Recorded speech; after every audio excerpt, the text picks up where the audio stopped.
What if Naruto could freeze reality itself? Not with chakra, not with some bullshit power-up, but with a technique so broken, so absolutely cracked that even gods would lag like a shitty Wi-Fi connection.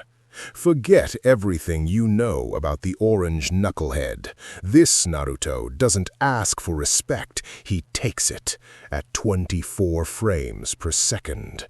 And shit's about to get biblical. They called him a demon. They were wrong. Demons are slow. Naruto Uzumaki discovered what he was at the age of 7.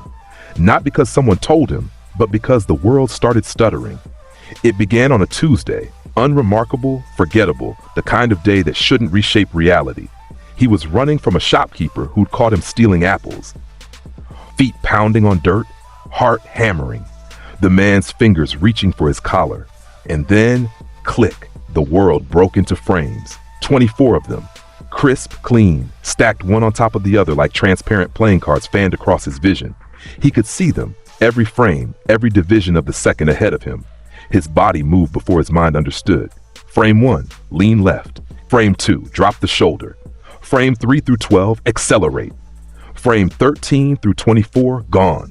The shopkeeper's fingers closed on empty air.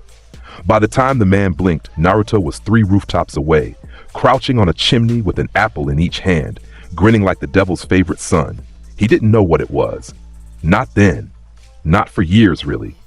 He just knew the world moved at a speed he could see through, that he could break apart the seconds into 24 clean slices and program himself through each one, and that when he touched someone while doing it, when his skin made contact with theirs while his body operated at the frequency of those frames, something happened to them. Something terrible. Something beautiful. He found out by accident, of course. Mizuki-sensei had grabbed his wrist during a sparring demonstration in the academy, squeezing hard enough to bruise, a nasty smile on his face. "Pay attention, dead last," he'd said, loud enough for the class to hear. The laughter came, predictable as sunrise, and Naruto's blood went hot, and the frames appeared, and his free hand snapped up and touched Mizuki's forearm. Mizuki stopped. Not the way a person stops. Muscles decelerating, momentum fading, the natural physics of a human body coming to rest. No, Mizuki froze. Instantly. Completely. One moment he was a 3-dimensional man with weight and presence and substance. The next he was a flat, rigid, 2-dimensional image of himself, suspended in space like a photograph ripped out of reality and pinned to the air. His skin had taken on a strange, glassy quality. His eyes, still open, still aware, were locked in place. The folds of his clothing didn't move. The wind didn't touch him. He was a paused frame, a glitch in the world. The classroom went silent. 28 students stared at their instructor, who was now a living statue frozen in a pose of casual cruelty, his fingers still clenched around a wrist that was no longer there. Naruto pulled his arm free, looked at his hand, looked at Mizuki. 1 second passed, the longest second in academy history. Crack. Mizuki unfroze. The stored energy of his interrupted movement discharged through his body like a shockwave. He stumbled forward 3 steps, caught himself on the edge of a desk, and vomited. His eyes were wild, the eyes of a man who just experienced something his brain couldn't process. He'd been conscious the entire time, aware, unable to move a single cell, locked in a frame. "What?" Mizuki gasped. "What the hell did you?" Naruto tilted his head, 12 years old, blue eyes sharp as surgical steel. "You grabbed me first, sensei." He walked out of the classroom. Nobody stopped him. Nobody even breathed too loud until the door closed behind him. After that, the whispers changed. They didn't call him dead last anymore. They didn't call him anything, not to his face. The other students gave him a wide berth in the hallways, pressed against walls when he passed, avoided the seat next to him. The instructor stopped calling on him, stopped correcting him, stopped touching him entirely. Iruka was the only one who didn't flinch, and even Iruka watched him differently after hearing the story. Not with fear exactly, but with the careful attention of a man who just realized the stray cat he'd been feeding might actually be a tiger. Naruto spent 3 years after that figuring out the rules. Rule 1. He perceived the world in 24 frames per second. Always. It was automatic, like breathing. He could see the frames without activating anything, a constant overlay on reality that let him process movement, trajectory, and timing with inhuman precision. Rule 2.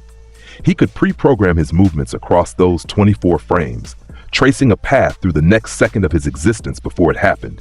Each frame allowed acceleration. Frame 1 was standing still. Frame 24 was a sonic boom. The math was simple and violent. By stacking speed across all 24 frames, he could reach 257 kilometers per hour. Mach 0.8. Subsonic at the low end, supersonic when he really pushed. Rule 3. Anyone he touched while operating within the frame system was subjected to the same rules. And since no human being alive could move at 24 frames per second, since their bodies couldn't trace predetermined paths through temporal subdivisions they couldn't even perceive, they froze. Instantly. 1 full second of absolute paralysis. Their body compressed into a 2-dimensional frame, flat and rigid and terrifying. Like a glitch in a video game, like reality had paused them and forgotten to press play. Rule 4, and this was the one that kept him sharp. If he broke the rules, if he deviated from the path he traced, if his body stuttered or he miscalculated a frame, he'd freeze himself. 1 full second of vulnerability. So he didn't make mistakes. Ever. He'd spend hours in Training Ground 44's outskirts, running through sequences, tracing paths through the frames until the movements were less like decisions and more like breathing. Until he could operate at full speed without thinking. Until the 24 frames were as natural as his heartbeat. By the time he graduated, dead last on paper, because he'd slept through every written exam and couldn't be bothered with clone jutsu when he could move faster than the human eye. Naruto Uzumaki was already the fastest thing in the village. He just hadn't shown them yet. Not really. Not the full scope. That was about to change. The morning Team 7 assembled on Training Ground 3. The sky was a flat, cloudless blue that made Naruto think of a frozen frame. Fitting. He arrived first, which surprised no one, because no one was there to be surprised. He sat on the middle post, legs dangling, eating a rice ball he'd stolen from a vendor, too slow to see his hands move. Sasuke Uchiha arrived second, hands in pockets, face arranged in that practiced expression of aristocratic boredom that made Naruto want to flick his forehead hard enough to unscrew it. Sakura Haruno arrived third, already babbling about Sasuke-kun this and Sasuke-kun that, her voice hitting frequencies that made dogs howl 3 blocks away. Naruto watched them from his perch and said nothing. He'd read the team assignments. He knew who his sensei was, Kakashi Atake, copy ninja, Sharingan user, 1,000 jutsu, former Anbu captain. The kind of resume that made Chunin sweat. Naruto took another bite of his rice ball. Kakashi arrived 2 hours late, appearing on a tree branch with a wave and a closed-eye smile. Yo, sorry I'm late. A black cat crossed my path, so I had to take the long way. Sakura screeched. Sasuke grunted. Naruto finished his rice ball and wiped his hands on his pants. Kakashi's visible eye tracked to him, lingered. There was something in that gaze, a calculation. Naruto had seen it before, in the eyes of Jonin who'd heard the rumors, the Uzumaki kid who could freeze people. The dead last who moved like a ghost. The stories were inconsistent, contradictory, almost mythological in their variation. Some said genjutsu, some said a space-time technique, some said it was the Nine Tails. None of them were right. All right, Kakashi said, pulling out 2 silver bells. The test is simple. Take these bells from me before noon. Come at me with the intent to kill, or you won't stand a chance. He tied the bells to his belt loop. The tiny ting-ting of metal on metal was the only sound. There are 2 bells and 3 of you, Kakashi continued. Whoever doesn't get a bell goes back to the academy. Sakura's face went pale. Sasuke's jaw tightened. Naruto didn't react at all. He was looking at the bells with the lazy interest of a cat watching a laser pointer, entertained, but not remotely challenged. Begin. Sasuke vanished into the tree line. Fast, trained, a textbook ambush approach from a textbook prodigy. Sakura scrambled after him, because of course she did. Naruto didn't move. He sat on the post, legs swinging, and looked at Kakashi with an expression that bordered on insulting in its calm. Kakashi raised an eyebrow. You're not gonna hide? Why would I hide? Because I'm a Jonin, and you're a Genin. Naruto hopped off the post, landing with barely a sound. He stretched his arms above his head, cracked his neck, and slid his hands into his pockets. You're a jonin with 2 bells on his hip and a book in his back pocket. You're not taking this seriously. Neither am I. Kakashi's eye narrowed. There it was, the thing he'd been told about. Not the boy's technique, but his presence. The absolute absence of fear. Most genin, even talented ones, carried some nervous energy in a test like this. Adrenaline. Eagerness. Something. Naruto carried nothing. He stood there like he was waiting for a bus. Interesting, Kakashi said. He closed his book, slid it into his pouch, and then he was moving. Jonin speed. No warning, a straight line burst that covered the distance between them in the time it took to blink. His fist aimed for Naruto's solar plexus. A pulled punch, but still fast enough to fold a genin in half. Naruto saw the frames, 24 of them, cascading across his vision like transparent cards. Kakashi's trajectory mapped itself across the sequence. Frame 1 through frame 8, approach vector. Frame 9, the fist arrives. Naruto traced his own path. Frame 1, shift weight to left foot. Frame 2, rotate hips. Frame 3 through 6, sidestep. Frame 7, Kakashi's fist passes through the space where he'd been standing. Frame 8, reach out. Frame 9, touch. His fingertips grazed the back of Kakashi's extended hand. The contact lasted less than 1/10 of a second. It was enough. Kakashi Hatake, elite jonin, former Anbu, the man who'd copied 1,000 jutsu, froze. The transformation was instantaneous and absolute. One frame he was a moving, breathing, dangerous man in mid-strike. The next he was a flat, rigid, two-dimensional image of himself, locked in the pose of a fully extended punch. His body had no depth. His clothes didn't flutter. His single visible eye was wide open, the pupil dilated, conscious and aware and unable to move. He looked like a photograph printed on glass and propped up in the middle of a training field. The sunlight hit him wrong, reflected off his surface rather than illuminating him. Because for this 1 second, Kakashi Hake was not a three-dimensional object. He was a frame, a still, a single image ripped from the continuity of time and nailed to the air. In the tree line, Sasuke's breath caught.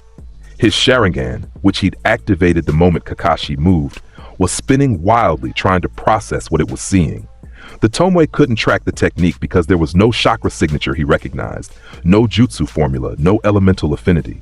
One moment Kakashi was moving, the next he was a statue. The Sharingan could see that it happened, but couldn't decode how. What the hell is that? Sasuke thought, fingers digging into bark. Sakura, crouched behind a bush, simply stared with her mouth open. Her brain had short-circuited. Kakashi-sensei, the legendary Kakashi-sensei, was standing in the middle of the field looking like a paused video game character, and Naruto was walking up to him with his hands in his pockets like he was browsing a market stall. Naruto stopped in front of the frozen Kakashi.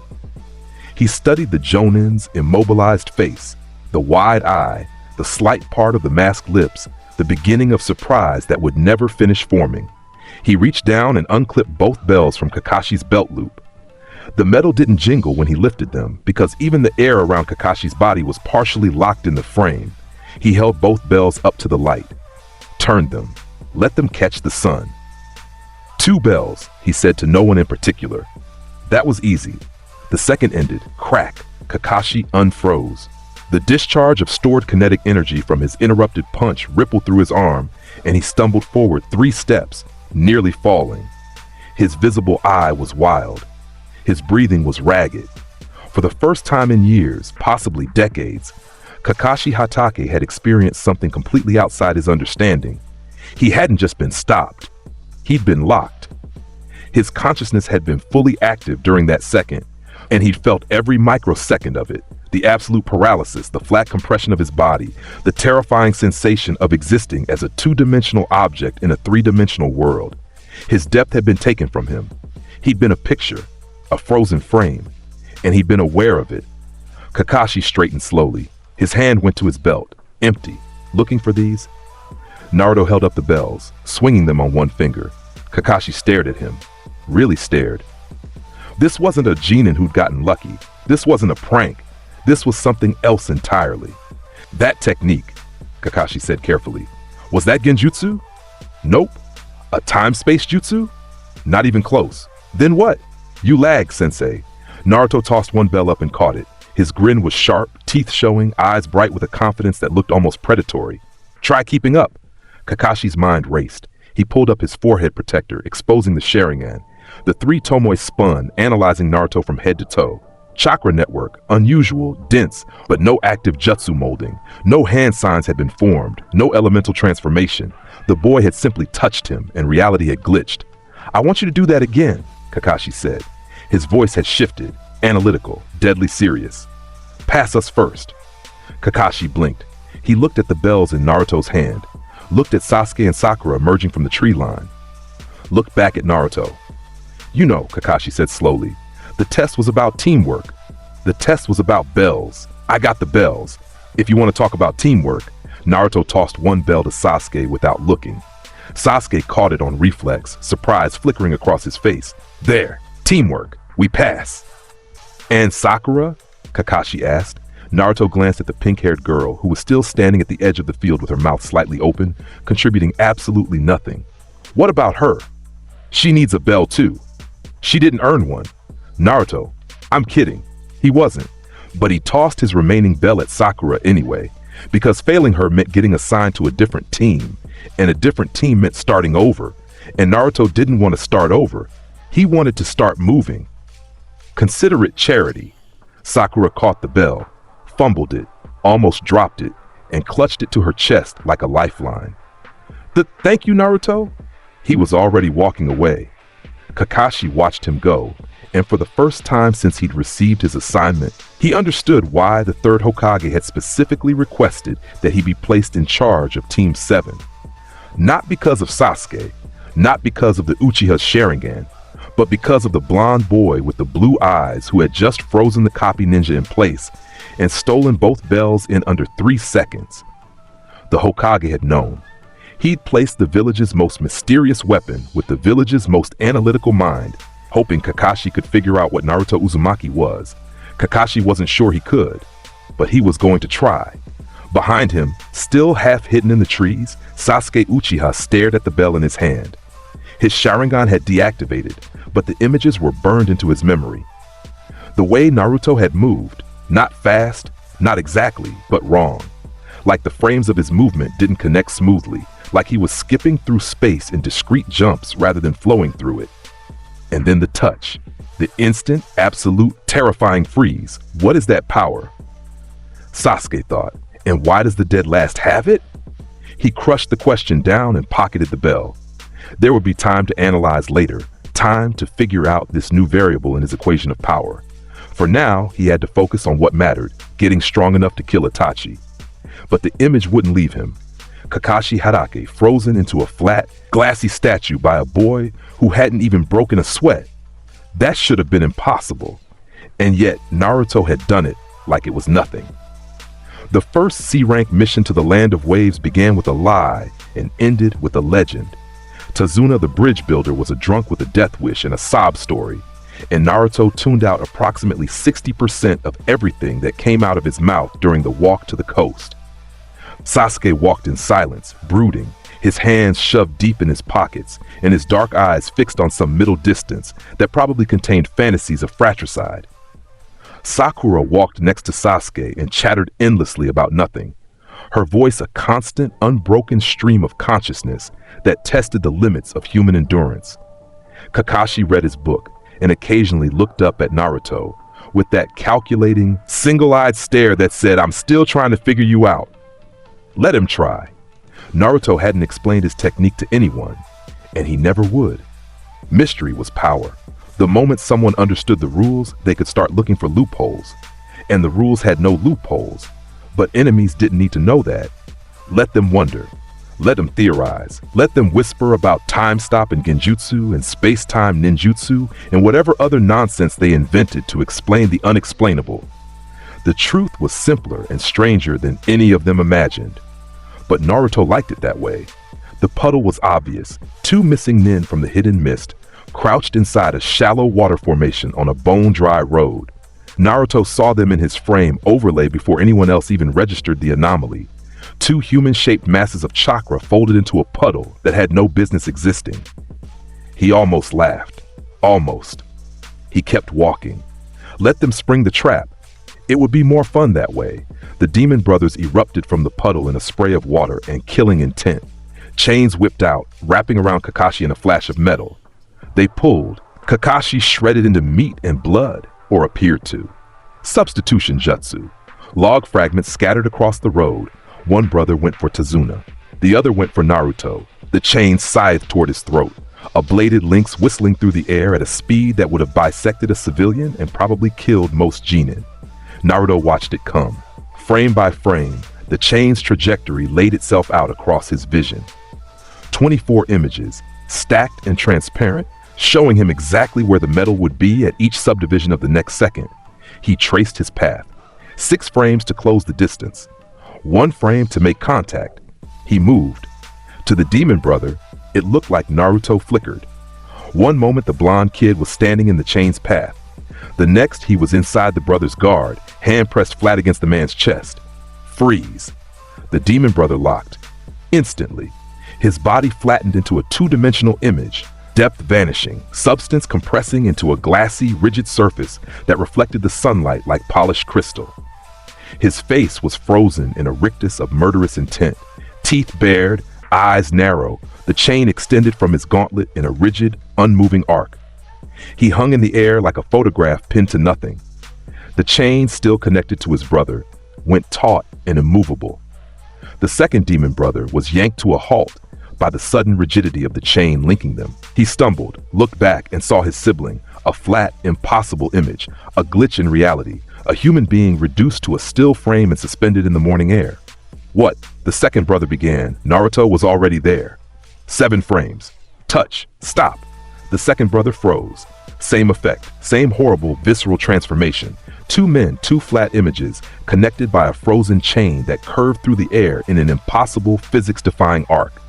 They looked like a paused animation, like God had pressed the pause button on 2 specific humans and forgotten the rest of the world. Naruto stood between them, hands returning to his pockets. He looked at the frozen assassins with the mild interest of someone examining a mildly unusual cloud formation. "These are your C-rank threats?" he said over his shoulder. "I've frozen scarier things in the academy." Behind him, Tazuna was on the ground, white-faced, hands shaking. Sakura was beside him, equally pale, having done nothing useful. Sasuke had a kunai in his hand and a complicated expression on his face. He'd been about to engage the second brother when Naruto had ended it. Again, without effort, without even raising his voice, Kakashi dropped from a tree, his substitution revealed. He looked at the 2 frozen missing nin with an expression that might have been academic curiosity if it weren't undercut by something deeper, something like unease. "You could have warned us," Kakashi said. "Could have," Naruto agreed. "Didn't." The second passed. Both brothers unfroze simultaneously, the stored energy discharging through their bodies. They collapsed in heaps, disoriented, retching, their nervous systems rebelling against the experience of being compressed into 2-dimensional frames. They didn't get up. Kakashi tied them to a tree with practiced efficiency, and Team 7 continued walking, but the dynamic had shifted. Naruto could feel it, the way Tazuna looked at him now with a mixture of awe and terror, the way Sakura gave him a wider berth, the way Sasuke's jaw worked silently, grinding teeth, processing what he'd seen. The way Kakashi's visible eye tracked his every movement. Good. Let them look. Let them think. Naruto was just getting started. The boat ride across the misty water to wave country was quiet. Fog sat on the surface like a burial shroud, thick and gray and oppressive. Naruto stood at the bow while the others crouched low, and he didn't bother hiding his presence because he wasn't afraid of anything in this mist. Tazuna's story came out in pieces. Gato, the shipping magnate, turned tyrant. The bridge that would free Wave Country from his economic stranglehold. The mercenaries he'd hired. And the name that made Kakashi's eyes sharpen to a razor's edge. Zabuza Momochi, Demon of the Hidden Mist. Former member of the 7 Ninja Swordsmen. A-rank missing nin with a body count longer than most people's grocery lists. He carries a blade called Kubikira Bocho, Kakashi told the team. The executioner's blade. Massive cleaver, taller than a man. He's a master of the silent killing technique, assassination through sound, or rather the absence of it. In this mist, he's nearly undetectable. Nearly, Naruto repeated. Kakashi looked at him. Don't get cocky. Zabuza isn't a pair of Chunin-level thugs. He's the real thing. So am I. Kakashi didn't have an answer for that because he still didn't know what Naruto was, and the uncertainty, the gnawing, analytical uncertainty was starting to eat at him. He was Kakashi Hatake. He'd seen 1,000 jutsu. He'd copied 1,000 jutsu. And he couldn't begin to classify what Naruto did. They reached shore. The mist followed them inland, clinging to the trees, turning the forest path into a gray corridor of limited visibility. Naruto's frame perception cut through it like a knife. He could see the disturbances in the mist, the way it flowed around solid objects, the way it didn't flow around certain patches of air that should have been empty but weren't. He felt Zabuza before he heard him. A distortion in the frames, something large and fast and lethal, cutting through the mist at an angle designed to separate Tazuna's head from its body. A massive blade, spinning end over end, whistling through the fog. "Duck," Naruto said. The team dropped. Kubikirabocho screamed overhead, embedding itself in a tree trunk with a thunderous chunk that split the bark and sent splinters raining. A figure landed on the flat of the blade, tall, shirtless, wrapped in bandages from the nose down. Zabuza Momochi, in the flesh, radiating killing intent thick enough to choke on. "Kakashi of the Sharingan," Zabuza rumbled, his voice a low growl filtered through cloth. "I've heard about you. Didn't expect you to be babysitting Jinin. And I didn't expect one of the 7 swordsmen to be a mercenary for a shipping tycoon," Kakashi replied, pulling up his forehead protector. The Sharingan spun to life, red and black and hypnotic. "But here we are." Zabuza's eyes flicked across the team, dismissed Sakura immediately, paused on Sasuke, recognized the Uchiha crest, filed it away, landed on Naruto. The blonde kid was standing with his hands in his pockets, head slightly tilted, watching Zabuza with an expression that the missing nin couldn't quite parse. It wasn't fear. It wasn't even alertness. It was something closer to amusement. Like a cat watching a dog from the other side of a screen door. Zabuza dismissed it. A Jinin was a Jinin. He had bigger problems, namely the man with the Sharingan. "Hidden mist jutsu," Zabuza intoned. The mist thickened instantly, going from gray to white to almost solid. Visibility dropped to sound dampened. The world became a blank, featureless void of moisture and silence. 8 points. Zabuza's voice echoed from everywhere and nowhere. Larynx, spine, lungs, liver, jugular, subclavian artery, kidneys, heart. So many targets, so little time. Which one should I go for first? Killing intent rolled through the mist like a wave. Sakura's knees buckled. Sasuke's hand shook on his kunai. Even Tazuna, who'd hired them knowing this was a possibility, looked like he was about to pass out. Naruto didn't react. The killing intent washed over him and broke apart like water on stone. He'd felt worse from the villagers on bad nights. At least Zabuza had the courtesy to be direct about wanting to kill him. Kakashi stepped forward. "Protect the bridge builder. I'll handle Zabuza." "You'll try," Naruto corrected. Before Kakashi could respond, Zabuza struck. Not at Kakashi, at Tazuna. A water clone exploding from the mist behind the formation, Kubikirabocho swinging in a horizontal arc aimed at the old man's midsection. Sasuke spun, kunai raised. Too slow. The blade was going to connect. Naruto traced the frames. 4 frames to intercept. 1 frame to make contact. He moved. The mist parted around him, not because of wind or chakra, but because at the speed he was moving, the moisture couldn't fill the void his body left fast enough. He appeared between the water clone and Tazuna like a jump cut in a film reel, one hand extended, fingers touching the flat of the Kubikirabocho replica. Freeze. The water clone locked. The blade, the body, the water itself, all of it compressed into a flat, 2-dimensional image that hung in the mist like a stained glass window of murder. The water that comprised the clone should have been liquid, should have flowed and dripped and responded to gravity.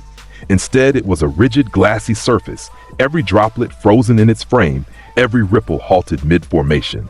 Naruto looked at the frozen water clone and snorted. Silent killing? More like silent freezing. He flicked the frozen clone with his middle finger. The frame shattered. The stored energy in the halted water exploded outward in a burst of pressurized spray that shredded leaves and scored bark on nearby trees. Where the clone had been, there was nothing but a fine mist of destroyed water droplets. In the fog, Zabuza's eyes widened behind his bandages. He'd felt the clone's destruction, felt the technique disperse not from a counter jutsu, but from something else. something that had turned his water construct into a flat, rigid object for a single second before destroying it. The hell was that? He muttered. 2 more water clones formed from the ambient moisture. They surged toward the team from opposite angles, Kubikira Bocho replicas swinging. Naruto mapped their trajectories across his frames. 8 frames for the first, 12 for the second. Touch. Touch. Both clones froze simultaneously. 2 flat, glassy images of Zabuza suspended in attack poses, hanging in the mist like warped mirrors. Naruto walked between them, tapped each one, and watched them shatter into pressurized bursts of water. "You're going to run out of clones before I run out of patience," Naruto called into the fog. "Come out and fight, or don't. Either way, you're getting frozen." Zabuza materialized from the mist. The real Zabuza, Kubikira Bocho raised high, bringing it down in a 2-handed overhead cleave that could split a boulder. The blade screamed through the air. Kakashi intercepted, clashing kunai against the massive sword with a sound like a bell being struck by a hammer. Sparks flew. The 2 Jonin-level combatants locked in close combat, blades grinding, eyes locked. "Your genin is interesting," Zabuza grunted, pushing against Kakashi's guard. "You have no idea," Kakashi replied. Their fight exploded across the clearing. Taijutsu, Kenjutsu, Water Jutsu traded back and forth at speeds that Sasuke's Sharingan could barely follow. Zabuza's water prison jutsu closed around Kakashi's arm and expanded, trapping the copy ninja in a sphere of water with one hand maintaining the prison. "Got you," Zabuza growled. "Now let me deal with your brats." He created another water clone, sent it toward the genin. Kakashi, trapped in the water prison, shouted at them to run, to take Tazuna and go, to abandon him, to prioritize the mission. Naruto walked toward the water clone. "Naruto, run!" Kakashi yelled, his voice distorted by the water surrounding him. "You can't?" "Can't what?" Naruto said, almost bored. "Can't handle a water clone? I've frozen 3 of these already. What's one more?" The water clone swung Kubikira Bocho, a massive, sweeping arc that would have cut Naruto in half at the waist. He traced 16 frames, ducked under the blade at frame 4, closed the distance at frame 12, touched the clone's chest at frame 16. Stop. Frozen. Another glassy, 2-dimensional Zabuza, locked mid-swing, the massive blade extended in a horizontal line that defied gravity. Naruto didn't even bother shattering this one. He turned it into a stepping stone, jumped on the frozen clone's shoulder, used it as a platform, and launched himself directly at the real Zabuza. Zabuza's eyes went wide. The kid was fast. Not genin fast, not Chunin fast, something else fast. His body didn't move right. It jerked and stuttered and skipped through space in discrete jumps that the eye couldn't quite follow, like a film with missing frames. Naruto's hand reached for Zabuza's face. The missing nin released the water prison jutsu, dropped Kakashi, sacrificed his hold, and threw himself backward to avoid the touch. Because he'd seen what happened to his clones. He'd felt the technique's destruction ripple through the water, and every instinct he'd honed in decades of killing told him that if that boy's fingers made contact with his skin, something terrible would happen. He was right, but he was also too slow. Naruto's fingertips grazed Zabuza's forearm as the man retreated, a glancing touch. Less than a millisecond of contact. It was enough. Zabuza froze mid-retreat. The demon of the hidden mist, one of the most feared assassins in the shinobi world, compressed into a flat, rigid, 2-dimensional image of a man scrambling backward. His face was frozen in an expression of dawning horror. The bandages slightly shifted by the speed of his movement, his eyes showing whites, his fingers still splayed from releasing the water prison. He hung in the air at a slight angle, his back foot off the ground, gravity having no authority over his frozen frame. The mist began to clear. Without Zabuza's chakra actively maintaining it, the jutsu was fading. As the white veil thinned, sunlight began to filter through, illuminating the frozen swordsman in sharp, merciless detail. Kakashi, freed from the water prison and coughing, dragged himself upright and stared. Sasuke stared. Sakura stared. Tazuna, who'd seen things no civilian should have to see, stared the hardest. Naruto stood in front of the frozen Zabuza, hands in pockets, head tilted. He studied the missing nin's immobilized face with something between satisfaction and disappointment. "Demon of the hidden mist," he said. "You should see yourself right now. You look like a screensaver." 1 second, crack. Zabuza unfroze and the stored kinetic energy of his interrupted backward leap discharged through his legs. He hit the ground hard, rolled, came up gasping. His eyes were wild, animal eyes, the eyes of a predator who just discovered he was prey. His hands were shaking, not from cold, from the experience. That 1 second of paralysis had been the most horrifying moment of his life. He'd been awake, he'd been aware, and he'd been unable to move a single muscle fiber while his body was compressed into something flat and wrong and fundamentally inhuman. You, Zabuza pointed a trembling finger at Naruto. What the hell are you? Naruto smiled. It wasn't a nice smile. Faster than you. Before Zabuza could respond, before Kakashi could press the advantage, before the fight could escalate further, Senbon needles appeared from the trees. 2 of them, precise and lethal, burying themselves in Zabuza's neck. The missing nine's eyes rolled back and he collapsed, the massive Kubikirabocho falling beside him with a dull thud. A masked figure dropped from the canopy. Hunter Nin gear, Mist Village insignia. Young, very young based on the build. The mask was porcelain white with red streaks, and the voice that emerged from behind it was soft and melodic and carefully neutral. Thank you for your assistance. I've been tracking Zabuza Momochi for some time. I'll take the body for disposal. Kakashi nodded, already analyzing. Naruto watched the Hunter Nin with narrowed eyes. He could see the frames around the masked figure, the slight tremor in the hands as they lifted Zabuza's body, the careful way they avoided looking directly at Naruto, the almost imperceptible hitch in their movements that suggested fear. Fake, Naruto thought. That's not a killing blow. Those Senbon hit pressure points, not arteries. Zabuza's alive. He said nothing. Let the Hunter Nin take the body. Let them think they'd fooled everyone. We'll see each other again, Naruto said as the masked figure vanished. A pause. Just a heartbeat. Then the Hunter Nin was gone, and Team 7 was alone on a forest path littered with water and scattered leaves. Well, Kakashi said, then collapsed. Chakra exhaustion. Naruto looked down at his fallen sensei, then at the useless bridge builder, then at Sasuke and Sakura, who were staring at him like he was a stranger. I'm carrying the drunk, he said. One of you grab Kakashi. They moved out. Behind them, the shattered remnants of frozen water clones glittered in the emerging sunlight. A week. That's how long Kakashi spent in bed recovering from chakra exhaustion, while Naruto sat on the roof of Tazuna's house and waited for the inevitable. Zabuza was alive. The Hunter Nin was his accomplice. They'd be back. The only variables were when and where, and Naruto had a pretty good idea about both. The bridge. Obviously. Where else would you stage the final confrontation for a mission centered on a bridge? He spent the week running frame drills in the forest behind the house. 24 frames per second, traced and retraced, each movement sequence polished until it gleamed. He pushed his acceleration, frame 1 through 24, stacking speed, feeling the air resistance build against his body as he approached the sound barrier. 200, 220, 240, 257 kilometers per hour at full output, 24 frames of accumulated velocity. The sonic boom just out of reach but close enough to taste. Sasuke tried to keep up, trained alongside him one morning, pushing himself through tree climbing exercises and speed drills, his sharing and spinning as he tried to copy or at least comprehend what Naruto was doing. He couldn't. Your body doesn't move normally, Sasuke said on the 4th day, sitting on a branch, breathing hard.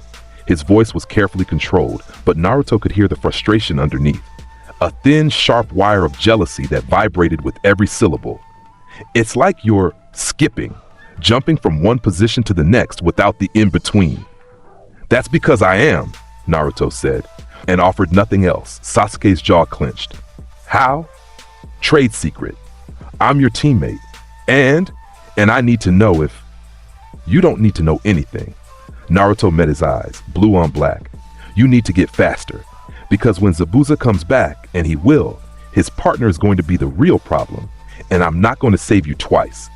He jumped off the branch and vanished into the trees, leaving Sasuke alone with his frustration and the growing, corrosive certainty that the dead last of the academy was the strongest person he'd ever met. Sakura, true to form, spent the week following Sasuke around and contributing nothing of tactical value. Naruto had stopped expecting anything from her after the bell test. She was ballast, dead weight, a name on a roster, Maybe she'd grow out of it eventually. He didn't particularly care either way. Kakashi recovered on the 6th day, pulled Naruto aside that evening, away from the others, to the end of the dock where the sound of lapping water covered their conversation. "I need to understand your technique," Kakashi said. "No preamble, no misdirection, direct." "No." "Naruto?" I said no. Naruto leaned against a post, arms crossed, eyes on the water. "You want to know how it works so you can build a counter, or so you can copy it, or so you can report it to the Hokage in a neat little file. The answer to all three is no. I already report to the Hokage." "Then tell him what you've seen. You can describe it. You just can't explain it. Neither can I, really. It's not ninjutsu. It's not genjutsu. It's not a tailed beast thing. It's something I was born with. A Kekkei Genkai if you want to slap a label on it. But it doesn't follow any rules, you know."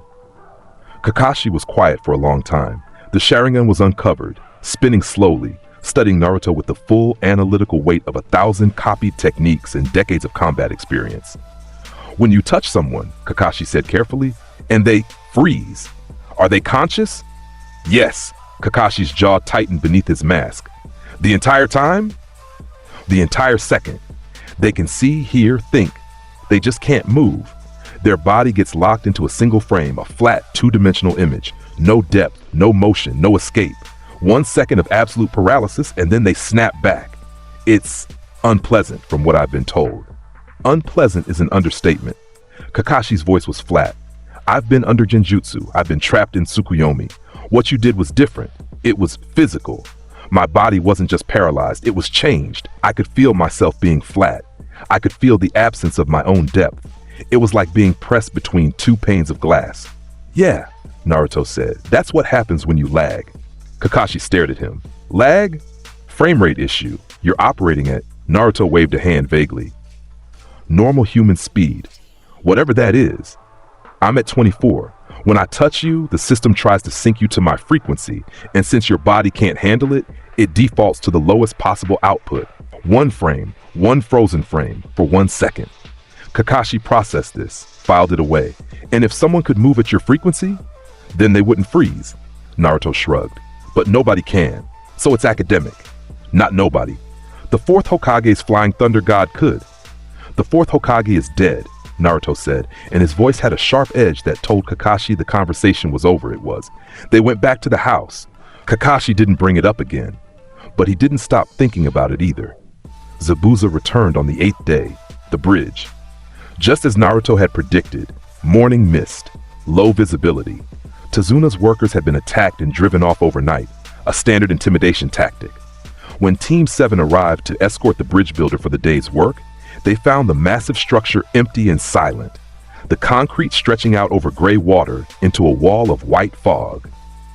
"Here we go," Naruto murmured, and the frames appeared in his vision without him having to call them. Zabuza materialized at the far end of the bridge, Kubikira Bocho across his shoulders, bandages freshly wrapped. Beside him, the hunter nin, mask still in place, senbon needles glinting between slender fingers. "Round 2, Zabuza called, his voice carrying through the mist with the flat, resonant quality of a man used to being heard on battlefields. "This time, I'm ready for your trick, kid." Naruto tilted his head. "Are you, though?" Kakashi stepped forward, Sharingan exposed. "Sasuke, Sakura, protect Tazuna. Naruto, the masked one is yours. I'll take Zabuza." "Gladly," Naruto said. The bridge became a battlefield. Kakashi and Zabuza clashed in the center, blade against blade, jutsu against jutsu. Water dragons reared from the sea on either side of the bridge, crashing against each other with enough force to send tremors through the concrete. The mist thickened and thinned in waves as Zabuza pushed and Kakashi countered. Naruto walked toward the hunter nin. The masked figure watched him approach. There was a stillness to them that Naruto recognized, the coiled tension of someone who was very fast and very aware that speed was the only thing that might save them. "You froze Zabuza," the Hunter 9 said. That soft melodic voice again. "I've never seen anything like it. You'll see it up close in a second." "I don't think so." The masked figure raised one hand. The air temperature plummeted. Frost crawled across the bridge surface, and moisture in the air crystallized into tiny floating ice particles. Demonic mirroring ice crystals. Panels of ice erupted from the bridge around Naruto, tall, rectangular, mirror-smooth surfaces that formed a dome of reflective ice. 21 panels arranged in a sphere, each one a gateway. The masked figure, Haku, though Naruto didn't know the name yet, stepped into one of the mirrors and vanished, then appeared in all of them. 21 reflections. 21 Hakus, each one identical, each one holding Senbon, each one radiating the same cold, lethal intent. The temperature inside the dome dropped below freezing. Naruto's breath came out in white clouds. Inside these mirrors, I move at the speed of light reflecting from surface to surface, Haku said, the voice coming from every mirror simultaneously. No one has ever matched this speed. No one has ever escaped. Naruto stood in the center of the ice dome and yawned. It was deliberate, exaggerated. A full-body, arm-stretching, jaw-cracking yawn that communicated total, absolute, dismissive boredom. Speed of light, he repeated, rolling the words around his mouth like they tasted stale. Big claim. Let's test it. Senbon flew from every mirror simultaneously. A storm of steel needles converging on Naruto's position from 21 angles at once. Each one aimed at a vital point. Each one thrown with surgical precision. The attack pattern was designed to be inescapable. No matter which direction you moved, needles from the opposite side would catch you. Naruto activated maximum frame stacking. 24 frames, full acceleration. 1 through 6, shift weight. 7 through 12, turn. 13 through 18, move. 19 through 24, break the world. He accelerated through the frame so fast that the air inside the ice dome compressed and then exploded outward. The sonic boom, because at 24 frames of maximum output, he was brushing Mach 1, cracked 3 of the ice mirrors. Senbon that had been converging on his position passed through empty air as his afterimage dissolved. He was gone, moving, blurring between the mirrors in a zigzag pattern that even the reflections couldn't track. Haku's eyes widened behind the mask. Inside the mirrors, the boy was skipping, frame by frame, position to position. Not running, not dodging, but teleporting in discrete jumps, each one faster than the last, his body accelerating with every frame until he was a smear of orange and blonde that the mirrors could reflect but couldn't contain. Naruto saw the pattern. Haku was moving between mirrors, entering one, exiting another, throwing Senbon during the transit. Fast, incredibly fast. Probably the fastest opponent he'd faced. But Haku's speed was linear. Mirror to mirror, point to point, a straight line at maximum velocity. Naruto's speed was exponential. 24 frames of stacking, each one faster than the last. By frame 18, he was faster than Haku. By frame 21, he was faster than the reflections. By frame 24, he was the fastest thing inside the dome, and it wasn't even close. He saw the moment Haku transited between mirrors, saw the real body, solid, physical, vulnerable, emerge from one reflective surface and angle toward another. A fraction of a second of exposure, a window measured in milliseconds. Naruto reached through the window like a hand through a curtain, his fingers closed around Haku's wrist. Caught you, Haku froze. The effect was, even Naruto had to admit it, beautiful. The masked boy locked into a single frame, suspended between two mirrors, body angled in mid-transit. The ice crystals in the air around him froze too, caught in the field of the technique, creating a glittering halo of suspended frost. The mask reflected the light from the mirrors, and the whole image looked like a painting. A frozen, tragic, crystalline sculpture of a boy who had gambled everything on speed and lost. Naruto released his wrist and stepped back. He looked at the ice dome around him. The mirrors still standing, still glowing with residual chakra, but now purposeless without their master to animate them. You know what? Naruto said. He traced a quick 12-frame sequence and accelerated, slamming his palm against the nearest mirror. Freeze. The ice panel locked into a flat, rigid surface. Then he flicked it. The stored energy shattered it outward in an explosion of crystalline fragments. He moved to the next mirror. Freeze. Shatter. The next. Freeze. Shatter. One by one, he destroyed every mirror in the dome, each one freezing solid under his touch, and then exploding into diamond-bright shrapnel. The sound was like wind chimes being smashed with a hammer, bright, sharp, musical, and violent. By the time he was done, the bridge was carpeted in glittering ice fragments, and the only thing still standing inside the demolished dome was Haku's frozen form. Naruto walked up to the crystalline statue. Haku's eyes were visible behind the mask, wide, dark, conscious. afraid. The second was almost up. Naruto reached out and flicked Haku's forehead, gently, by his standards, which meant he applied about 40% of a frame's worth of force to the impact point. The frame shattered, and the unfreeze happened simultaneously with the flick's contact, and Haku's body absorbed both the stored kinetic energy of his interrupted transit and the force of Naruto's strike at the same time. The mask cracked, split down the middle, fell away in two pieces. Underneath was a face, young, beautiful, in a delicate, almost feminine way. Dark eyes, now dazed and unfocused, long hair, freed from the mask's constraint, falling around a face that was rapidly losing consciousness. Haku crumpled to the bridge surface, out cold before gravity finished claiming the fall. Naruto looked down at the unconscious boy. "You're fast for a turtle," he said.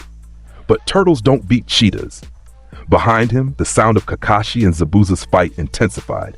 He turned, saw Zabuza pressing Kakashi hard, the massive blade cleaving through water jutsu, the two jonin locked in a deadly dance.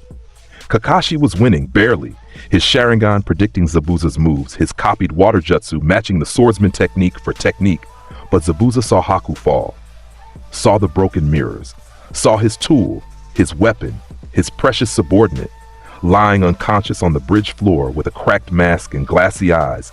Something broke in the demon of the mist. Not his will, his restraint. He abandoned his fight with Kakashi and sprinted toward Haku, Kubikiri Bocho discarded, bandages streaming behind him, a father running to his child, a master running to his tool. Both at once, inseparable, the love and the cruelty tangled together in a man who'd never learned to separate them. Naruto watched him come, traced the frames. 8 frames to intercept. He didn't even bother calling it out. He just stepped forward, casual as a morning walk, and let his hand brush Zabuza's shoulder as the man sprinted past. Zabuza froze mid-sprint, 1 foot off the ground, arms pumping, face twisted in desperate concern. A 2-dimensional image of a running man, flat and glassy, and suspended above the bridge surface at an angle that defied physics. The morning light caught the frozen bandages and made them glow, and the whole image was so perfectly still that it looked like a statue commissioned by someone who wanted to capture the exact moment a warrior's heart overruled his brain. "Stay," Naruto said. "Good dog." He turned away from the frozen swordsman and looked toward the far end of the bridge. The mist was thinning. Shapes were emerging, short, fat, human, and numerous. A small army of thugs, mercenaries, and dock workers with improvised weapons, led by a tiny man in a business suit. Gato, the shipping magnate, stepped forward, smirking beneath his sunglasses. Well, looks like the demon of the mist couldn't get the job done after all. Good thing I never planned to pay him anyway." He gestured to his army. "Kill them all. Double pay for whoever brings me the bridge builder's head." The mercenaries surged forward.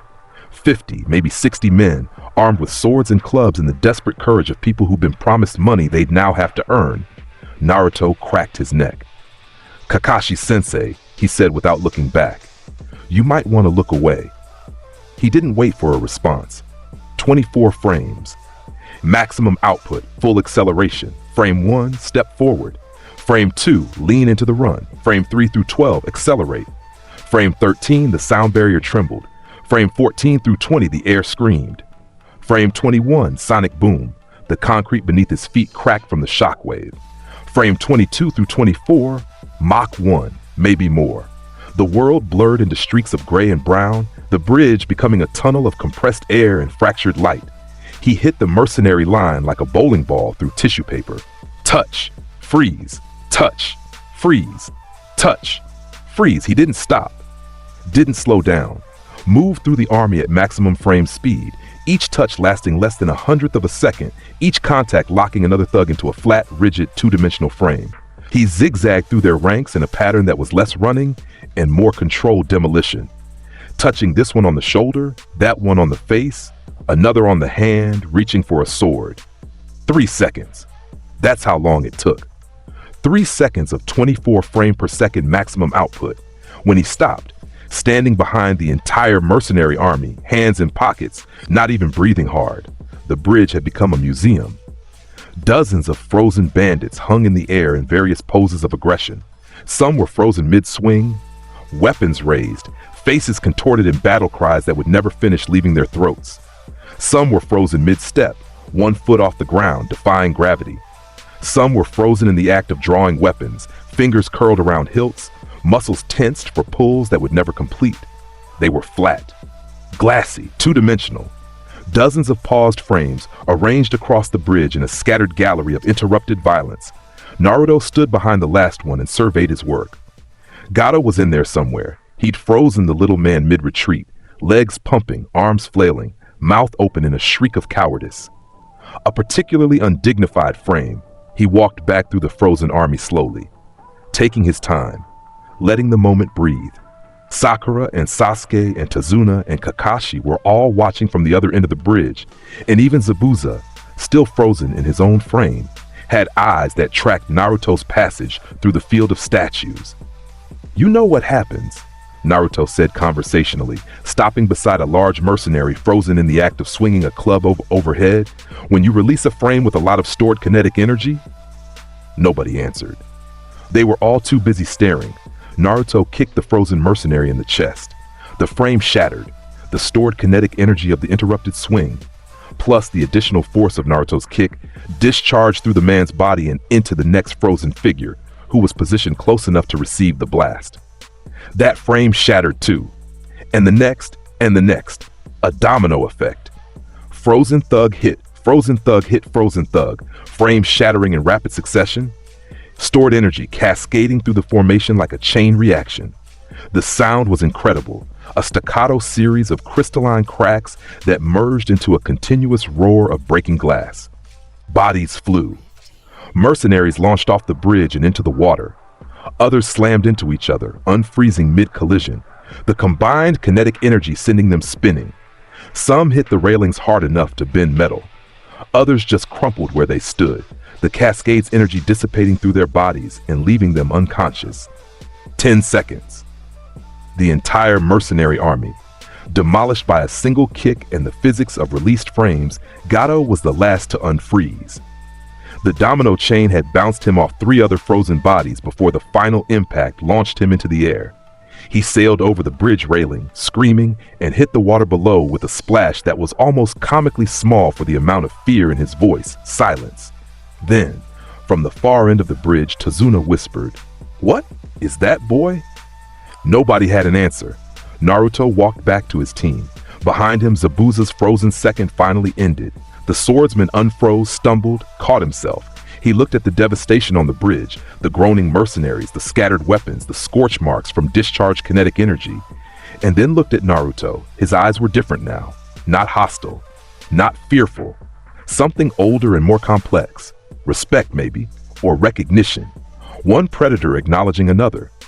"You didn't kill Haku," Zabuza said. "Didn't need to," Naruto replied. "He's fast. Not fast enough, but fast. Killing him would be a waste." Zabuza looked at Haku's unconscious form, then back at Naruto. "The kid with no eyebrows, Gato. Is he dead?" "He fell in the water. If he can swim, he lives. If he can't." Naruto shrugged. "That's not my problem." Zabuza was quiet for a moment, then he laughed, a rough, painful sound, filtered through bandages. "You're something else, kid. I know." The mission ended. Zabuza and Haku vanished into the mist, alive by Naruto's choice, because killing them served no purpose, and living enemies who feared you were more useful than dead ones who couldn't spread the word. Tazuna finished his bridge. Wave Country named it after Team 7, though privately everyone knew whose power had saved them. On the walk home, Sasuke fell into step beside Naruto. His face was carefully blank, but his hands were fisted in his pockets and his chakra was agitated. Naruto could feel it, the turbulent energy of a boy at war with his own limitations. "The ice user," Sasuke said. "You broke through his mirrors." "Yeah, his technique was a Kekkei Genkai. Ice release. The mirrors let him move at the speed of light." "That's what he claimed. And you were faster." Naruto looked at Sasuke. Read the question behind the question. Read the jealousy, the frustration, the gnawing inadequacy of a prodigy who'd spent his whole life being the fastest, smartest, most talented person in any room, and who was now walking beside someone who made his lifetime of talent look like a warm-up exercise. "I was faster," Naruto confirmed. Sasuke's jaw clenched. "How?" "Wrong question." "Then what's the right question?" The right question is, can you get fast enough to fight beside me instead of behind me? And the answer is maybe. If you stop brooding and start training.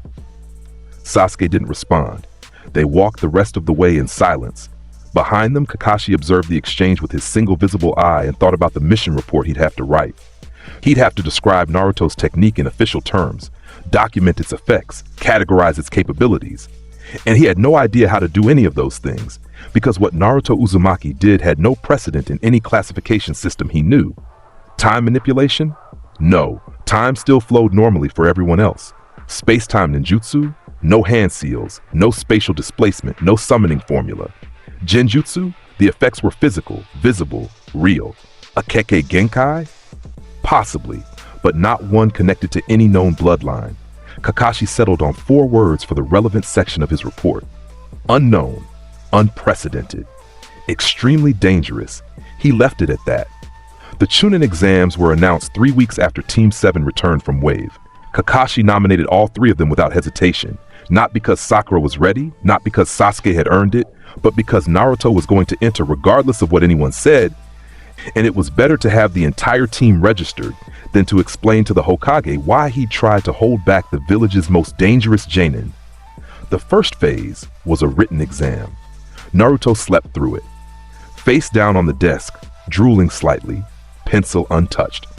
Ibiki Morino, the proctor, watched him with an expression that suggested he was debating whether to fail the boy on principle or admire the sheer audacity. In the end, the 10th question was all that mattered. Stay or leave. Risk everything on a question you haven't heard, or walk away and try again next year. Sakura almost raised her hand. Sasuke clenched his fist. Naruto didn't even wake up until Ibiki shouted the results. You all pass. Naruto blinked, wiped drool from his cheek and stretched. What did I miss? The second phase was the Forest of Death. 44 training ground. 5 days, 2 scrolls, heaven and earth. Find both, reach the tower. Simple in theory, lethal in practice. Team 7 entered through Gate 12. The forest closed around them like a living thing. Massive trees, prehistoric in scale, their canopy so dense that midday felt like twilight. The sounds were wrong too, insect buzzes at frequencies that felt more like warnings. Bird calls that seemed too regular, the distant crashing of things too large to be comfortable thinking about. Naruto felt perfectly at home. The forest was dangerous, chaotic, unpredictable. Everything his technique was designed to dominate. In an environment where threats could come from any direction at any time, the ability to perceive and pre-program movement in 24 frames per second was the ultimate survival tool. He could see attacks before they developed, dodge threats before they materialized, react to ambushes before the ambushers finished committing. They found their second scroll within the first hour, a Rain Village team that had been lying in wait near the river. 3 Chunin hopefuls who thought they'd spotted easy prey in a team led by a bright orange-wearing loudmouth. Naruto touched all 3 of them before their leader finished his threatening speech. 3 frozen frames. 3 flat, glassy, 2-dimensional genin suspended in various poses of attempted intimidation. Naruto took their scroll from the frozen leader's pouch, tossed it to Sasuke, and walked away. When the Rain team unfroze a second later, they found themselves scrollless, confused, and deeply disturbed by the gap in their recent memory that they couldn't explain. Let's head for the tower, Naruto said. They didn't make it, because something was waiting for them, something that smelled like snakes and death and ambition. Naruto felt Orochimaru before anyone else. The frames shifted, a distortion in the pattern, a weight in the air that pressed against his perception like a hand pressing against glass. Whoever was approaching had chakra reserves that dwarfed anything he'd encountered. Not bigger than the 9 tails sealed in his gut, but close. Closer than any human had a right to be. Stop, Naruto said. His team froze, not from his technique, but from the tone of his voice. He'd never sounded like that before. Flat, alert. The mocking, arrogant edge stripped away, replaced by something raw and sharp. We have company, something bad. The wind shifted. A face appeared in the canopy, pale, long, angular, with golden snake eyes that caught the dim light and reflected it in slitted pupils. The face smiled, and it was the worst smile Naruto had ever seen. Not cruel, not mocking, hungry. My. said Orochimaru of the Shonen, dropping from the branches like a serpent uncoiling. What an interesting team, a Sharingan heir.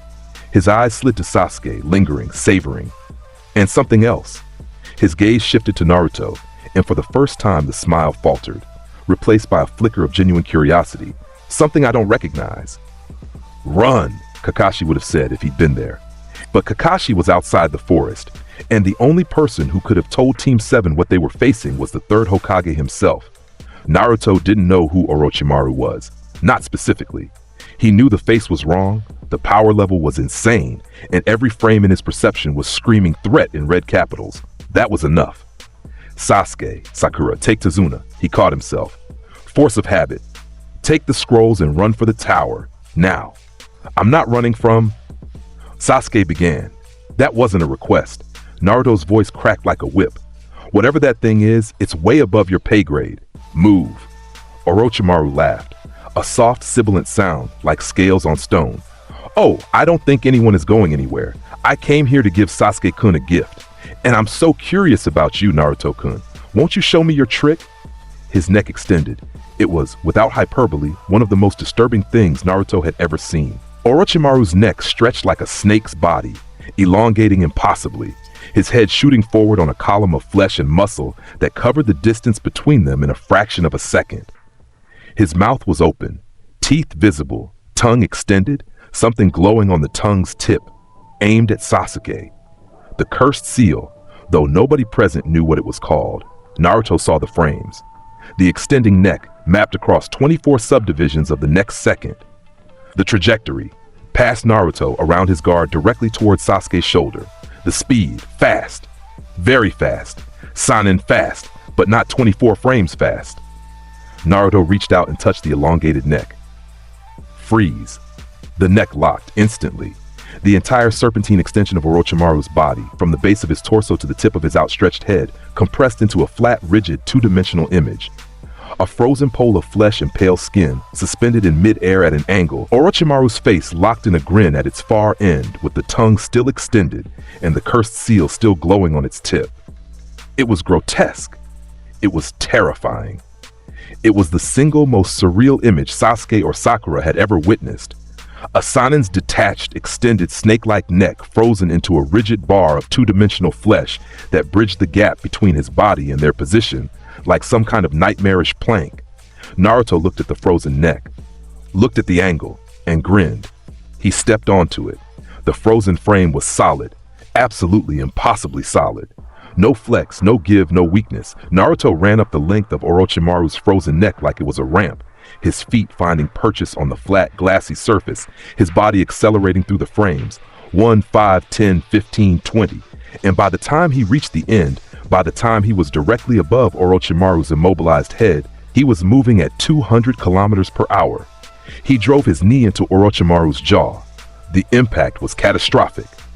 The freeze released a millisecond before contact, the stored energy of the interrupted neck extension combining with the force of a supersonic knee strike.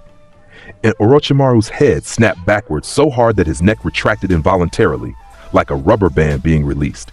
His body launched backward into the forest, crashing through 1 tree, 2 trees, 3 trees, each impact leaving a crater in the bark before he finally slammed into a trunk thick enough to stop his momentum. The forest went quiet. Even the insects stopped buzzing. Naruto landed on a branch, barely winded. He looked toward the Orochimaru-shaped impact site with narrowed eyes. The Shonen was still alive. He could feel it. That kind of monster didn't go down from a single hit, no matter how devastating. He was right. Orochimaru pulled himself from the tree trunk. His jaw was dislocated, visibly, sickeningly dislocated, hanging at an angle that should have been incapacitating. He reached up with one hand and pushed it back into place with a crack that echoed through the forest. Then he rolled his neck and smiled. Fascinating, Orochimaru breathed. You stopped time itself. Figure it out if you can, Naruto said. His voice was hard. No mockery now. This wasn't a Genin or a Chunin or even a Jonin. This was a monster wearing human skin, and Naruto's instincts were operating at maximum alert. But you'll be dead before you solve the puzzle. Orochimaru considered this. His golden eyes flickered between Naruto and Sasuke, calculating, weighing, assessing the cost-benefit of continuing the engagement. The knee strike had hurt. Not crippled him, not even seriously damaged him, but hurt in a way that very few things in this world could. And the boy's technique, whatever it was a genuine unknown. Orochimaru had cataloged thousands of jutsu, millions of combinations, and he had no framework for what he just experienced. Being frozen, being locked in a frame, was outside his encyclopedia. For Orochimaru, that was rare enough to be either thrilling or terrifying. It was both. Another time, perhaps, Orochimaru said softly. I'll be watching Naruto-kun with great interest. He sank into the tree trunk, literally merged with the wood, his body dissolving into the bark like a ghost passing through a wall. Gone. The oppressive snake oil chakra signature fading, pulling back, withdrawing from Naruto's frame perception like a tide going out. The forest breathed again. Birds resumed their calls. Insects buzzed. The world returned to its normal, non-sign influence baseline. Naruto stood on the branch for 10 long seconds, making sure. Then his shoulders relaxed incrementally, and he dropped back to the ground where Sasuke and Sakura were standing. Sakura was on the ground, having fainted at some point during the confrontation. Naruto didn't know when.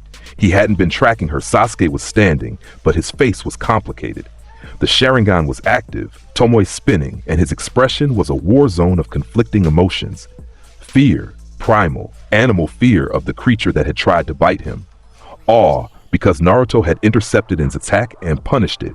And underneath both, like magma beneath the crust, jealousy. Corrosive, burning, acidic jealousy. I should have been able to do that, Sasuke thought. I should have been the one to fight. I should have been the strong one. That power, that impossible, ridiculous, rule-breaking power, should have been mine. It wasn't. It was Naruto's. And Sasuke didn't know how to process that. We need to move, Naruto said, breaking the silence. That thing knows where we are. It might come back. They moved, reached the tower in record time, Naruto running point, mapping their route through the frames, avoiding every threat before it materialized. When they stepped through the tower doors and opened both scrolls, summoning the Chunin proctor who explained that they'd passed the second phase, Naruto felt the tension drain from his body for the first time since he'd sensed Orochimaru. That had been close. Not because the Sannin could have beaten him in speed. Nothing could beat him in speed. Because Orochimaru's durability was on a different level entirely. A knee strike that would have killed a Jonin had merely dislocated the monster's jaw. Naruto would need more than speed to put that thing down permanently. He filed the thought away. Useful information for later. For now, there were preliminary fights to win. The preliminary matches were held in a concrete arena beneath the tower, bare and functional, with observation balconies lining both sides. The gathered genin stood in rows, watching a screen cycle through random name pairings with the nervous energy of fighters waiting to be called. Names flashed. Fights happened. Sasuke won his match, barely, the cursed seal pulsing on his neck, his opponent overwhelmed by Sharingan taijutsu, and a lion's barrage that left the other boy unconscious. Sakura lost hers to Ino Yamanaka of all people in a mutual knockout that was more embarrassing than impressive. Other fights cycled through, Shikamaru's lazy genius against a sound genin's arms, Shino's insects devouring another, Hinata's painful loss to Neji, which Naruto watched with hard eyes and a tightening jaw. Then the screen stopped cycling. Naruto Uzumaki versus Kiba Inuzuka. Kiba grinned. A wide, fang-bearing, overconfident grin that made Akamaru bark excitedly on his head. The Inuzuka boy hopped over the railing and landed in the arena with a thud, cracking his knuckles and rolling his shoulders. Finally, Kiba shouted. I've been waiting for this. No offense, Naruto, but I'm gonna wipe the floor with you. I'm the fastest in our class. Were, Naruto corrected, taking the stairs. What? You were the fastest, past tense. Naruto walked to the center of the arena. No haste, no urgency. He stopped 10 meters from Kiba, slid his hands into his pockets, and looked at the Inuzuka boy with an expression that contained exactly zero concern. On the observation balcony, Kakashi leaned against the railing. He'd been dreading and anticipating this in equal measure. The other Jonin senseis, Kurenai, Asuma, Guy, were watching too, drawn by the rumors that had been circulating since the bell test and amplified by the Wave mission report. Is your student as dangerous as I've heard? Kurenai asked, eyes on the arena. More, Kakashi said simply. The proctor, Hayate Gecko, a sickly-looking man with a perpetual cough, raised his hand between the combatants. Fifth match, Naruto Uzumaki versus Kiba Inuzuka. Begin. Kiba didn't waste time. Let's go, Akamaru. Beast mimicry, 4 legs technique. His posture changed. Foot dropped low, hands on the ground, chakra enhancing his limbs. Nails elongated into claws. Pupils went slit. His speed doubled, tripled, the beast mimicry transforming him from a fast genin into something feral and explosive. Akamaru leapt from his head, transforming into a Kiba clone in a puff of smoke. Fang over fang. Both Kibas launched, spinning, 2 tornado-like drills of rotating fury spiraling toward Naruto from slightly offset angles. The technique was designed as a pincer dodge one, the other catches you. The rotation generated enough force to bore through solid rock. Naruto watched them come, hands in pockets, head tilted slightly to one side. A spinning top, he said. How quaint. The twin tornadoes converged on his position, spinning, screaming. The air displacement ruffled his hair. He didn't dodge, he stepped forward, 1 frame, and reached into the spinning tornado. His hand entered the rotating drill and found Kiba's shoulder. The touch lasted 1/10 of a second. The technique lasted 1. Stop. Kiba and Akamaru froze. The arena went silent. It was, and this was the consensus of every witness, from the green genin to the veteran jonin, the single most visually impossible thing any of them had ever seen. Kiba and Akamaru, locked in their fang-over-fang rotation, were suspended in midair, spinning, or rather frozen in the act of spinning. The rotation had been captured, halted, crystallized in a single frame. Their bodies were flat, 2-dimensional, glassy. The tornado formation was preserved in impossible stillness, limbs extended, fur and hair fanned out by centrifugal force that no longer existed, faces contorted in the snarling rictus of the beast mimicry. They defied gravity. They defied physics. They hung in the air at an angle, 2 feet off the ground, like a photograph of a tornado that someone had torn from a textbook and propped against nothing. The gasps came from everywhere. What the? Asuma's cigarette fell from his lips. Is that genjutsu? Kurenai's Sharingan wasn't the right tool for this, but she activated her analytical instincts anyway, trying to find the illusion, the trick, the explanation. There was none. It's real, Kakashi said. What you're seeing is physically happening. That's impossible, Guy breathed hostile. And Guy had seen a lot of impossible things. In the arena, Naruto studied the frozen formation with the critical eye of an artist examining a sculpture. He walked around it, looked at it from different angles, tapped his chin thoughtfully. You know, Kiba, he said to the frozen, conscious, terrified boy suspended in his own technique.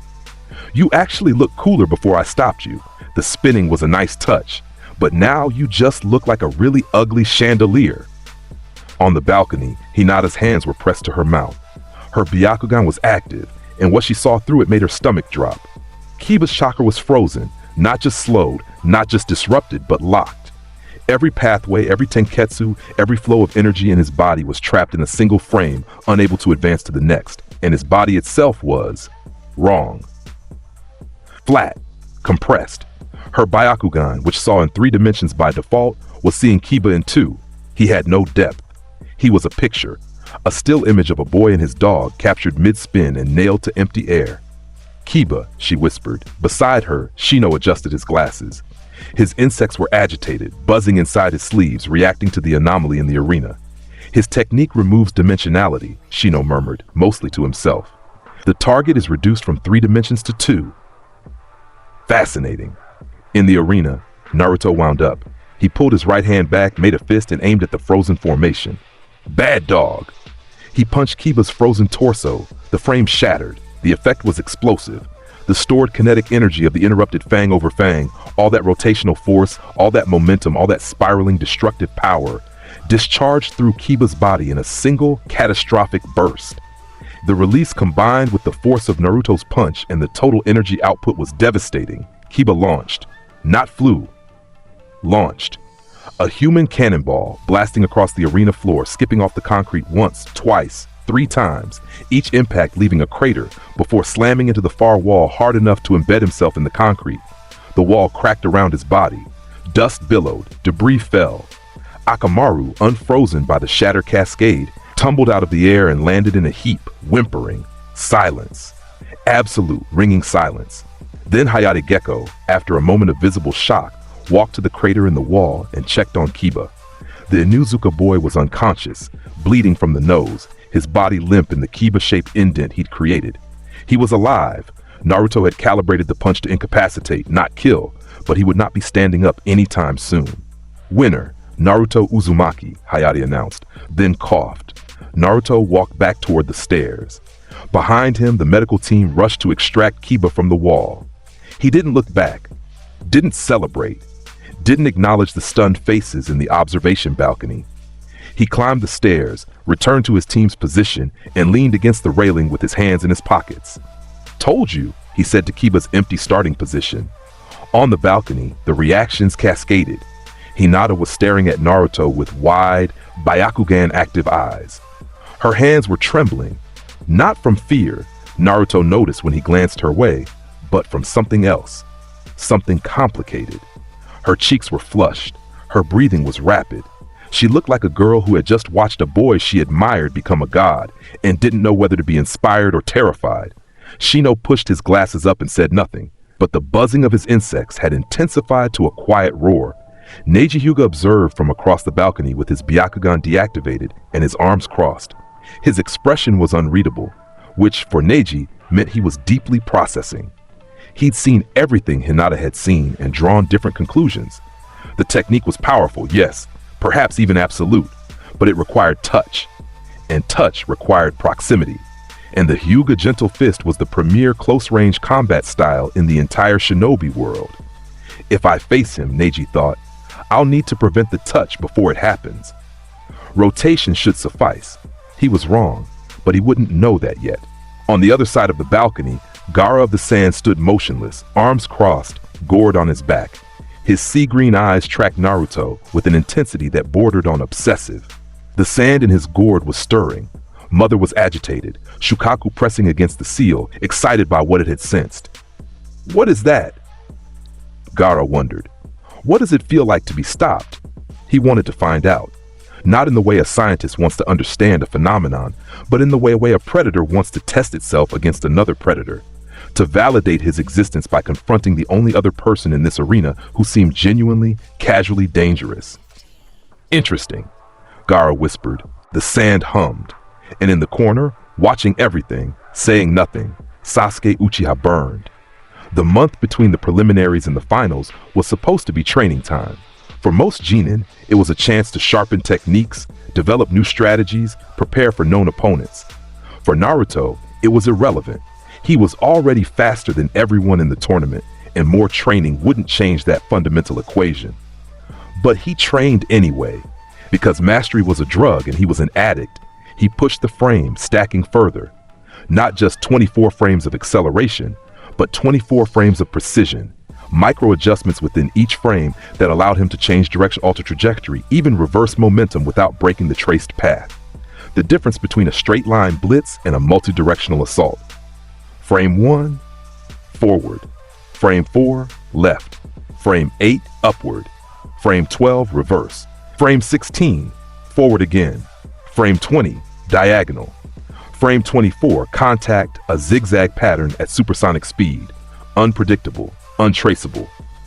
Even the Sharingan would struggle to follow it because the movements didn't obey normal physics. They were predetermined, programmed, each frame an absolute commitment that his body executed with mechanical perfection. He also experimented with the freeze effect. What happened when he froze water? It became a flat, rigid panel of ice that wasn't ice, dimensionally compressed, and when it shattered, the stored kinetic energy of the flowing water exploded outward like a water bomb. What happened when he froze fire? He hadn't found fire to test, but he theorized the thermal energy would be stored in the frame and released upon shattering, an explosion. He filed that under, use carefully. What about a jutsu mid-execution? Promising, very promising. He trained alone. Nobody could keep up with him, and he wasn't interested in slowing down. The day of the finals arrived. The arena was packed, Konoha's largest stadium, filled with civilians, ninja, dignitaries, and visiting delegates from every major nation. The Hokage sat in the VIP box alongside the visiting Kazekage, who was not the Kazekage, but Naruto didn't know that yet. The finalists gathered in the arena. Naruto stood apart from the others, hands in pockets, eyes scanning the crowd with mild disinterest. He felt the weight of thousands of stares, curious, fearful, excited, hostile, and let them slide off like water. The first match was called Naruto Uzumaki versus Neji Hyuga. A murmur swept through the crowd. The Hyuga prodigy against the unknown. Fate versus whatever the hell Naruto was. The betting pools, Naruto later learned, had been almost entirely in Neji's favor. The branch house genius with the Byakugan versus a no-name genin from the academy's bottom rung. The bookmakers would regret that. Neji was already in the arena when Naruto descended the stairs.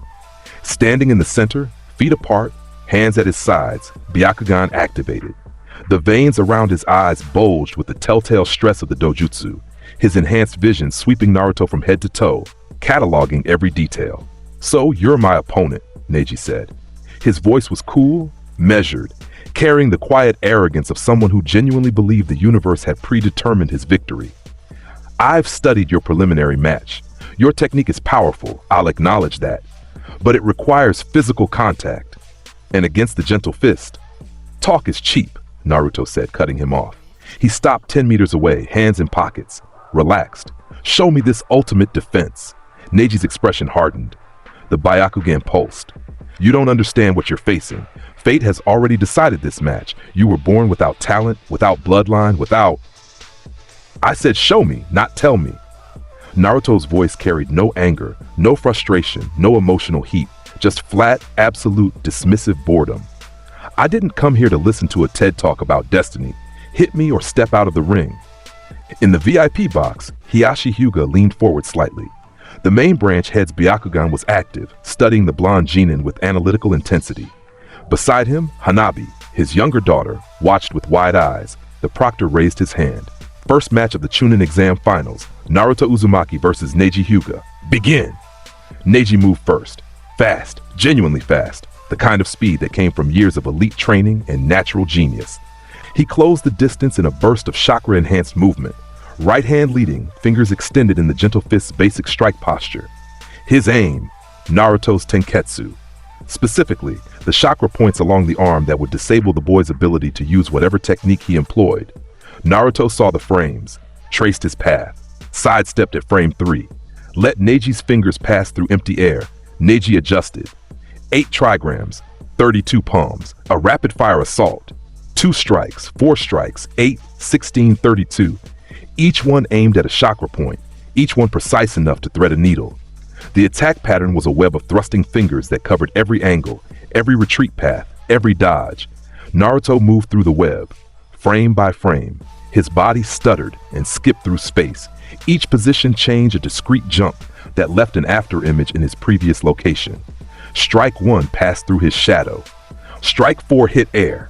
Strike 8 caught nothing.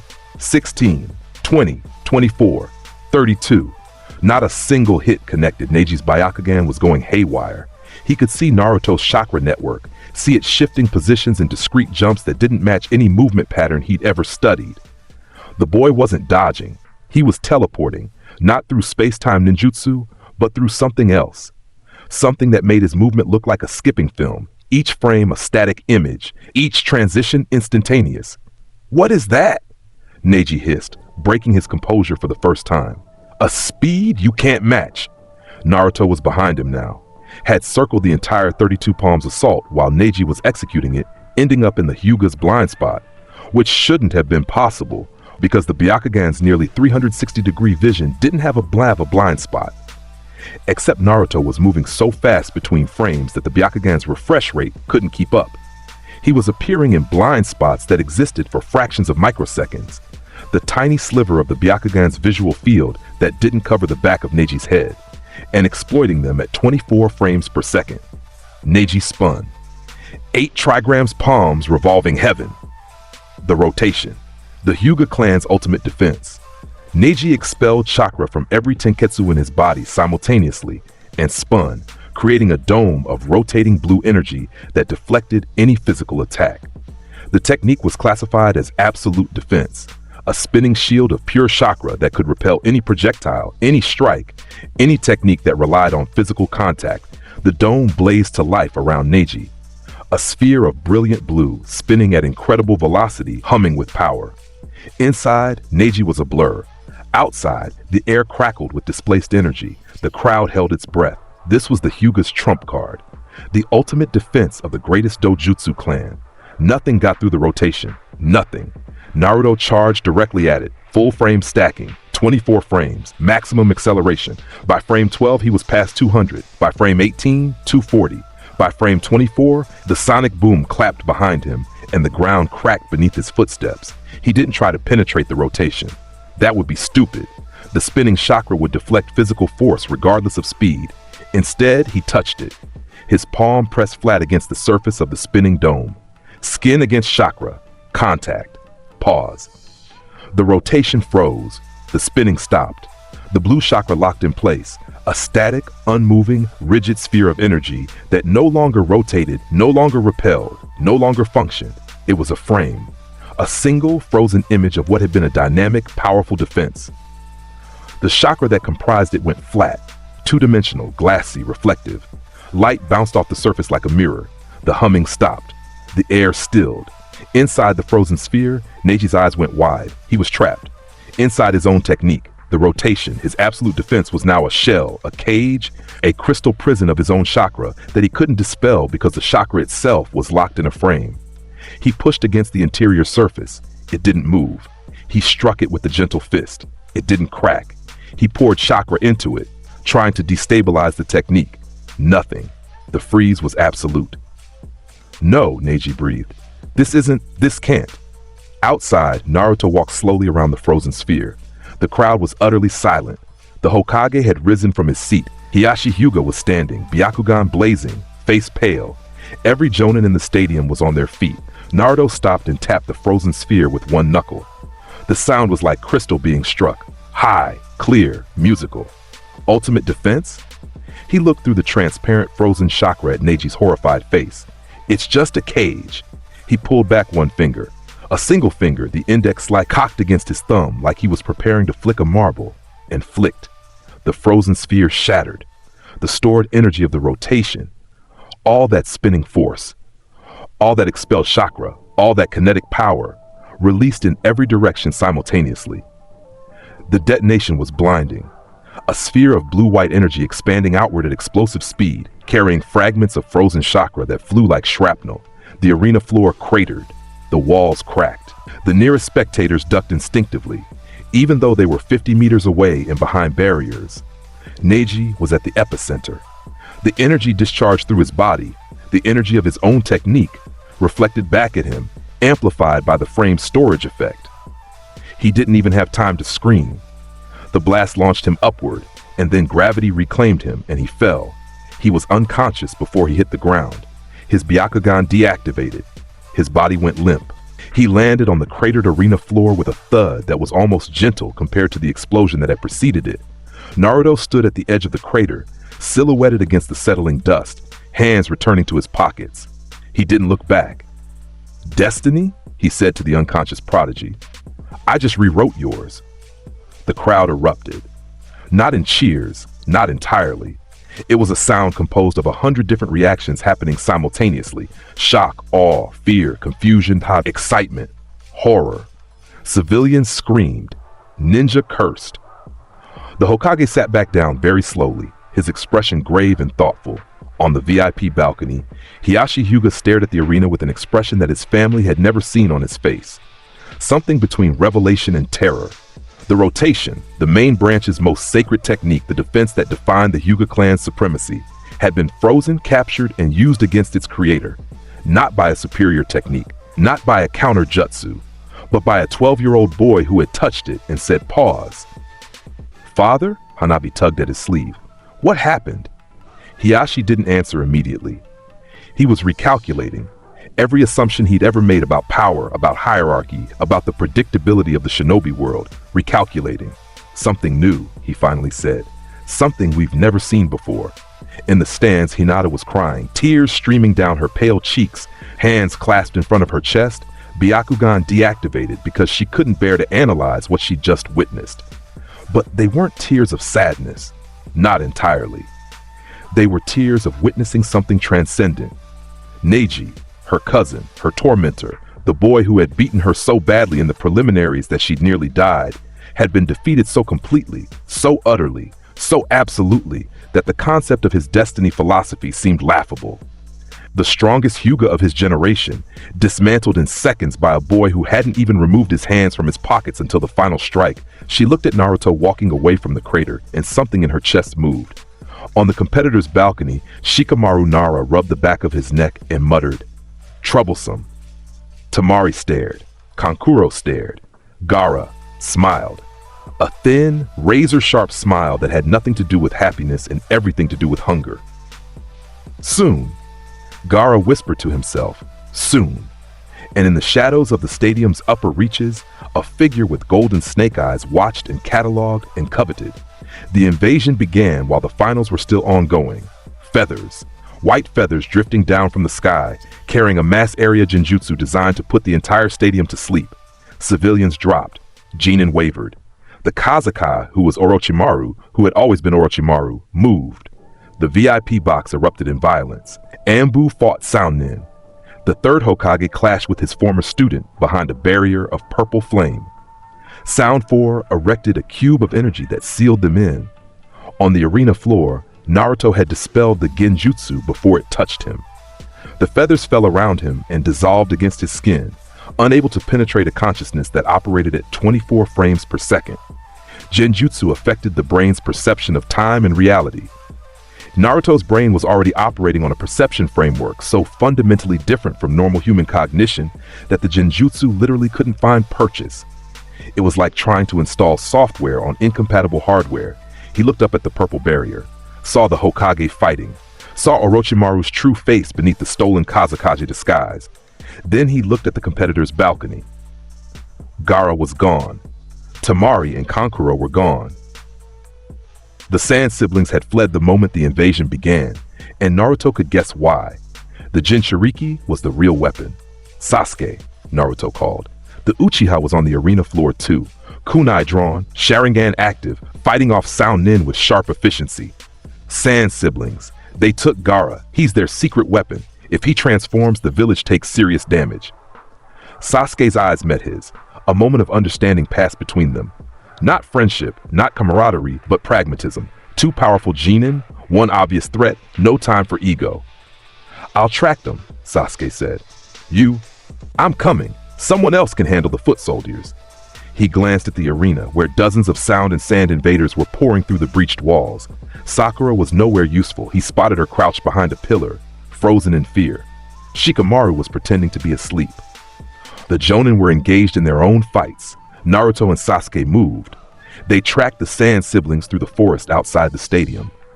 Sasuke's Sharingan picked up the trail, disturbed branches, residual chakra, the telltale marks of a heavy gourd scraping against bark. They moved fast, leaping through the canopy. Temari and Kankuro peeled off to delay them. Kankuro squared up against Sasuke, puppet strings gleaming. "Go ahead, Gaara," Kankuro called to his retreating brother. "We'll hold them." Sasuke engaged Kankuro without hesitation. Naruto blew past both of them, not even slowing down. Temari swung her giant fan, creating a blade of wind that should have cut him in half. But he was past it before the air pressure even registered. She stared at the empty space where he'd been, fan still extended, mouth open. Did he just... She started. He was already gone. Naruto found Gaara in a clearing half a kilometer from the stadium. The Sand Jinchuriki was standing in the center, arms wrapped around himself, breathing hard. The gourd on his back was cracking, literally cracking, sand leaking from the seams as the chakra seal destabilized. Shukaku's influence was bleeding through, and Gaara's body was changing. One arm was already transformed. The right arm, massive and misshapen, covered in sand-colored biju flesh. Clawed fingers as long as swords. The right side of his face was warped too. The eye had turned golden and star-shaped, and the sand armor was thickening into something organic, something alive. Gaara saw Naruto arrive and grinned, that thin, psychotic grin. "You came. You're wrecking my village. Of course I came. I want to fight you." Gaara's voice was layered now, his own and something deeper, something inhuman. Shukaku, pressing against the seal. "Mother says you're interesting. Mother says you stop time." "Mother's wrong. but I'll let you experience the truth firsthand. Gaara's sand erupted, a tsunami of the stuff, a wall of golden particles 10 meters high and spreading, crashing toward Naruto with the force and inevitability of a natural disaster. The sand was alive, directed by Gaara's will and Shukaku's instinct, seeking to crush, bury, suffocate. Naruto traced 24 frames. Full output, maximum acceleration, he moved. To Gaara, it looked like Naruto split into a dozen after images that each chose a different path through the sand wave. In reality, Naruto was zigzagging through the frames, each one a predetermined direction change, each one faster than the last, his body weaving through the gaps in the sand like water through fingers. Dodge left around a tendril. Frame 8, duck under a crashing wave. Frame 12, leap over a grasping claw. Frame 16, accelerate through a narrowing gap. Frame 20, clear the tsunami entirely. "You're too slow, Raccoon," Naruto said, landing on a branch above the sand wave's crest. Gaara snarled and redirected the sand. It surged upward, 100 tendrils reaching for Naruto like the arms of some massive, hungry creature. Each tendril was as thick as a tree trunk and moving at the speed of a striking snake.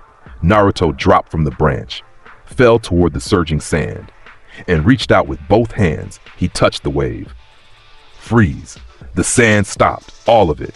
The entire wave, 10 meters tall, dozens of meters wide, 1,000 tons of animated mineral, locked into a single frame. It went flat, rigid, glassy. The golden particles lost their fluidity and became a solid two-dimensional surface that stretched across the clearing like a massive wall of amber. Tendrils that had been reaching for Naruto were frozen in mid-extension, their shapes preserved in impossible detail. Every grain of sand visible and immobile. The frozen sand wave was enormous, a monument to interrupted violence, and Naruto used it as a staircase. He ran up the surface of the frozen sand, his feet finding purchase on the flat, rigid surface, each step carrying him higher.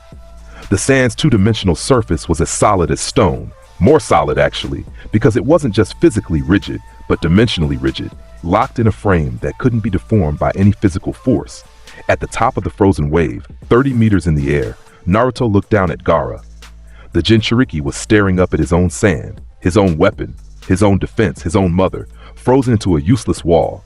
His expression was a mixture of disbelief and rage. "My sand!" Gaara screamed. "What did you do to my sand?" "I paused it," Naruto said, and jumped. He dropped straight down toward Gaara, tracing a 24-frame descent. Each frame added speed to his fall, gravity plus acceleration stacking until he was plummeting like a meteor. Gaara threw up his automatic sand shield, the absolute defense that had never been penetrated, the sand that moved on its own to protect its host. Naruto touched the sand shield in transit, freeze. The shield locked into a flat disk of frozen sand, suspended in front of Gaara's face. Useless. Naruto passed it like it wasn't there, because, dimensionally, it wasn't. A two-dimensional object had no depth to block a three-dimensional one. He slid past the frozen shield and reached Gaara, his hand pressed against Gaara's forehead. Palm flat. Contact absolute. Freeze. Gaara locked. The effect was staggering. Gaara's body, the human parts and the Shukaku parts, compressed into a single two-dimensional frame. The Biju chakra that had been flowing through him, powering the transformation, feeding the sand, stopped. Not disrupted, not sealed, but frozen. Every particle of demonic energy locked in place, unable to flow, unable to transform, unable to do anything. The partial Shukaku transformation halted mid-change. Gaara's right arm, massive, clawed, inhuman, was frozen in its Biju state. His face was frozen mid-warp, half human and half monster, an expression of shock captured in glassy, clocked, rigid detail. The golden eye stared out from the frame with Shukaku's consciousness behind it. The tailed beast itself, aware, conscious, unable to move, subjected to the same rules as its host. What is this? Shukaku raged behind the seal, and the rage went nowhere, because even rage requires movement, and movement was frozen. Naruto landed on the ground in front of the Gaara statue. The frozen Jinchuriki hung in the air, 1 foot off the ground, the enormous transformed arm extended to the side, the face a half-transformed mask of horror and fury. Above him, the frozen sand wave glittered in the sunlight, and below him, the frozen sand shield floated like a discarded mirror. "One touch," Naruto said.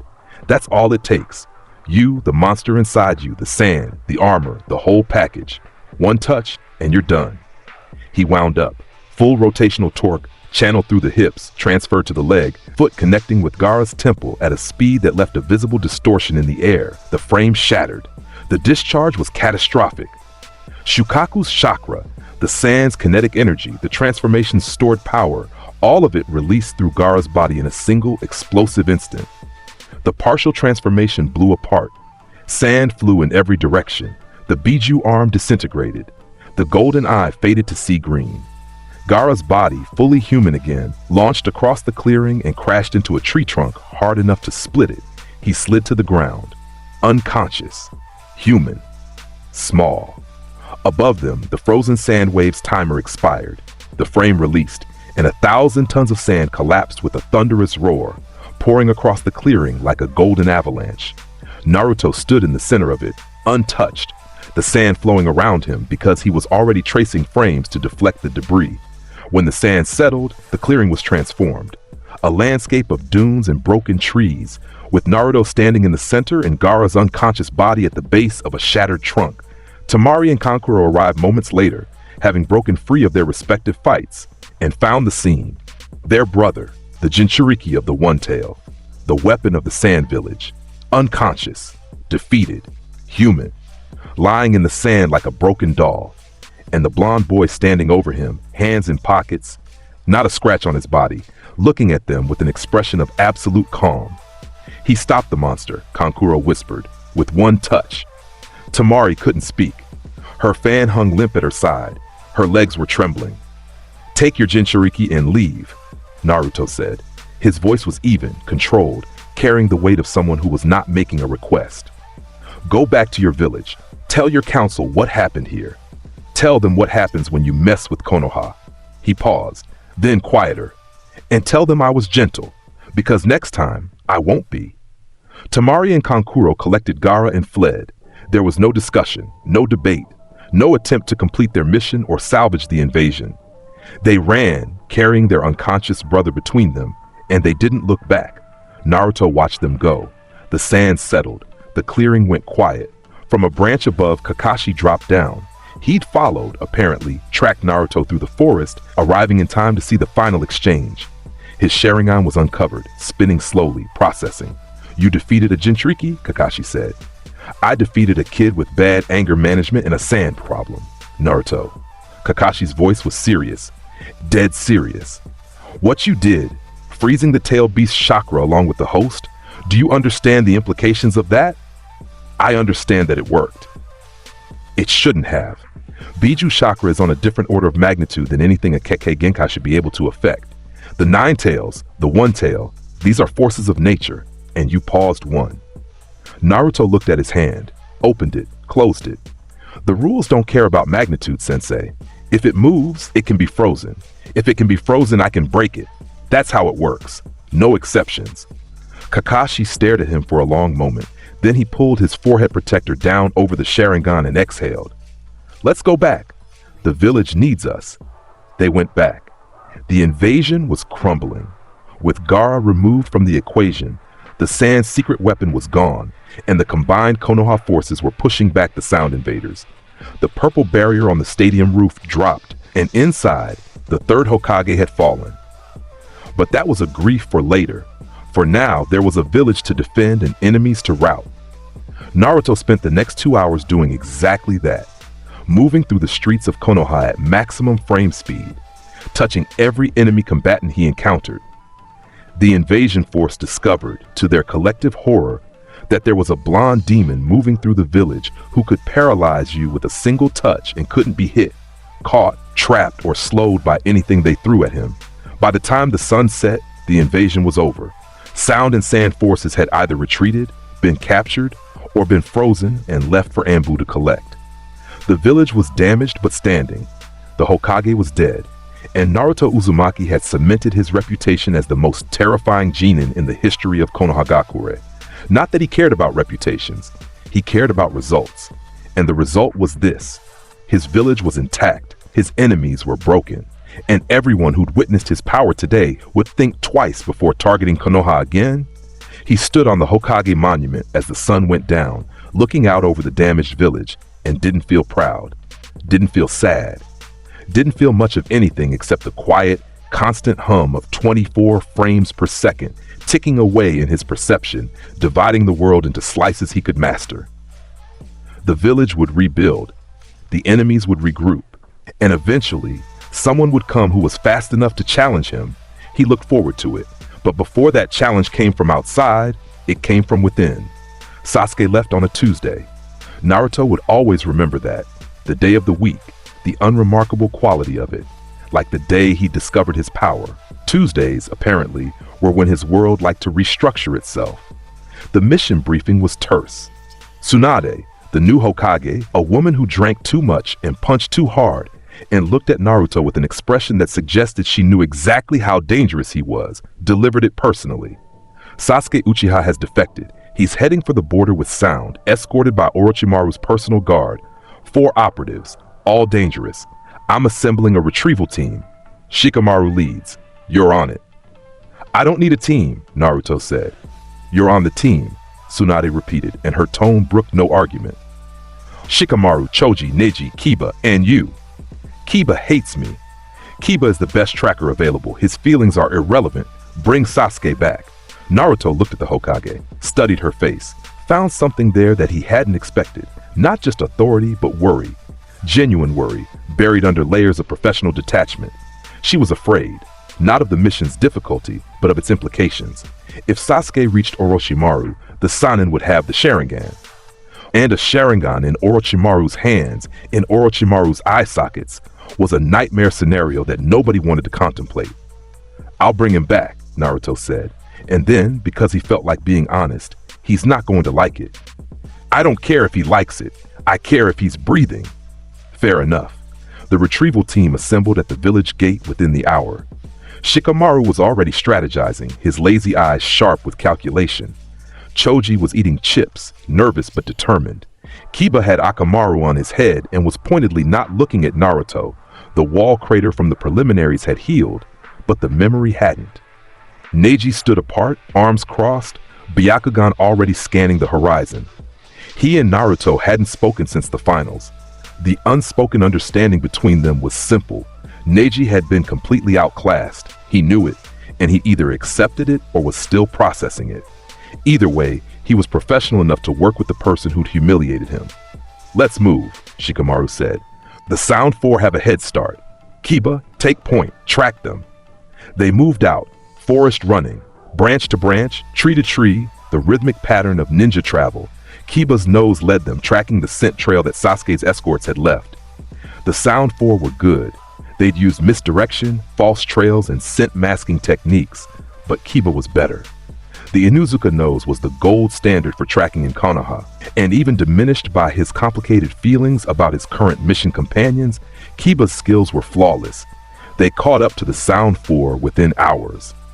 What followed was a running battle through the forest, a series of engagements that peeled off one retrieval team member after another to fight individual sound operatives. Choji stayed behind to fight Jirobo, the large one with the earth-based techniques. Neji peeled off to fight Kidomaru, the spider-themed archer with 6 arms. Kiba and Akamaru engaged Sakon and Ukon, the twin brothers who shared a body. Shikamaru squared off against Tayuya, the genjutsu-using flute player. Each time the team got smaller. Each time the pursuit continued with fewer people until it was just Naruto, alone in the forest. Chasing a coffin-shaped barrel that contained his teammate, carried by Kimimaro, a bone-wielding warrior who was already dying from disease but refused to die before completing his mission. Naruto didn't fight Kimimaro. He didn't need to.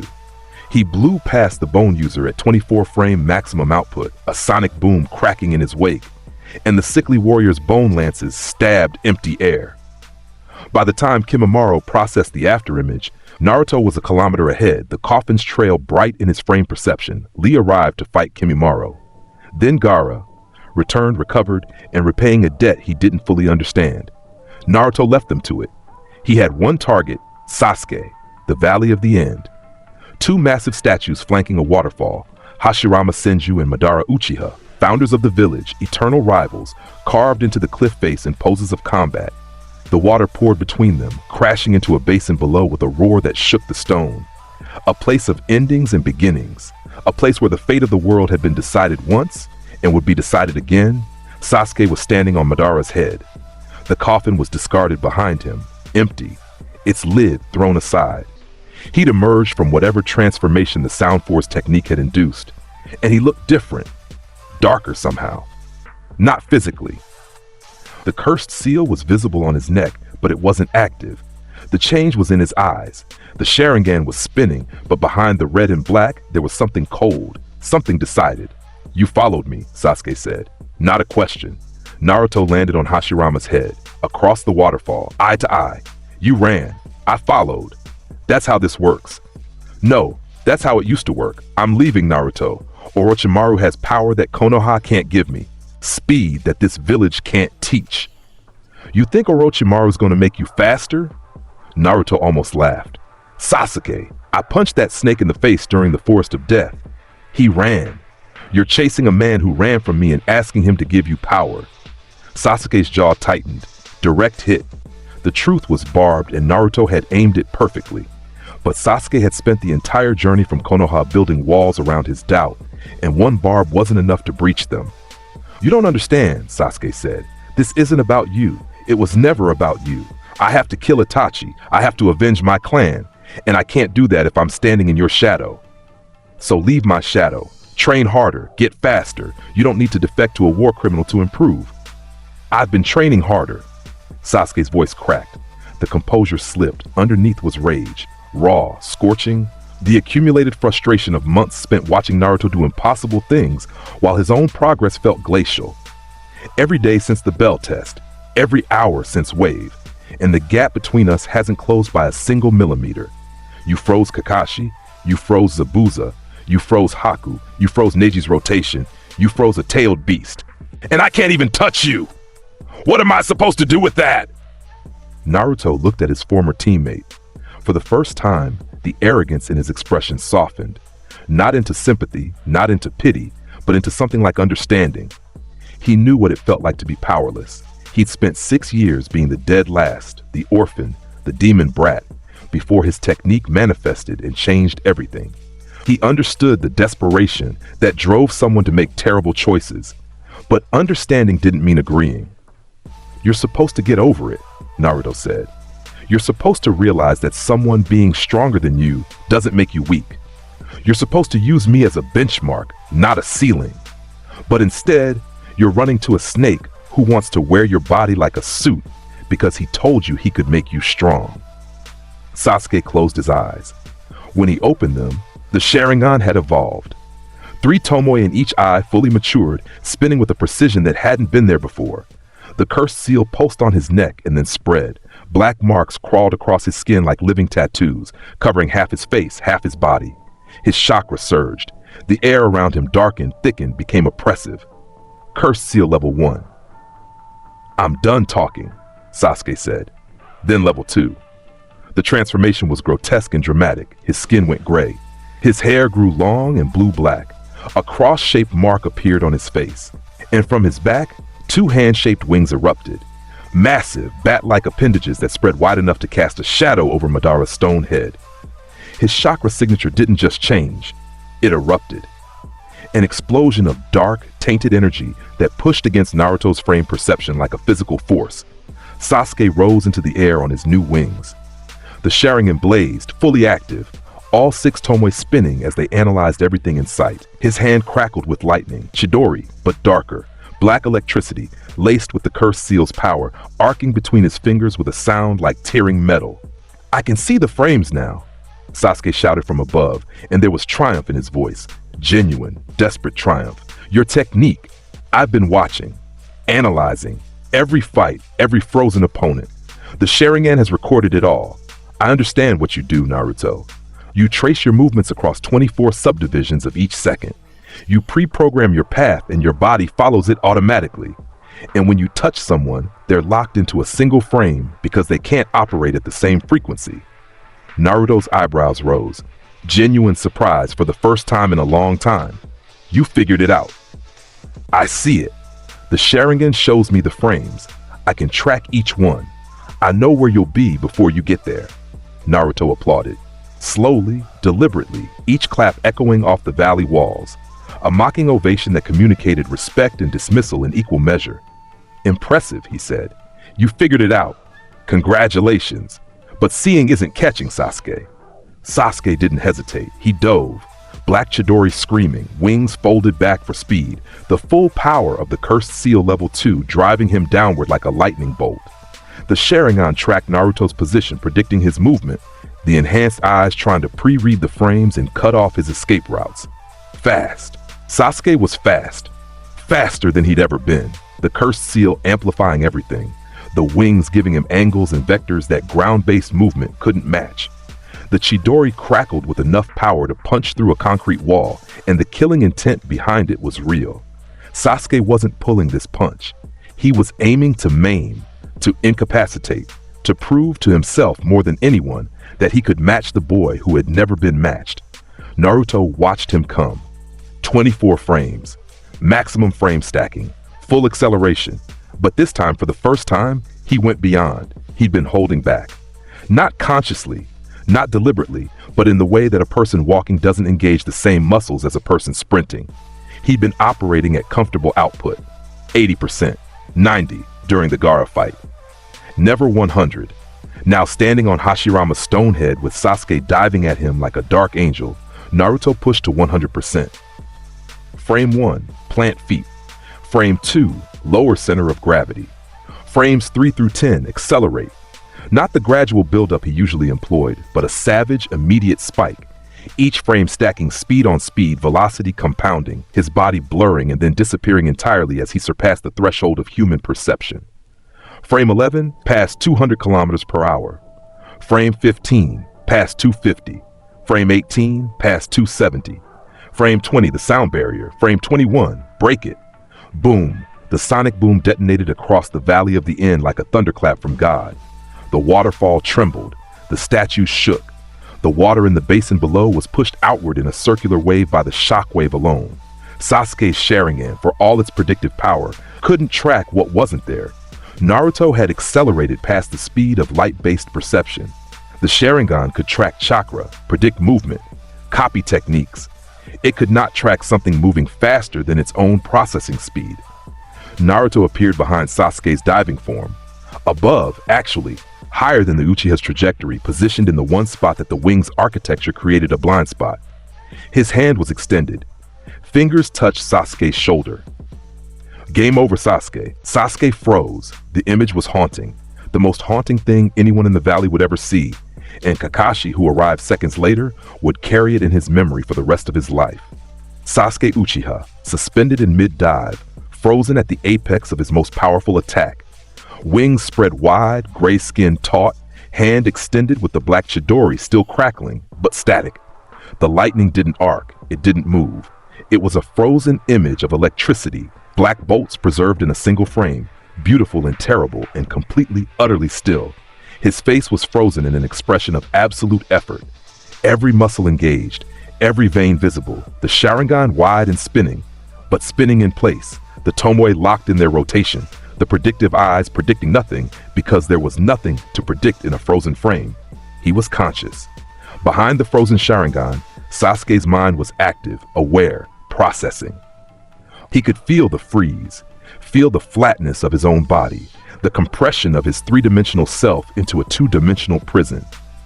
He could feel the Cursed Seal's power locked in place, the wings rigid and immovable, the Chidori's lightning trapped in his palm like a photograph of a storm, and he could feel with devastating clarity that Naruto had been right. Seeing wasn't catching. Understanding the technique didn't grant the ability to counter it. Knowing the rules didn't mean you could play the game. He was frozen, helpless, defeated. 1 second. Naruto walked through the air, stepping on the frozen Sasuke's wing like a platform, moving to a position directly behind the suspended Uchiha. He stood there for a moment, looking at the back of Sasuke's head, the blue-black hair lengthened by the Cursed Seal frozen in mid-flutter. "You know what your problem is, Sasuke?" Naruto said quietly, not mocking for once, almost sad. "You think power is something you get from other people, from your brother, from Orochimaru, from watching me and trying to copy what I do. But power isn't given. It isn't stolen. It isn't copied. It grows in the dark, in the pain, in the hours nobody sees. I didn't get this technique from anyone. I built it, frame by frame, second by second, alone. He pulled back his foot. Come home, Sasuke. He kicked. The frame shattered. The stored energy of the interrupted dive, plus the Chidori's trapped electrical power, plus the cursed seal's amplified kinetic force, plus the gravity of Sasuke's descent, all of it discharged through the Uchiha's body in a single, explosive release. The combined energies were enormous. The detonation blew Sasuke backward across the valley like a cannonball, his body skipping across the water surface. One skip, 2, 3, 4, 5, 6, 7 bounces, each one leaving a crater in the water that took a full second to fill, before he hit the cliff face beneath Madara's statue with an impact that carved a crater 10 feet deep in solid rock, dust, debris, silence.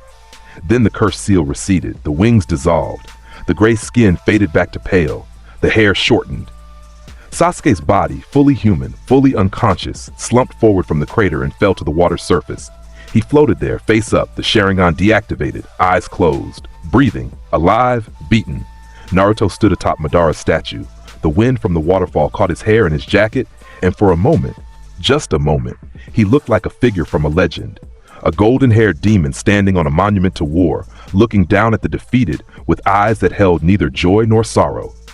No matter where you go, Sasuke, he said, and his voice carried across the valley, clear and cold and absolute. You will always be too slow. Kakashi arrived, landing on the water's surface with a splash, rushing to Sasuke, checking vitals, confirming the unconscious Uchiha was alive. He looked up at Naruto, standing on the statue's head, silhouetted against the sky. Their eyes met. Kakashi saw many things in that moment. His sensei's son, his team's most dangerous member, a boy with a power that defied classification and a personality that defied convention. A shinobi who had just defeated a cursed seal level 2 Sasuke Uchiha without using a single jutsu, without taking a single hit, without even appearing to try very hard. And beneath all of that, beneath the arrogance and the power and the dismissive confidence, Kakashi saw something else. Something that the boy probably didn't know he was showing. Loneliness. Not the self-pitying kind. Not the kind that craved sympathy, but the fundamental structural loneliness of someone who was simply too fast, too powerful, too different to ever truly stand beside another person. Naruto lived in a world of 24 frames per second, and everyone else lived in a different world entirely, and the gap between those worlds was measured in the distance between a frozen statue and a moving man. He was untouchable, in every sense of the word. I'll carry him, Kakashi said quietly. Naruto jumped down from the statue, landed on the water's surface, looked at Sasuke's unconscious face one more time. He'll hate me for this, Naruto said. Probably. Good. Hate is a better motivator than Orochimaru. He turned and started walking, across the water, toward the cliff path, toward home. Kakashi lifted Sasuke onto his back and followed. Behind them, the Valley of the End settled into silence. The waterfall resumed its eternal fall. The statues watched, stone-faced and impassive, as two figures and one unconscious body disappeared into the forest.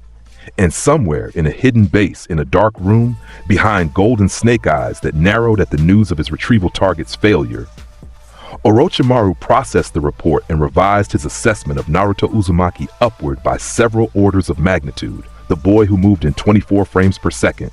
The boy who could freeze gods and monsters and prodigies with a touch. The boy who hadn't even used the 9 tails yet. The shinobi world didn't know what was coming, but it would learn, frame by frame, second by second. One frozen enemy at a time, they returned to Konoha at dawn. The village gates appeared through the morning mist, battered, patched, still showing damage from the invasion, but standing, always standing. Naruto looked at them without sentiment and walked through. The retrieval team had survived, barely. Choji was in critical condition. The Akamichi food pills had nearly killed him. Neji had taken an arrow through the shoulder but would recover. Kiba was bruised and bloody but upright. Shikamaru was uninjured and furious with himself for what he perceived as tactical failures. They were waiting at the hospital when Kakashi arrived with Sasuke's unconscious body. Tsunade met them at the door. took one look at Sasuke, the fading curse seal marks, the crater pattern bruising, the total chakra depletion, and then looked at Naruto. You did this. He didn't want it to come home. I insisted. Tsunade's mouth twitched. Not quite a smile. He'll be in the hospital for a week under Anbu guard. She hesitated, then added, You did well. I know. She watched him walk away and thought about the reports she'd been reading.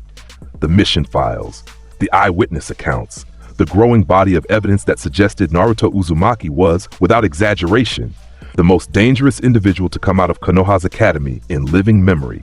Not the most powerful, not yet. The Sannin had more jutsu, more experience, more raw capability. The Kage-level shinobi of the world had depths of power that a 12-year-old Chunin couldn't match, regardless of his Kekkei Genkai. But the most dangerous, the most unpredictable, the hardest to counter, contain, or comprehend? Yes, without question. She poured herself a drink and started writing the mission report addendum.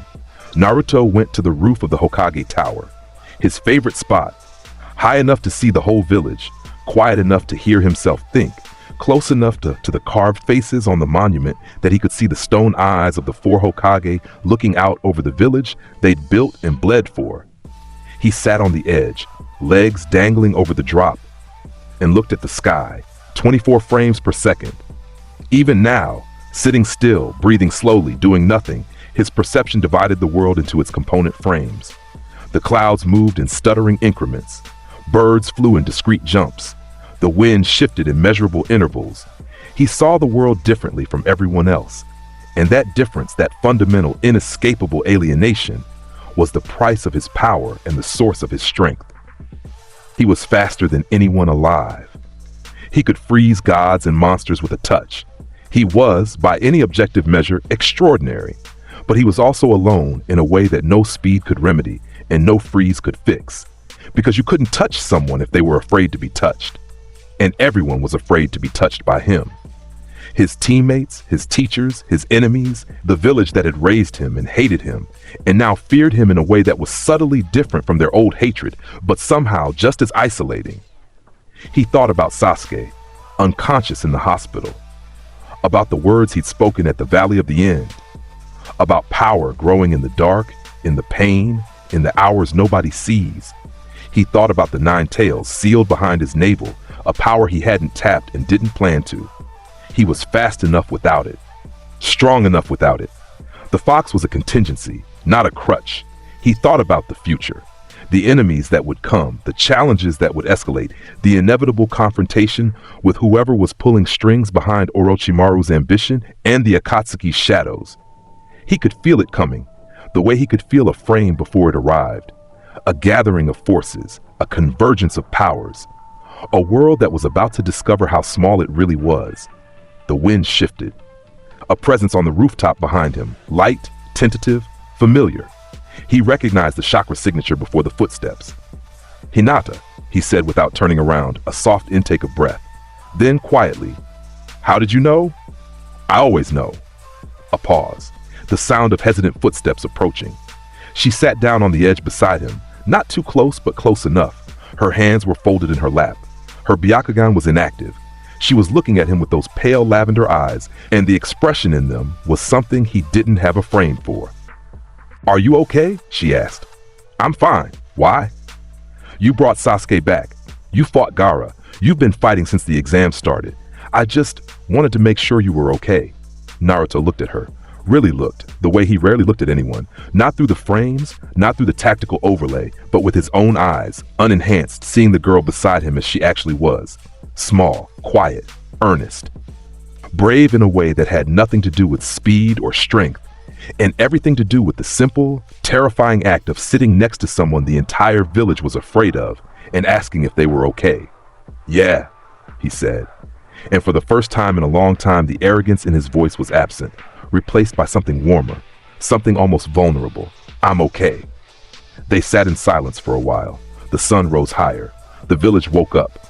Below them, the streets began to fill with people, rebuilding, recovering, moving forward at their slow, normal, single frame per second pace. Naruto watched them, and for just a moment, he wished he could see the world the way they did.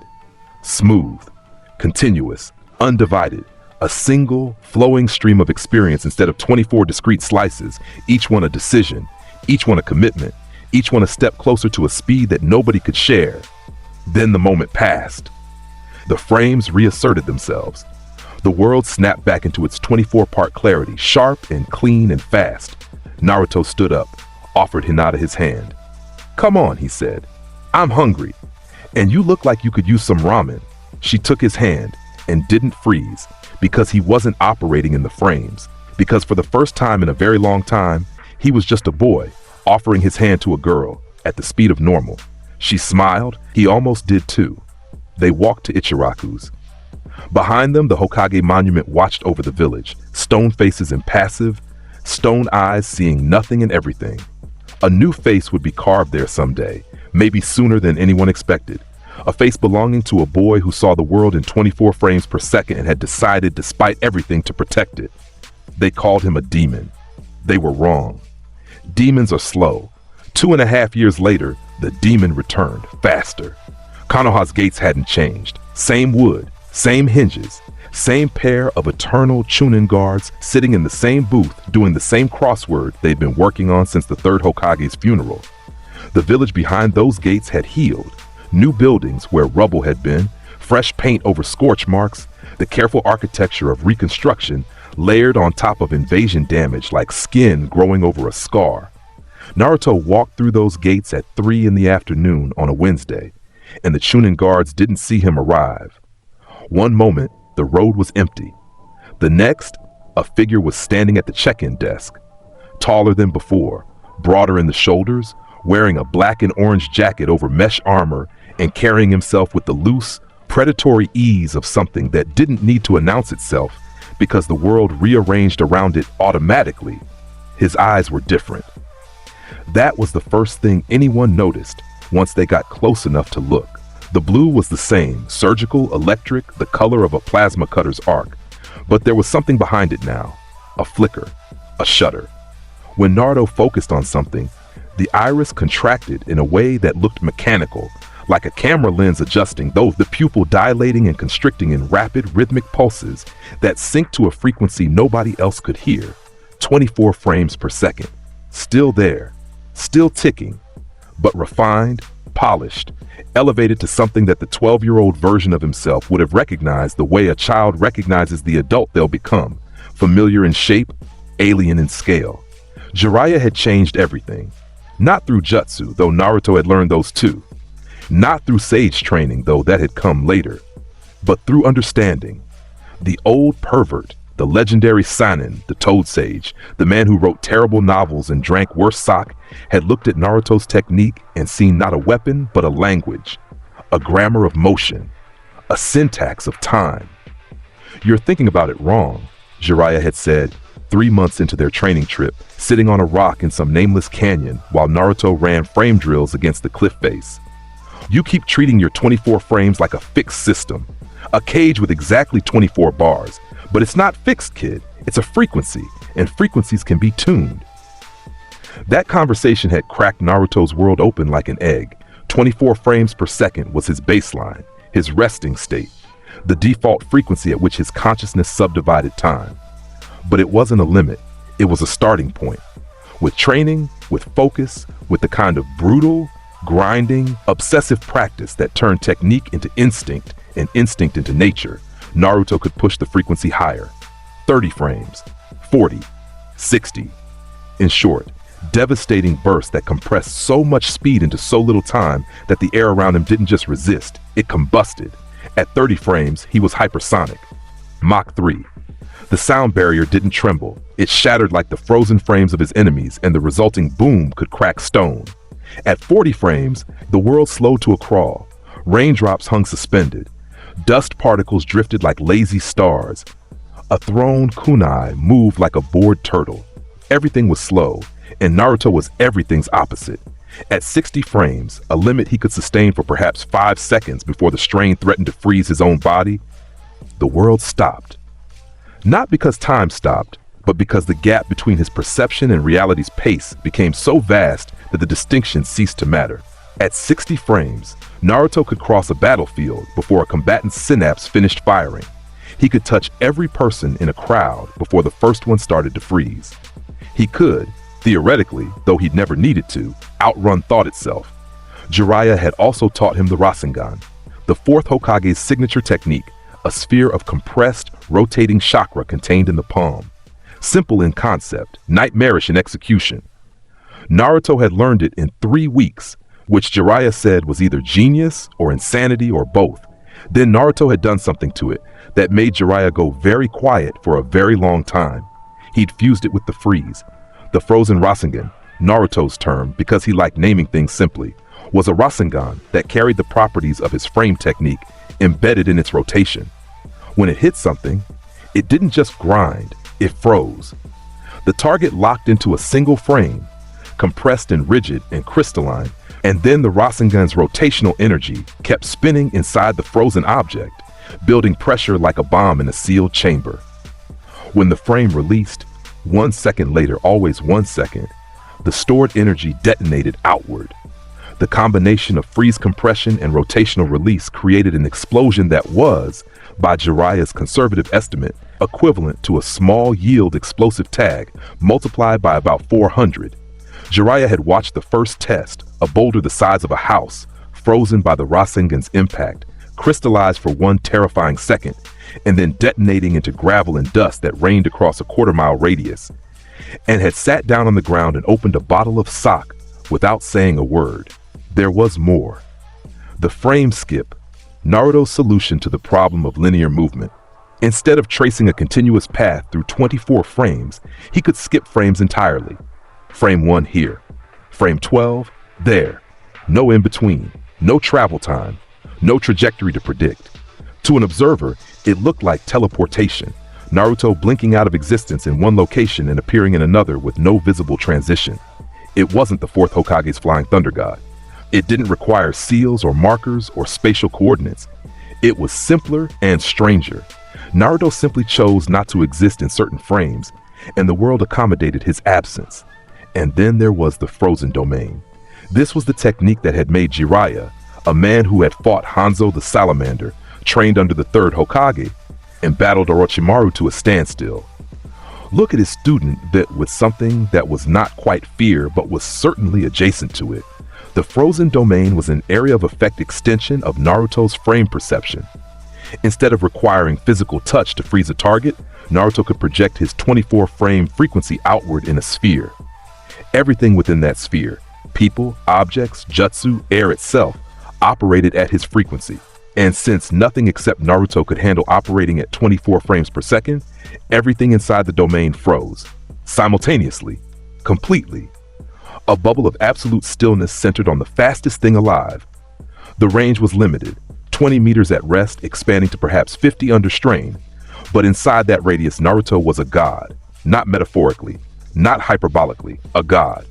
Nothing moved unless he allowed it. Nothing existed in more than 2 dimensions unless he chose to unfreeze it. The domain was his world, and in his world, the laws of physics answered to a higher authority. 2.5 years of training, and Naruto Uzumaki had transformed from the most dangerous genin in Konoha's history to something that didn't have a classification. He checked in at the gate. The Chunin guard, Kotetsu, who had been present at the invasion and had seen Naruto freeze an army on a bridge in Wave Country, looked at the returning ninja with an expression that said he was deeply regretting not calling in sick today. "Welcome back," Kotetsu said, his pen hovering over the registry. "How was the trip?" "Educational," Naruto said, and walked into the village. The streets were busier than he remembered. More people, more commerce, the natural growth of a hidden village between crises. He drew stares, recognition from some, curiosity from others, the instinctive tension of civilians who didn't know why they were nervous but felt it in their bones when he passed. He went to the Hokage Tower. Tsunade was waiting. She looked the same. Ageless, sharp-eyed, the kind of beautiful that concealed a temper capable of leveling buildings. She sat behind the Hokage's desk with a sake cup in one hand and a mission scroll in the other. And when Naruto walked in, she studied him the way a general studies a weapon that's just been upgraded beyond specifications. "You've grown," she said. "You haven't." Her eye twitched. Jiraiya's report says you've expanded your technique significantly. He was unusually vague about the details. That's because I told him to be. You told Asanin to be vague in his official report to the Hokage, and he listened because he's smart enough to know that the less documentation exists about what I can do, the safer the village is. Naruto met her eyes. No arrogance, or rather, a different kind of arrogance. Not the brash, performative swagger of a 12-year-old proving himself. This was quieter, settled. The confidence of someone who had measured the distance between himself and the rest of the world and found it comfortable. Tsunade regarded him for a long moment. Then she set down her sake cup. We have a situation. Gaara has been captured. Naruto's expression didn't change, but the frame sharpened. The ambient overlay on his vision tightened. The 24 subdivisions of each second becoming crisper, more defined. A readiness response. A predator's ears pricking up. Who? Akatsuki. 2 operatives. They attacked the Sand Village 3 days ago and extracted the one-tailed Jinchuriki. Gaara fought them and lost. Gaara lost? He was protecting his village. Used himself as a shield to block an aerial bombardment. The explosion knocked him off the Kazekage Tower, and they took him while he was incapacitated. He's Kazekage now? Has been for a year. You'd know that if you read your mail. Naruto processed this. Gaara, the boy he'd frozen and unfrozen in a forest clearing, the Jinchuriki he'd beaten with one touch, the weapon of the Sand Village turned leader, had been captured, taken, by an organization that collected tailed beasts like stamps. Who's on my team? Team Kakashi. You, Sakura, Kakashi, and a new member, Sai. Ink user. Anbu Root operative. Root. Naruto's voice flattened. He knew about Root. Jiraiya had told him. Danzo's shadow army. The emotionless operatives trained to be weapons. Danzo's keeping tabs on me. Probably. Sai is talented but replaceable. If he becomes a problem, deal with it. With pleasure. He turned to leave. Naruto. Tsunade's voice stopped him at the door. Bring Gaara back. He's an ally and allies are rare. I brought Sasuke back from the Valley of the End because he was a teammate. I'll bring Gaara back because he's a friend. He paused. Then over his shoulder. How's Sasuke? Still in the village. Still under surveillance. Still. She hesitated. Angry. Good. Angry means he's training. He left. Team Kakashi assembled at the village gate within the hour. Kakashi looked the same, mask, forehead protector over the Sharingan, posture of casual readiness that disguised one of the sharpest tactical minds in the shinobi world. He nodded at Naruto with a single lens, measured tilt of his head that communicated a novel's worth of assessment in a fraction of a second. Sakura had changed. The girl who'd caught bells through charity and contributed nothing on the bridge and wave had become something harder, something more. Tsunade's training had carved her into a medical nin of genuine skill, with fists that could crater stone and a temper inherited from her mentor. She looked at Naruto with an expression that was equal parts greeting and evaluation. Naruto, she said, you look different. I'm taller. That's not what I meant. Sai stood apart from the others, pale, dark-haired, a smile that didn't reach his eyes because it didn't come from any genuine emotion. It was a learned behavior, a mask worn by someone who'd been trained to suppress everything human about himself. He carried a tanto on his back and a scroll of ink at his hip back, and his dark eyes tracked Naruto with the clinical attention of an analyst cataloging a variable. You're Naruto Uzumaki, Sai said. I've read your file. It describes your technique as unknown, unprecedented, extremely dangerous. That's what Kakashi wrote 3 years ago. It's gotten worse since then. Worse for whom? Naruto looked at him. The camera shutter flicker in his irises was visible, a rapid dilation and contraction that made Sai's trained instincts scream warning. For everyone who isn't me. They moved out. 3 days of travel compressed into one because Naruto set a pace that pushed even Kakashi to his limits. Through the forests, across the borders, into the Wind Country's vast desert. The sand stretched in every direction, featureless and scorching, and Naruto ran across it at a speed that left after images shimmering in the heat haze behind him. Sai, running alongside Kakashi, attempted analysis. His root training had equipped him with observation skills that bordered on superhuman, the ability to track movement, catalog behavior patterns, predict actions based on micro-expressions and body language. He turned all of it on Naruto and got nothing. The boy, the young man, now moved wrong. His strides didn't connect smoothly. There were gaps in his locomotion, tiny discontinuities where his body seemed to skip from one position to the next without traversing the space between. Sai's eyes couldn't track the transitions. His analytical framework couldn't classify the movement type. The Anbu training that had allowed him to profile and predict every opponent he'd ever faced returned a blank page. Interesting, Sai murmured, and filed the information under insufficient data. They reached the Akatsuki hideout, a massive boulder sealed with a barrier jutsu, nestled in a canyon at the edge of Wind Country. Team Guy was already there, having been dispatched as backup.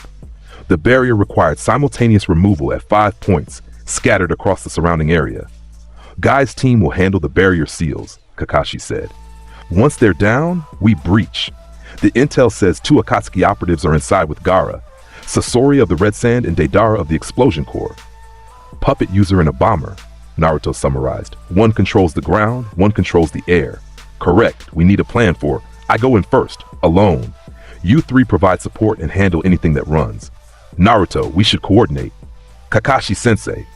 Naruto's voice was patient, almost gentle, the tone of someone explaining gravity to a child. I've spent 2.5 years getting faster. Do you know what 40 frames per second looks like? Kakashi was quiet for a moment. Then, no. Neither do they. Breach the barrier, I'll handle the rest. The barrier seals dropped simultaneously, Guy's team executing with the kind of precision that only 10,000 hours of training could produce. The boulder cracked, split, fell away in massive sections. Inside, the cavern opened up. Vast, dim, stalactites hanging from a ceiling lost in darkness. In the center, seated on a grotesque statue with 9 eyes and bound hands, was Gaara, unconscious, pale.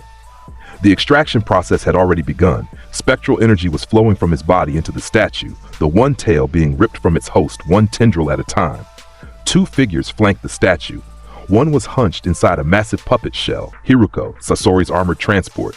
The other perched on a clay bird that hovered near the cavern's ceiling. Deidara, blonde, one eye covered by a scope, a grin on his face that spoke of someone who genuinely enjoyed his work. Oh? Deidara looked down at the intruders. Company already? I expected more time. The extraction isn't complete. Sasori's voice rasped from inside Hiruko. We need more time. Then I'll buy us some, yeah? Deidara's hands opened, mouths in his palms chewing clay, shaping it, infusing it with explosive chakra. Small birds, dozens of them, launched from his fingertips and swooped toward Team Kakashi in a screaming, detonating swarm. Naruto was already moving. 24 frames. Standard output. Barely warming up. He traced a path through the swarm. Frame 1 through 8. Sidestepped the first wave. Frame 9 through 16. Closed the distance on the second. Frame 17 through 24. Reach up. He touched the nearest clay bird mid-flight. Freeze. The bird locked. A tiny, intricate sculpture of explosive clay, frozen in a 2-dimensional frame, wings spread, mouth open, the explosive chakra inside it suspended and inert. It hung in the air like a Christmas ornament made of nightmares. Then Naruto touched the next one, and the next, and the next. He moved through the swarm at a speed that turned him into a streak of black and orange, each touch lasting a fraction of a frame, each contact freezing another clay construct. In 2 seconds, every explosive bird in the cavern was frozen. 43 miniature clay sculptures, suspended in the air in various stages of flight, forming a constellation of paralyzed art that stretched across the cavern like a mobile. Deidara's grin evaporated. What the? My art! What did you do to my art? Naruto landed on the cavern floor beneath the frozen swarm. He looked up at Deidara.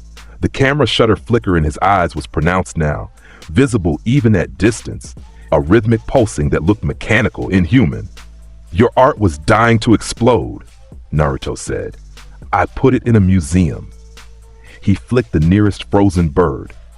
The frame shattered, and the stored explosive chakra detonated in a directed burst that hit the next frozen bird, which shattered and detonated into the next, chain reacting through the constellation in a cascade of explosions that arced across the cavern's ceiling and converged on Deidara's position. The bomber threw himself off his clay bird, dodging his own redirected explosions, and landed hard on the cavern floor. He was fast, trained, agile, a former Iwa elite. but he'd landed 20 meters from Naruto, and 20 meters was a distance that Naruto could close in less than half a second. "Sakura, Chiyo-sama," Naruto called, already moving. "The puppet is yours. I'm handling the bird." Lady Chiyo, the Sand Village elder who had accompanied them, a legendary puppet master in her own right, nodded once. Sakura cracked her knuckles. They turned towards Sasori's Hiriko shell. Kakashi moved to support them, Sharingan exposed. Naruto focused on Deidara, but the bomber wasn't staying. Deidara was already airborne, a new clay bird, larger, faster, launching from the cavern entrance and climbing into the open sky. Naruto chased him out of the cave and into the desert sunlight, where Deidara banked his bird and climbed higher, putting distance between them with every wing beat. "Can't catch what flies!" Deidara shouted from 300 meters up, his scope eyes zooming in on Naruto's ground level position. "My art lives in the sky, yeah? And you're stuck on the..." Naruto jumped, not a normal jump, a frame skip assisted, 30-frame stacked launch that converted every subdivision of the next second into vertical acceleration. He left the ground at Mach 2. The sand beneath his feet exploded outward in a crater, and the shockwave flattened dunes for 100 meters in every direction. He didn't arc. He didn't curve. He went straight up like a missile, the air screaming around him, after images trailing behind like the tail of a comet, and those after images were visible, stuttering, frozen fragments of his passage that crystallized in the air for a split second before shattering into light. Deidara's eye went wide. The blonde projectile was closing the distance between ground and sky with a speed that shouldn't have been possible. The bomber banked hard, his bird screaming through a tight turn, hands already chewing clay. C2 Dragon! A massive clay construct erupted from his bird's back. A dragon, 10 meters long, jaws open, wings spread. It launched downward, trailing a chain of clay bombs from its belly, each one detonating in sequence to create a wall of explosions between Deidara and his pursuer. Naruto reached up mid-ascent and touched the nearest explosion. The fireball froze. A sphere of detonating clay chakra, captured at the moment of expansion, locked into a flat, crystalline frame that glowed with internal heat but produced none. The frozen explosion hung in the desert sky like an orange sun, its surface glassy and reflective, the fire inside it visible but immobile. Naruto stepped on it. The frozen explosion was solid, absolutely, immovably solid, the way all his frozen frames were. His foot found purchase on the crystalline surface, and he used it as a platform to redirect his momentum horizontally. Then he reached the next explosion and froze it too, and the next. Stepping on detonations like a staircase, running through the sky on a pathway of frozen fire, each step leaving a crystalline sun behind him. By the time the C2 Dragon reached him, Naruto had built a staircase of 8 frozen explosions that curved upward through the sky. He met the dragon head-on, reached out, and pressed both palms against its open jaws. Freeze. The dragon locked. All 10 meters of it, every scale of clay, every articulated joint, every ounce of explosive chakra, compressed into a flat, colossal image that hung in the desert sky like a cave painting drawn on air. The wings were spread in mid-beat, the jaws open around nothing, the trailing bombs dangling from its belly in a frozen chain. Sunlight hit the two-dimensional surface and scattered, casting prismatic shadows across the sand below. "Impossible!" Deidara screamed from his circling bird. "That was C2. A C2 dragon doesn't just... You can't just... I just did." Naruto stood on the frozen dragon's snout, 300 meters above the desert, the wind whipping his jacket. He looked up at Deidara with an expression of tolerant boredom. "Your art is incomplete. Let me finish it." Deidara's face contorted. Rage, disbelief, and something that might have been professional offense. The fury of an artist whose masterpiece had been critiqued and found wanting. He reached into his clay pouch and pulled out the last resort. C4, Karura. He chewed the clay, molded it, and expelled a massive construct from his mouth.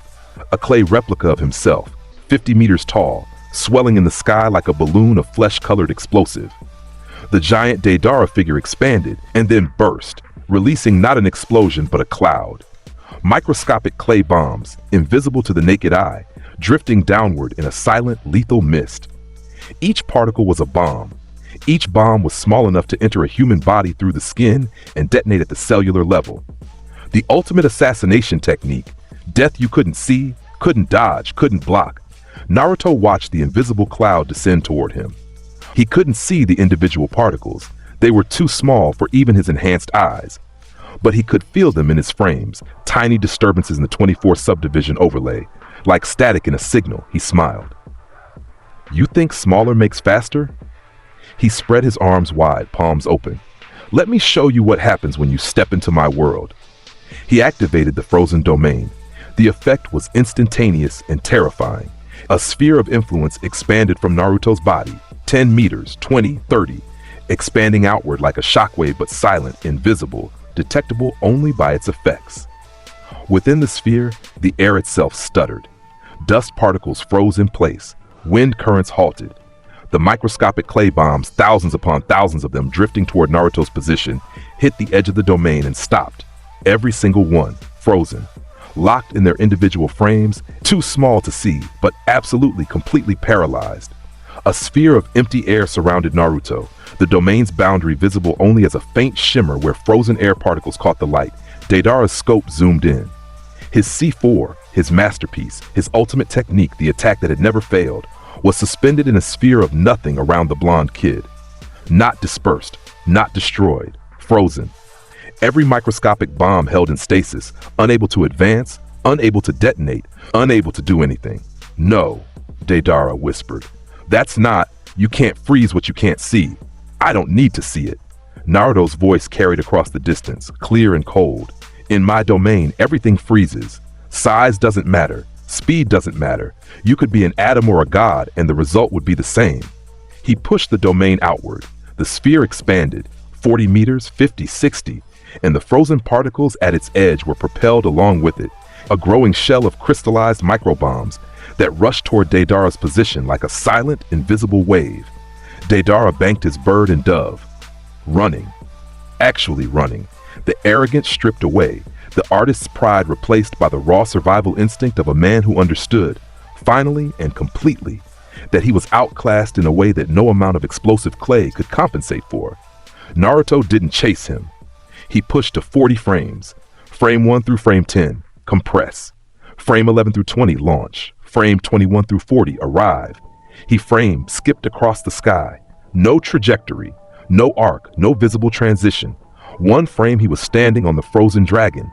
The next he was directly above Deidara's diving bird, hand extended, falling like a stone, his palm pressed flat against Deidara's back. Freeze. Deidara locked. The bomber, his bird, the explosive clay residue on his skin, the chakra flowing through his hands, the mouths in his palms. All of it compressed into a flat, two-dimensional image suspended in the open sky at 300 meters. The frozen frame caught the sunlight and blazed like a signal fire. A crystal sculpture of a man and his bird captured in the act of fleeing, angled downward at 30 degrees, face twisted in terror. Naruto stood on the frozen bird's wing, arms crossed, looking down at the desert. Kakashi was visible below, a tiny figure on the sand, his Sharingan pointed upward, tracking what he could of the battle, which wasn't much. From ground level, the fight had looked like a series of distant flashes and impossible images, frozen explosions, a dragon turned to glass, and now a bomber suspended in the sky like a defective satellite. Kakashi-sensei? Naruto called down. I'm going to unfreeze him. Might want to use that eye trick of yours, the Kamui thing, to catch the body. We need him for intel. Kakashi, who hadn't told anyone about Kamui yet, went very still. Then his Mangekyo Sharingan opened, the distinctive pinwheel pattern spinning, targeting the frozen Deidara. Naruto flicked the frozen frame. The shatter was spectacular. Deidara stored momentum, his bird's flight energy, and the residual explosive chakra on his body all discharged simultaneously. The bird detonated beneath him.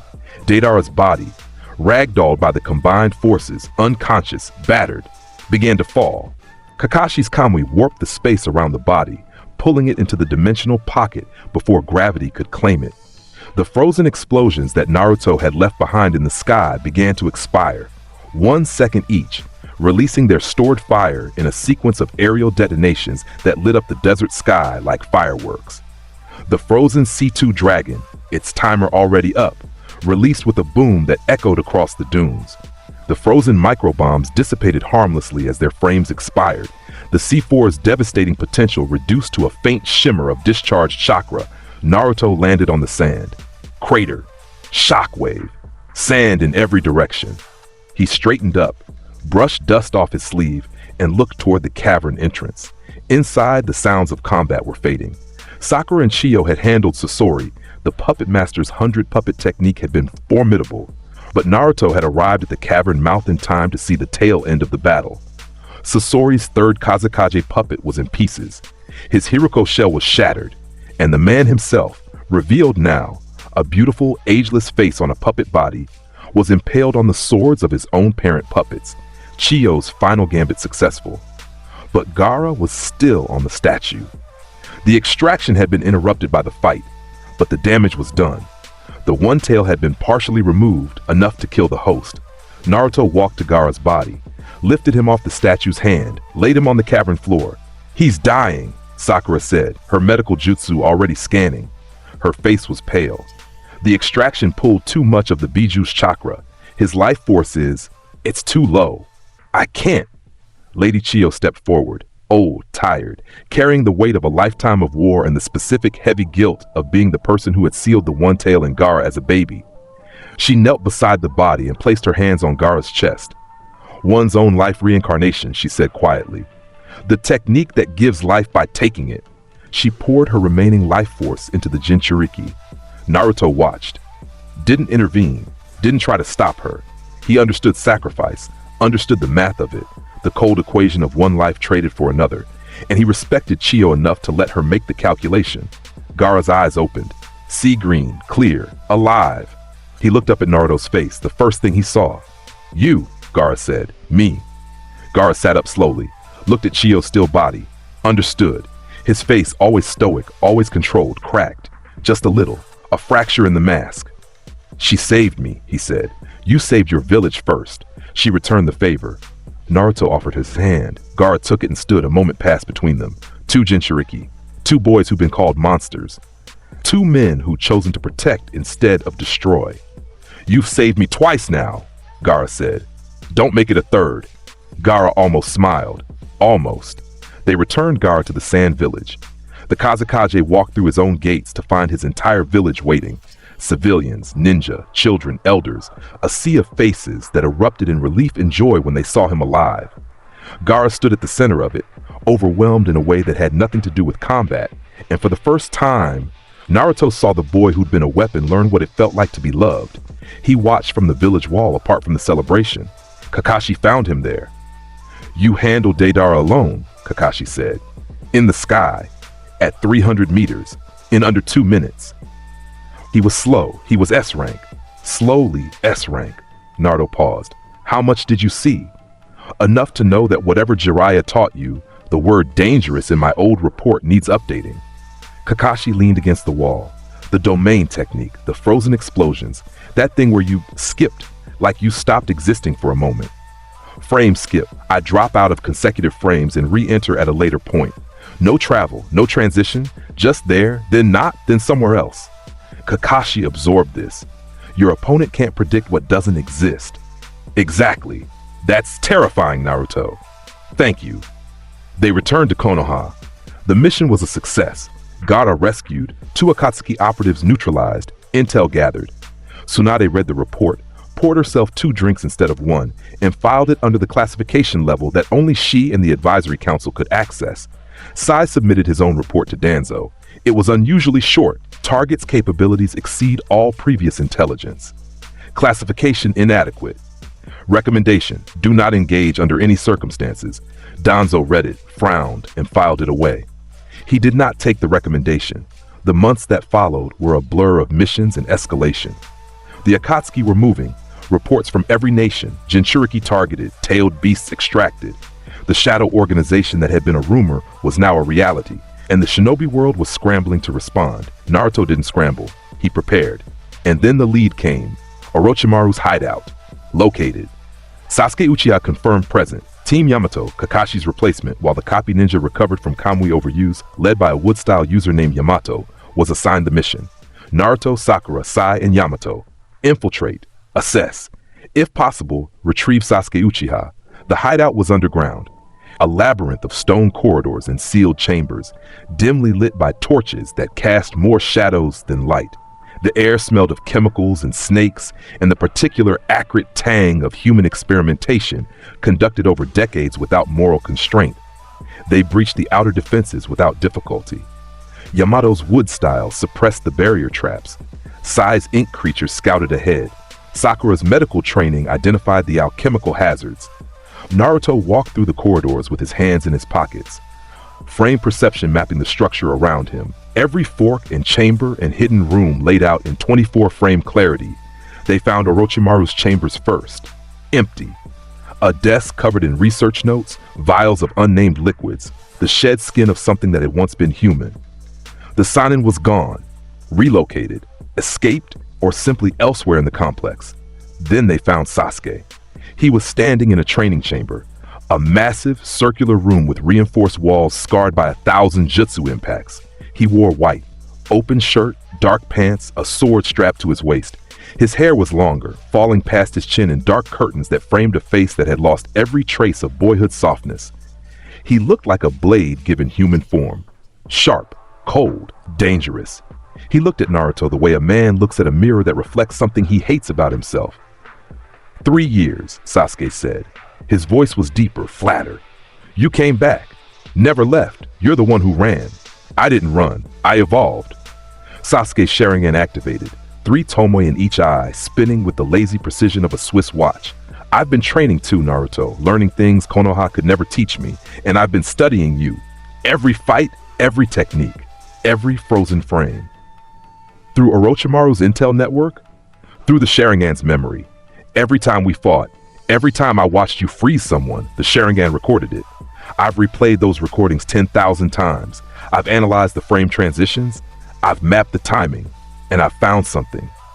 Sasuke's hand rose. The air above the training chamber cracked, not from impact, but from atmospheric shift.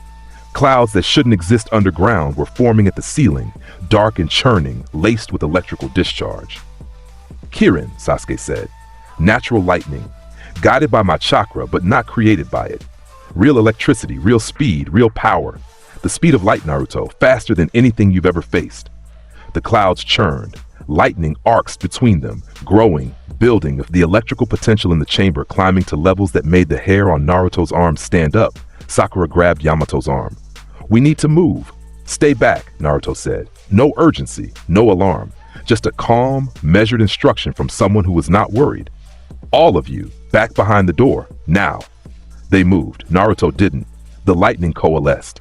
A dragon, massive, brilliant, sculpted from natural electricity, descending from the artificial clouds with a roar that was less sound and more physical force. Kirin, the technique that Sasuke had developed to surpass speed itself. Natural lightning moved at 1/3 the speed of light. Nothing biological could react to it. Nothing human could dodge it. Naruto watched it come. In his frame perception, the lightning was fast, genuinely, terrifyingly fast, faster than Haku's mirrors, faster than Deidara's explosions, faster than anything he'd faced in 3 years of training. But it was still made of energy, and energy, no matter how fast, existed within the framework of time. And time had frames. He reached up, his fingertips touched the lightning dragon's snout. Freeze. Kirin locked. The entire lightning bolt, from the artificial clouds to its point of contact with Naruto's fingers, froze in a single frame. Electricity, the fastest natural force in the physical world, compressed into a flat, two-dimensional image of a lightning dragon that blazed with frozen light. The bolt didn't discharge, didn't dissipate, didn't ground. It hung in the air of the training chamber, a crystalline sculpture of pure electricity, every arc and tendril and branching fork preserved in impossible stillness. The light it emitted was static, a frozen glow that illuminated the chamber without flickering, casting shadows that didn't move. The thunder never came. The sound of the bolt's passage, traveling behind the light, hit the frozen frame and stopped. The chamber went silent, completely, absolutely silent. Sasuke's Sharingan was wide, both eyes, 6 tomoe, spinning at maximum analytical speed, trying to process what they were recording. He'd seen Naruto freeze people. He'd seen Naruto freeze jutsu. He'd seen Naruto freeze a tailed beast's chakra. But this was natural lightning. This was a force of nature, not a technique. It moved at a speed that made everything else in the shinobi world look stationary, and Naruto had frozen it with a touch. That's... Sasuke's voice was barely a whisper. Impossible. You keep using that word. Naruto stood with his hand raised, the frozen lightning dragon extending from his fingertips like a crystalline branch, its frozen glow casting his face in sharp, blue-white relief. 3 years, and you still don't understand. Speed doesn't matter, Sasuke. Nothing is fast enough. Nothing ever will be. Because my technique doesn't care about speed. It cares about time. And time has 24 frames. Lightning, fire, gods, you, everything freezes. He frame skipped. One moment he was standing under the frozen Kirin. The next he was behind Sasuke. No transition, no movement, just a discontinuity in space. His hand pressed flat against Sasuke's back between the shoulder blades. Freeze. Sasuke locked. Mid-turn, his body catching up to the realization that Naruto had moved. Sharingan eyes in the process of tracking to a new position. His face was frozen in the first instant of shock. Mouth slightly open, eyes widening, the pupils dilated. The sword at his hip was half drawn, fingers curled around the hilt. He compressed into a flat, crystalline image of a boy playing at being a predator, caught mid-pivot, frozen in the posture of someone who just realized, too late, always too late, that seeing and catching were fundamentally different skills. 3 years, Sasuke, Naruto said, walking around the frozen Uchiha. And you're still too slow. How disappointing. He delivered a palm strike to Sasuke's frozen chest, not at full power, maybe 30%, calibrated to incapacitate without killing, the kind of measured violence that spoke to absolute control. The frame shattered. Sasuke's stored momentum plus the palm strike's force discharged through his body and launched him backward. He hit the training chamber wall. Went through it. Hit the wall of the next room. Went through that too. The third wall stopped him, mostly because it was reinforced with Orochimaru's experimental alloys, dust, rubble, silence. From the doorway, Sakura stared through the double hole in the walls at Sasuke's slumped form. Her fists were clenched, her medical training screaming at her to check on the patient, her tactical training telling her to stay exactly where she was. Is he? She started. Alive. Unconscious. Bruised ego. Bruised body. But nothing Orochimaru can't fix. A slow clapping came from the shadows of the corridor behind them. Naruto turned. The frame sharpened. Orochimaru materialized from the wall. That same serpentine emergence, the stone parting like water around pale skin. The golden eyes were the same. The smile was the same. But there was something new in the Sanin's expression, a wariness that hadn't been there in the forest of death. The memory of a knee strike that had dislocated his jaw. Remarkable, Orochimaru breathed. You froze natural lightning. I've been studying your technique for 3 years, gathering data, running experiments, consulting every text on temporal manipulation and dimensional compression in existence, and I'm no closer to understanding it than when you punched me in the forest. A pause. A longer pause. Your power, it's not chakra-based, is it? Figure it out in whatever time you have left. Orochimaru's smile thinned. He'd heard the threat. He could feel the threat. The air around Naruto was different. The ambient quality of space itself subtly altered by the proximity of someone who perceived reality at a frequency that made everything else lag. Standing near Naruto Uzumaki was like standing near a glitch in the universe. The world felt less stable, less certain, less real. Another time, Orochimaru said softly. Sasuke-kun is mine. Don't come again. Sasuke-kun hit 3 walls and didn't scratch me. If you think he's a better investment than a strategic retreat, you're welcome to test it personally. Their eyes locked, golden and blue. Snechimaru retreated, sank into the floor, taking Sasuke's unconscious body with him via a reverse summoning technique that dissolved them both into the stone. Gone. The chamber emptied. Naruto let them go. It was tactical, not merciful. Sasuke needed to get stronger for the final confrontation, needed to exhaust every false path before he'd accept the real one. And Orochimaru was a problem that would solve itself, given time. The Sanin's body was failing. He'd need to transfer to Sasuke's body soon. And when he tried, the Sharingan would either save Sasuke or condemn him. Either way, Naruto would be ready. We're leaving, he said, turning to his team. Nobody argued. The news hit Konoha like a funeral bell. Asuma Sarutobi, son of the third Hokage, Jonin sensei of Team 10, the bearded man with the trenched knives who smoked too much and cared too deeply, was dead. Killed by Hidan of the Akatsuki, an immortal zealot with a scythe and a god who demanded blood. Naruto heard the news from Shikamaru, who delivered it in a voice so controlled that the seams barely showed. But Naruto could see the frames in Shikamaru's face, the micro-expressions that flickered between composure, 24 subdivisions of each second revealing the grief underneath, the clenched jaw at frame 4, the eye twitch at frame 12, the hands that trembled at frame 19 and were still by frame 24. "We're going back," Shikamaru said. Team 10 and volunteers. Kakashi's agreed to lead. I have a plan for Hidan, the immortal one, but his partner Kakuzu has 5 hearts and 4 elemental affinities. He's the real threat. I'm in. I figured. Shikamaru looked at him, really looked the genius brain behind those lazy eyes calculating something complex. I need Hidan isolated. My shadow techniques can hold him, but only if he's not moving when I grab him. You want me to freeze him? I want you to freeze him long enough for me to trap him. Then I bury the pieces. And Kakuzu? I was hoping you'd have ideas. Naruto smiled. It was not a kind smile. They tracked the Akatsuki pair to a bounty exchange point in Fire Country's northern forests. Hidan and Kakuzu were easy to find. Hidan because he was loud, profane, and left a trail of bodies wherever he went. And Kakuzu because his centuries of bounty hunting had made him predictable in his routines. The team split. Shikamaru's plan was elegant in its simplicity. Separate the pair, isolate Hidan, neutralize Kakuzu with overwhelming force. Ino Shikacho had run distraction plays since their father's generation. The fundamentals were the same. The scale was different. Naruto took Kakuzu. The ancient missing 9 stood in a forest clearing, his cloak open, his stitched body rigid with the particular tension of a man who'd survived 90 years by trusting his instincts, and his instincts were currently screaming. Naruto Uzumaki, Kakuzu said. His voice was deep, measured, the cadence of someone who'd seen civilizations rise and fall and found them all wanting. I've heard about you, the boy who freezes. There's a bounty on you already, 300 million ryo, posted by Orochimaru. He's cheap. I'm worth at least 500. Perhaps. Kakuzu's back split open. 4 masks emerged, white, grotesque, elemental, detaching from his body and positioning themselves in a diamond formation around him. Fire, wind, lightning, water. Each mask was a stolen heart, a hijacked elemental affinity, a life purchased through murder and transplanted into the black threads that held Kakuzu's body together.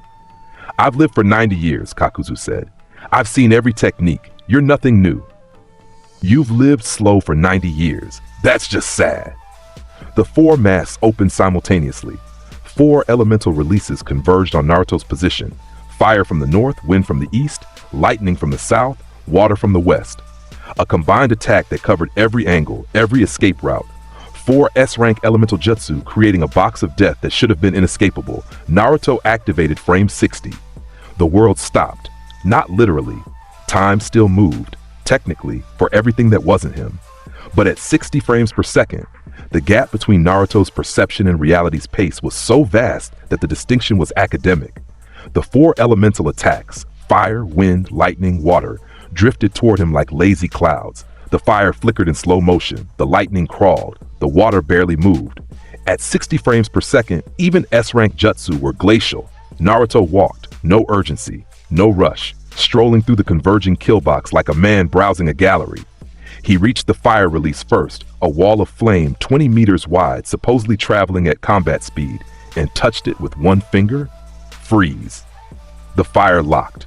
A flat, crystalline wall of frozen flame, the individual tongues of fire preserved in impossible detail, each one glowing with heat that didn't radiate, each one moving at a speed of 0. It was beautiful, in a terrible way. A stained glass window of destruction. Naruto stepped on it, solid. He walked across the frozen fire to the lightning release, a crackling bolt that Kakuzu's mask had shaped into a lance, and touched it. Freeze. The lightning became a crystalline javelin. Naruto picked it up. The frozen electricity was rigid, weightless, humming with stored energy.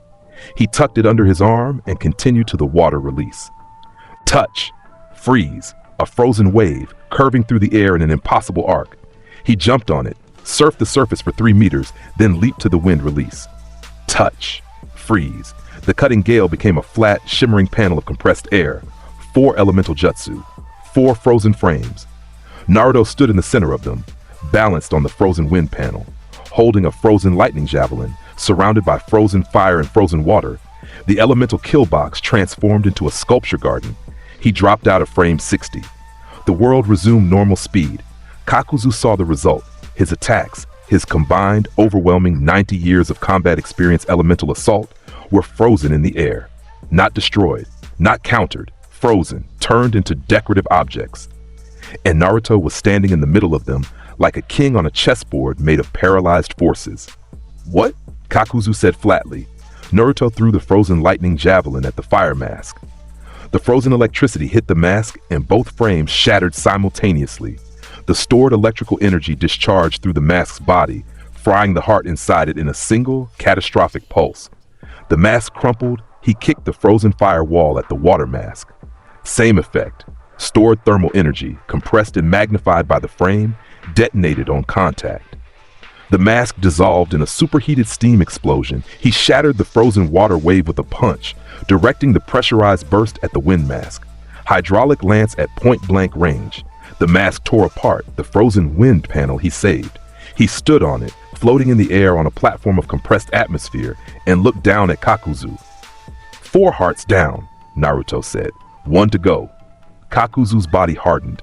His Earth Grudge Fear technique activated at maximum, the black threads reinforcing his body, his skin turning to stone, his density increasing to the point where conventional weapons couldn't penetrate. Naruto's hand crackled. A Rasengan formed in his palm, but not a normal one. The sphere of rotating chakra flickered, stuttered, the rotation pausing and resuming in 24 discrete intervals per revolution. A frozen Rasengan. The rotation wasn't smooth, it was frame-like, each revolution a series of frozen and unfrozen moments, the transitions between them generating a grinding, harmonic frequency that made the air whine. Hardening? Naruto said. You're just making it easier to shatter.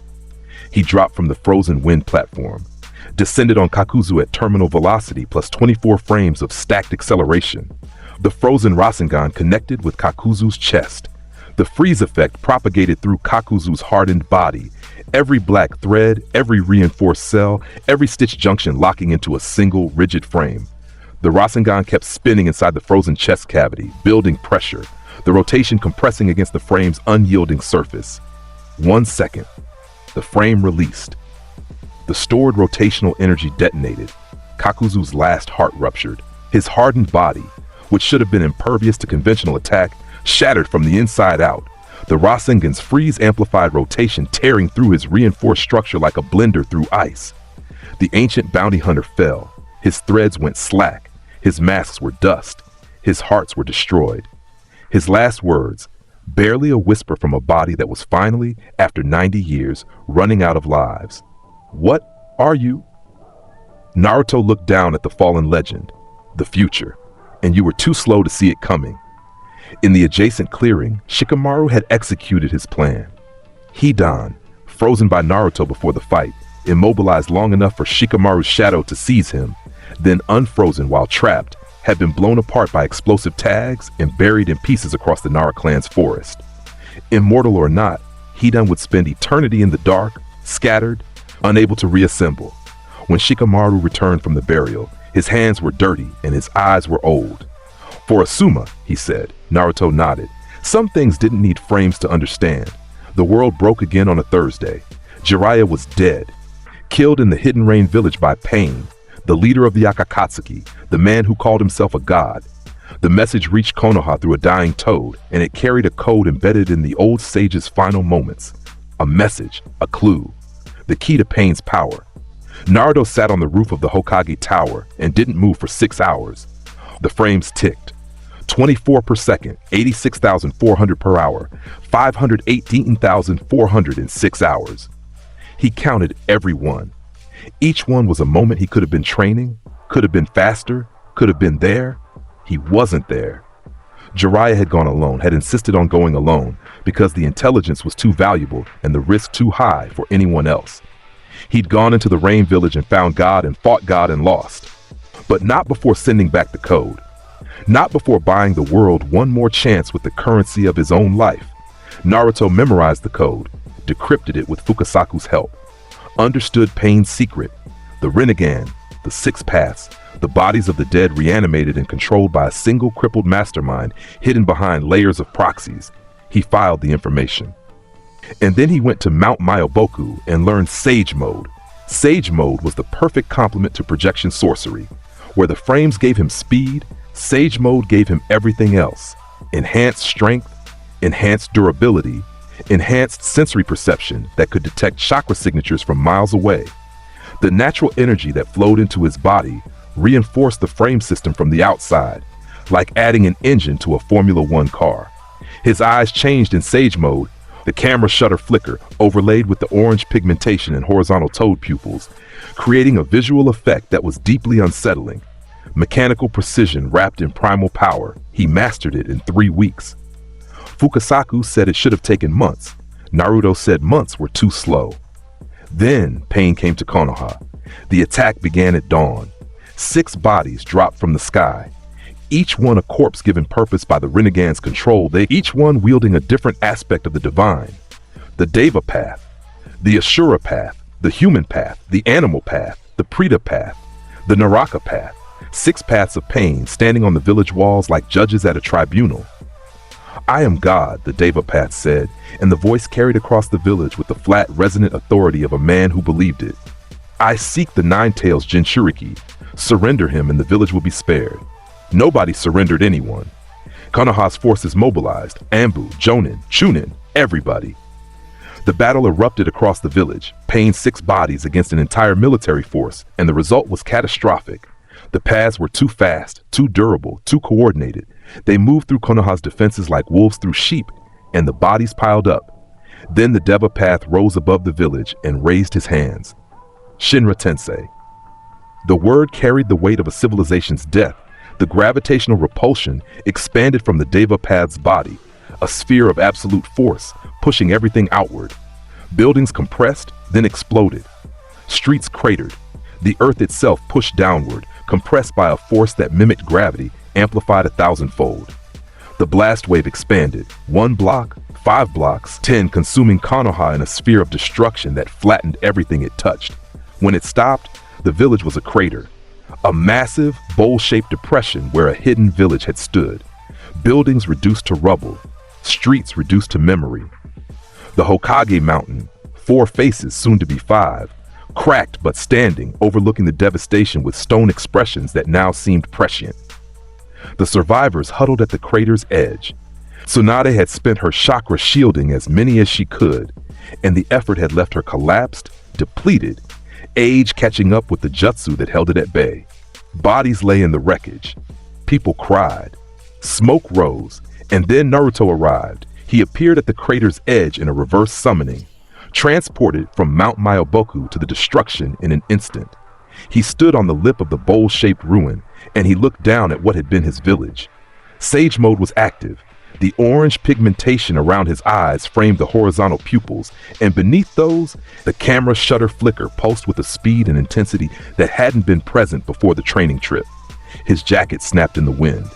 His posture was absolutely still, the kind of stillness that preceded earthquakes. The 6 paths of pain were arrayed across the crater, standing on rubble, waiting. The Deva path stood at the center, arms at his sides, Rinnegan eyes fixed on Naruto's arrival. The Nine-Tails Jinchuriki, the Deva path said. You came. You destroyed my village, Naruto replied. His voice was level, controlled. The arrogance was gone, not suppressed, burned away, replaced by something colder and harder and infinitely more dangerous. You killed my teacher. You flattened the homes of people I protect. Pain is the path to peace. Through suffering, the world learns. I don't care. Naruto stepped off the crater's edge. He fell. 20 meters down into the bowl, landing on the rubble with an impact that cracked stone. The 6 paths surrounded him. 6 bodies, 6 sets of Rinnegan eyes, 6 distinct combat specializations. A formation designed to be overwhelming, inescapable, godlike. Naruto looked at them. 6 targets, 6 frozen frames waiting to happen. I am God, the Deva path repeated, and gods are beyond speed. Gods are slow too, Naruto said. I've proven that. The animal path moved first, a summoning technique, hands slamming the ground, a massive centipede erupting from the earth, 50 feet of chitin and mandibles, crashing toward Naruto with the blind hunger of a directed beast. Naruto ran forward. 12 frames. His hand touched the centipede's head as it descended. Freeze. 50 feet of summoned creature locked into a two-dimensional frame, mandibles open, body coiled, segments frozen in a cascade of rigid panels that stretched back to the summoner's position. A frozen monument to interrupted violence, hanging in the air above the crater like a nightmarish centipede-shaped bridge. Naruto ran up the frozen creature's body, used it as a ramp. At the apex, he launched himself at the animal path and touched the body mid-flight. Freeze. 1 path down, 5 to go. The Asura path opened fire. Missile launchers deployed from its arms, mechanical, rapid, 6 projectiles screaming toward Naruto's position on trails of smoke and fire. Naruto landed on the frozen centipede. Frame skipped left and touched the nearest missile. Freeze. Then the next. Freeze. Then the next. Freeze. 6 frozen missiles hung in the air, their propulsion halted, their warheads inert. Naruto grabbed one. The frozen object was rigid and weightless in its locked frame, and threw it at the Asura path like a javelin. The missile hit the path's chest, and the impact shattered both the frame and the mechanical body. Stored propulsive energy discharged through the path's torso. Explosion. Scrap metal. 5 paths down to 4, the human path lunged, close range, hand extended, trying to pull Naruto's soul from his body. A direct contact technique that extracted the life force of anyone it touched. The hand reached for Naruto's face. Naruto caught the wrist. 1 frame. His fingers closed around the forearm, and the freeze propagated from the point of contact. The arm locked first, then the shoulder, then the torso, the legs, the face. The human path froze in a crawling wave of crystallization that spread across the body like ice across a pond. The final image was a path frozen in a desperate lunge, 1 arm extended, fingers reaching for something they would never touch. 3 down, Naruto said. He released the frozen arm, and the path hung in the air, rigid and useless. The Preta path charged. This body absorbed chakra, any technique, any jutsu, consumed and nullified by the Rinnegan's absorption ability. It reached for Naruto with both hands, its barrier active, the absorption field pulling at the ambient chakra in the air. It tried to absorb Naruto's technique. Nothing happened. The Preta path's hands closed on Naruto's shoulders. The absorption field hummed, activated, searched for chakra to consume, found none. Because projection sorcery was not chakra. It was not ninjutsu. It was not any form of energy that the Rinnegan recognized or could categorize. It was something else entirely, a fundamental alteration to the way its user interacted with time, operating on a frequency that existed outside the chakra system. The Preta path's Rinnegan eyes flickered with confusion. For the first time, a body controlled by the man who called himself God encountered something beyond his divine understanding. Naruto's hand pressed against the Preta path's chest. Can't absorb what isn't chakra. Touch. Freeze. The path locked, frozen in the act of trying to absorb the unabsorbable, hands still on Naruto's shoulders.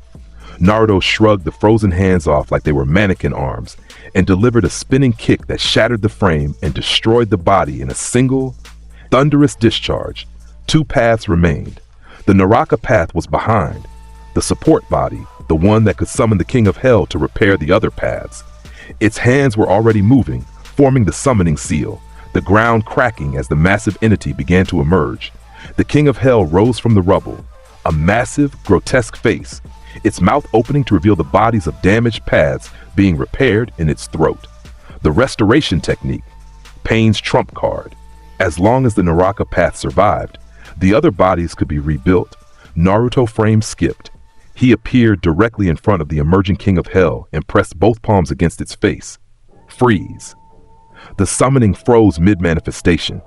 The King of Hell half emerged from the ground, its massive face locked in an expression of mute authority, crystallized into a flat, 2-dimensional image that was simultaneously horrifying and absurd. A giant face, frozen in the earth, its mouth open, the damaged path bodies visible inside its throat like half-swallowed meals. It looked like a religious painting rendered by someone who had lost their faith halfway through. Naruto shattered it with a frozen Rasengan to the forehead. The detonation destroyed the King of Hell, the Naraka Path's body, and the 2 damaged paths that had been inside the summon's restoration chamber. A 3-for-1 special. 1 path remained, the Deva Path, the strongest body, the one that wielded gravity itself. Shinra Tensei!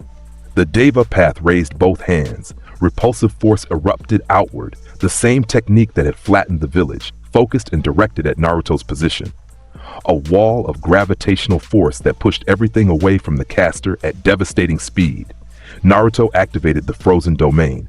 The sphere of 24-frame influence expanded from his body, 10 meters, 20, 30, and the gravitational force entered his territory. Inside the domain, the Shinra Tensei's energy operated at Naruto's frequency, and at Naruto's frequency, the force was subject to the same rules as everything else. It stuttered. The repulsive wave hit the domain's boundary and fragmented, not stopped, but decelerated. Its continuous push broken into 24 discrete pulses per second that came in stuttering waves instead of a solid wall. Naruto walked through the fragmented gravity like a man walking through a broken sprinkler, the force hitting him in rhythmic bursts that he sidestepped at frame speed. The Deva Path's Rinnegan widened. The technique that had destroyed a village was being ignored. Not countered, ignored. In my world, Naruto said, walking forward through the stuttering gravity, even gods freeze. He reached the Deva Path, touched the chakra receiver, pierced through its nose, freeze. The path locked, the final body, the strongest vessel, compressed into a flat image of divine authority, interrupted. The Rinnegan eyes stared out from the 2-dimensional face, and somewhere, miles away in a hidden paper tree, Nago felt the freeze ripple through his chakra network. The effect traveled along the receivers. Not the full freeze, attenuated by distance, weakened by the indirect connection, but enough. A stuttering paralysis that flickered through Nagato's body like a bad signal, locking his muscles for microseconds at a time, disrupting his control, fragmenting his concentration. "He's freezing my chakra system!" Nagato gasped, the first time genuine fear had entered his voice in years. Beside him, Konan watched with wide amber eyes as the man who called himself God struggled against something he couldn't understand. Naruto left the frozen Deva Path and extended his senses. Sage Mode's sensory capabilities had been enhanced by the domain. Natural energy flowed through the same frequency as his frame perception, giving him a detection range that covered the entire village and beyond. He felt Nagato's chakra, the massive, crippled, pain-filled signature, hiding in a paper tree on the outskirts. He went there. Frame skip. Blink out. Blink in. The paper tree's exterior was covered in sheets of origami, Konan's technique. Millions of paper sheets folded into a camouflage that should have been impenetrable. Naruto touched the tree. Freeze.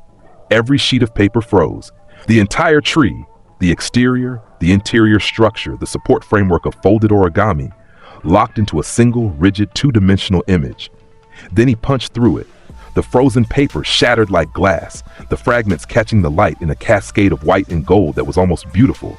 Inside Nago, in a mechanical walker, his body emaciated, his hair red, his Rinnegan eyes filled with pain and conviction, and for the first time, doubt.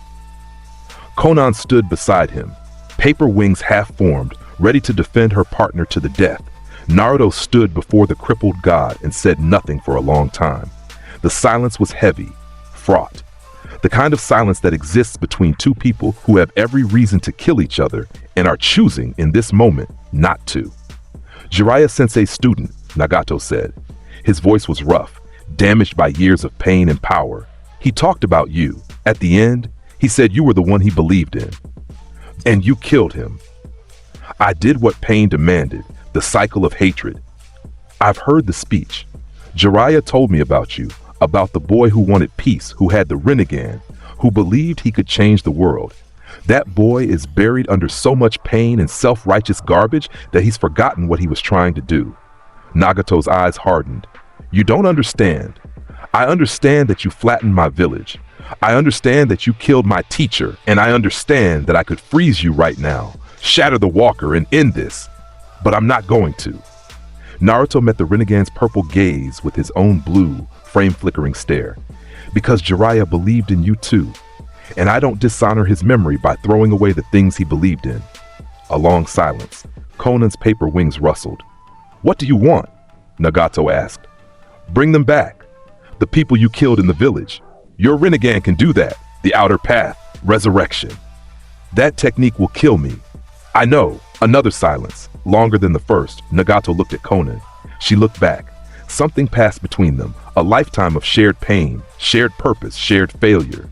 "He sounds like Jiraiya," Conan whispered. "He sounds like Yahiko," Nagato replied. He made his choice. The jutsu activated. Nagato's remaining life force poured into the outer path, and across the crater that had been Konoha, the dead rose. Not as reanimations, as themselves, whole, healed, alive. Kakashi, who died defending the village, the Anbu who'd fallen in the first wave, the civilians crushed by the Shinra Tensei, hundreds of lives returned. Nagato died smiling, the first genuine smile he'd worn in decades. Conan wrapped his body in paper and departed. She looked at Naruto once before she left. "He believed you," she said. "Protect that belief." Naruto stood alone in the paper tree as the cheering reached him from the village. The survivors, celebrating their dead, returned. The shinobi, praising their savior. The civilians, who had once called him a demon, now calling him a hero. He walked back to the crater. The crowd found him, surrounded him, lifted him on their shoulders, cheered his name. For the first time in his life, the village that had hated him loved him, and the recognition he'd told himself he didn't need washed over him like warm water. He let them celebrate, let them cheer, let them carry him. But inside, behind the camera shutter eyes and the frame perception, a part of him was very quiet. Because the man who taught him everything was still dead. And all the speed in the world couldn't freeze the moment before a loss and hold it forever. Some things even 24 frames couldn't save. The Five Kage Summit convened in the Land of Iron, and the world's most powerful leaders gathered to address the Akatsuki threat. 5 Kages, 5 nations, 5 agendas that agreed on exactly one thing. The situation was untenable. Naruto wasn't invited. He went anyway. The summit had barely begun its deliberations when Sasuke Uchiha crashed it. He came through the wall of the summit hall with a Chidori-laced Susanoo fist, scattering samurai guards, announcing his presence with the subtlety of a landslide. The Mangekyo Sharingan blazed in both eyes. He'd killed Itachi, absorbed his brother's eyes, unlocked power that placed him in a category alongside the Kage themselves. He was accompanied by what remained of his team, Taka, mercenaries and misfits, barely relevant. The Raikage moved first. The 4th Raikage, a mountain of a man wrapped in lightning armor that crackled with enough voltage to power a city. His speed was legendary.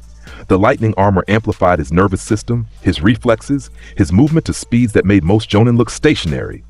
"I am the fastest shinobi alive!" The Raikage roared, launching himself at Sasuke with a lightning-enhanced fist. Naruto appeared between them. Frame skip. No transition. No warning. He simply existed where he hadn't existed, standing in the gap between the Raikage's fist and Sasuke's Susanoo, one hand raised toward each combatant. "Wrong," Naruto said. "That's me." The Raikage's fist was an inch from his open palm. Lightning arced between them. The residual charge of the lightning armor jumping to the nearest conductive surface. Naruto didn't flinch. He touched the Raikage's forearm, freeze. The 4th Raikage, the fastest Kage, the man whose lightning armor set the benchmark for combat speed in the current era, froze. The lightning coating his body froze with him. Every arc and bolt crystallized in place, turning him into a glowing, rigid statue of electrical fury. The lightning armor's crackling energy was preserved in the frame, visible, brilliant, casting dancing shadows that didn't dance because the light that created them wasn't moving. The summit hall went silent. 5 cages worth of reaction, compressed into a single breath. The Mizukage's lips parted. "What is that power?" The Tsuchikage leaned forward in his chair, ancient eyes wide. "I've lived 80 years, never seen anything like it." The Kazekage, Gaara, attending his first summit, said nothing. He'd been frozen by this technique 3 years ago. He recognized it, and the recognition carried a weight that the other Kages couldn't share. 1 second, the Raikage unfroze. The discharge sent him stumbling. The lightning armor flickered, destabilized by the experience, the electrical current stuttering as his nervous system recoiled from the paralysis. He caught himself, stared at Naruto with the wild eyes of a man who had just been introduced to a higher tier of existence. You, the Raikage started. War is coming, Naruto said, cutting through the stammered shock with a voice that carried to every corner of the hall. The Akatsuki want the tailed beasts.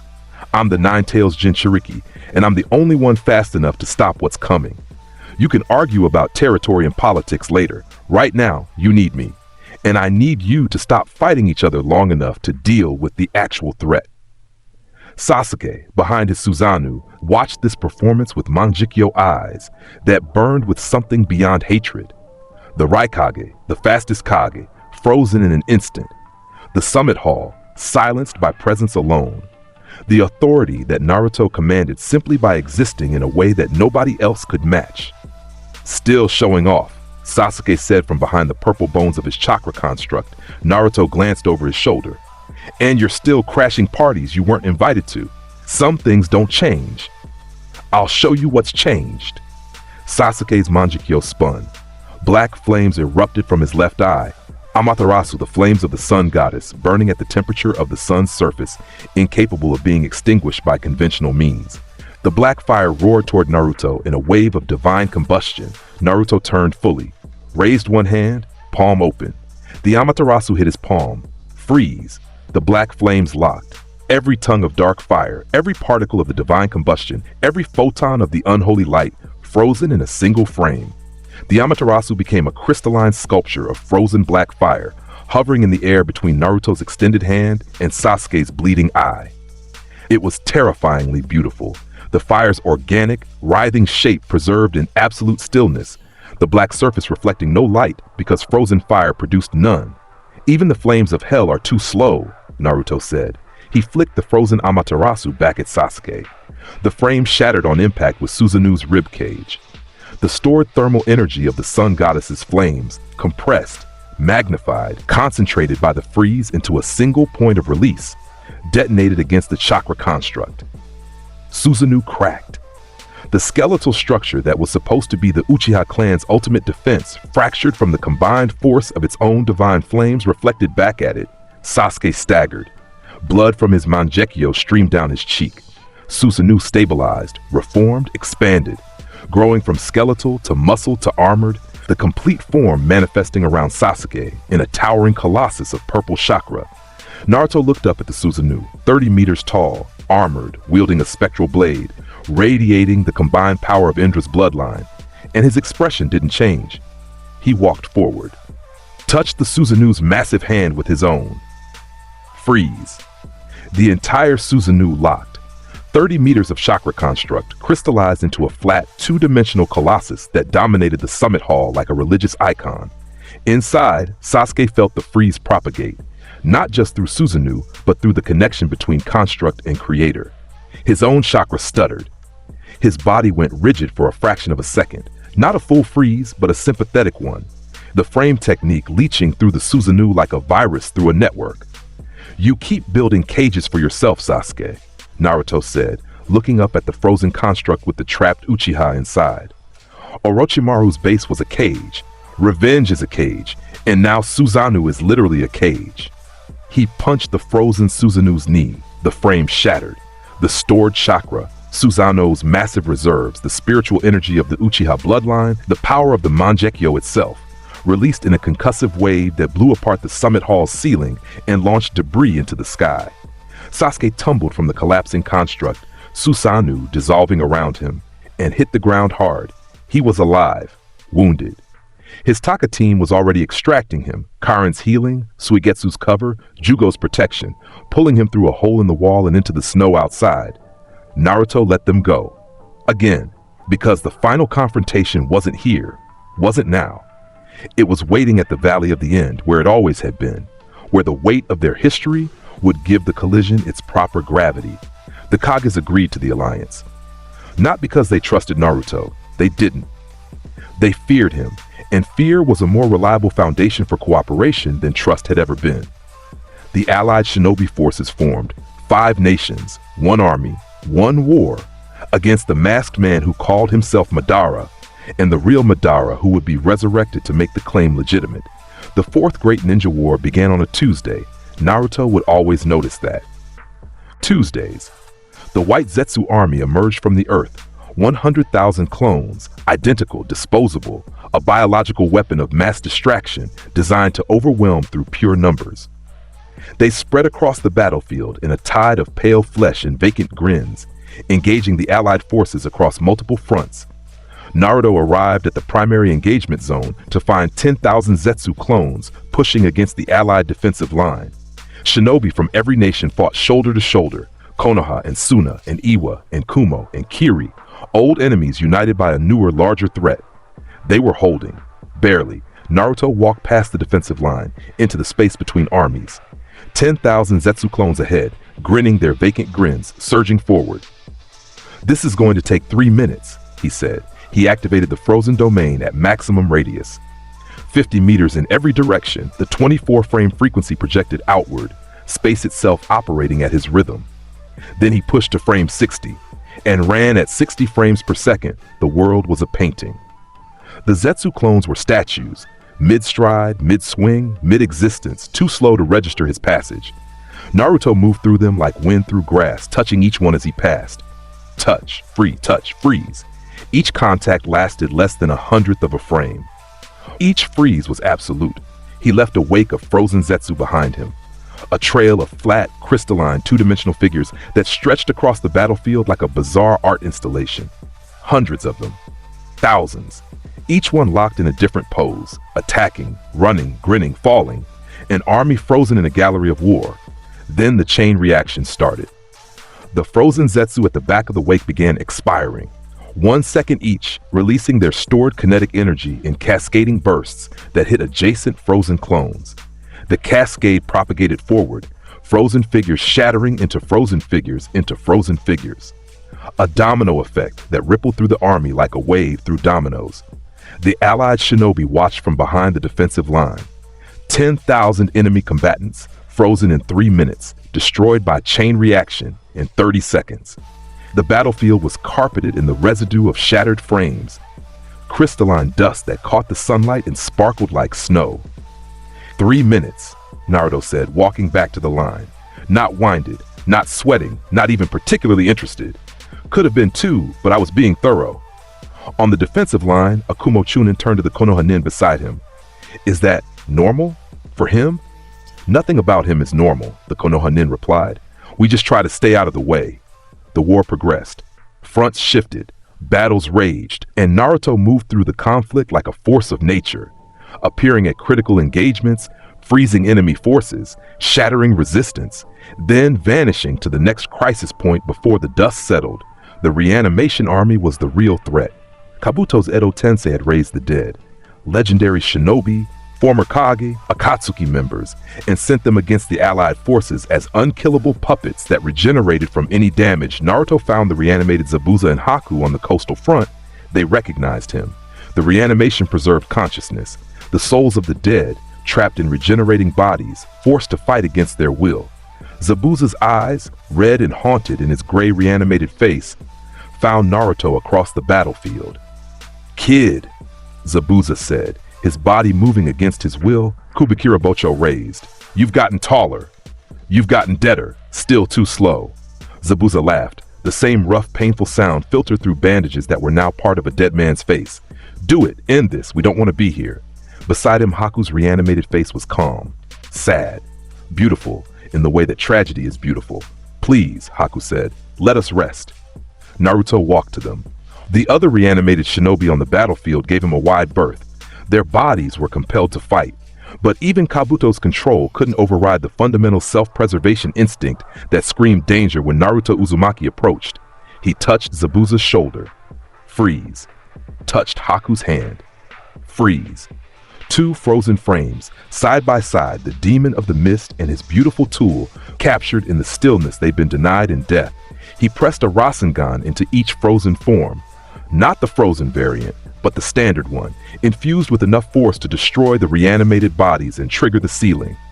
The frames shattered, the bodies dissolved, the souls departed, released finally from the cycle of combat that had defined them in life and pursued them past death.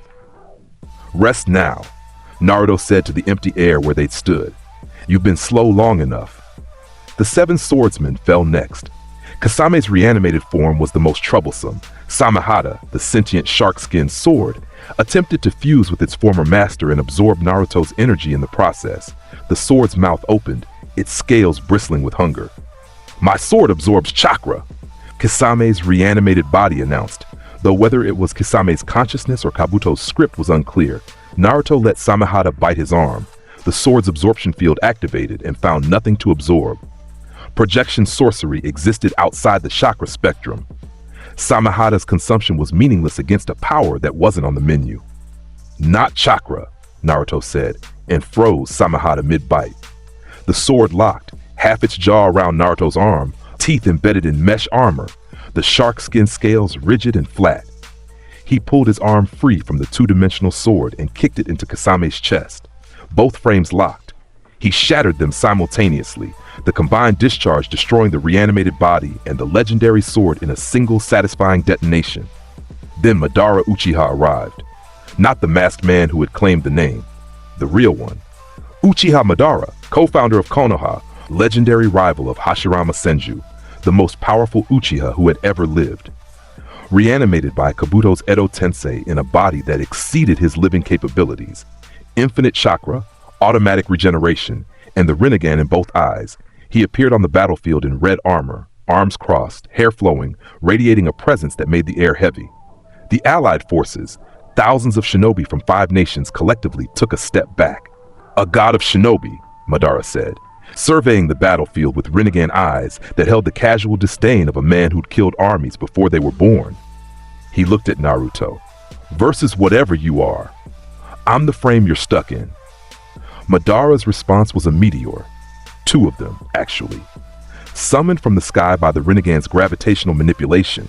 Massive, burning rocks the size of buildings, descending on the battlefield with the terminal velocity and inevitability of extinction events. The allied forces scattered. Screams echoed across the field. Naruto ran toward the falling sky. Frame 40, maximum vertical acceleration. He launched himself upward, a golden streak against the burning rocks, the sonic boom of his ascent cracking the earth below. He hit the first meteor at 300 meters, feet first, and touched its surface with both hands. Freeze, a meteor the size of a 3-story building locked in the sky. Burning rock, frozen mid-descent. Its flame and heat and gravitational momentum crystallized into a flat, massive, 2-dimensional image that blocked out the sun. Naruto stood on its surface, solid, stable, immovable, and looked up the second meteor. Still falling, he jumped. Frame skipped to the second meteor's surface, touched it, freeze. 2 frozen meteors, stacked in the sky like impossible stepping stones. Naruto stood on the second one, 300 meters above the battlefield, and looked down at Madara. "Meteors?" he called down. "Those are just slow rocks." He kicked the first frozen meteor. The frame shattered. The stored kinetic energy of the meteor's descent, thousands of tons of rock at terminal velocity, discharged in the direction Naruto's kick aimed it. Downward, at Madara. The meteor fragments accelerated toward the Uchiha legend at a speed that exceeded their original fall, powered by freeze-compressed momentum. Madara raised his hand. Susanoo manifested. Perfect Susanoo, the stabilized version, a towering colossus of blue-purple chakra that dwarfed everything on the battlefield. The meteor fragments hit the Susanoo's crossed arms and shattered against the construct's armor, but Naruto was already there. Frame skip. He appeared on Susanoo's shoulder, palm pressed against the spectral armor, freeze.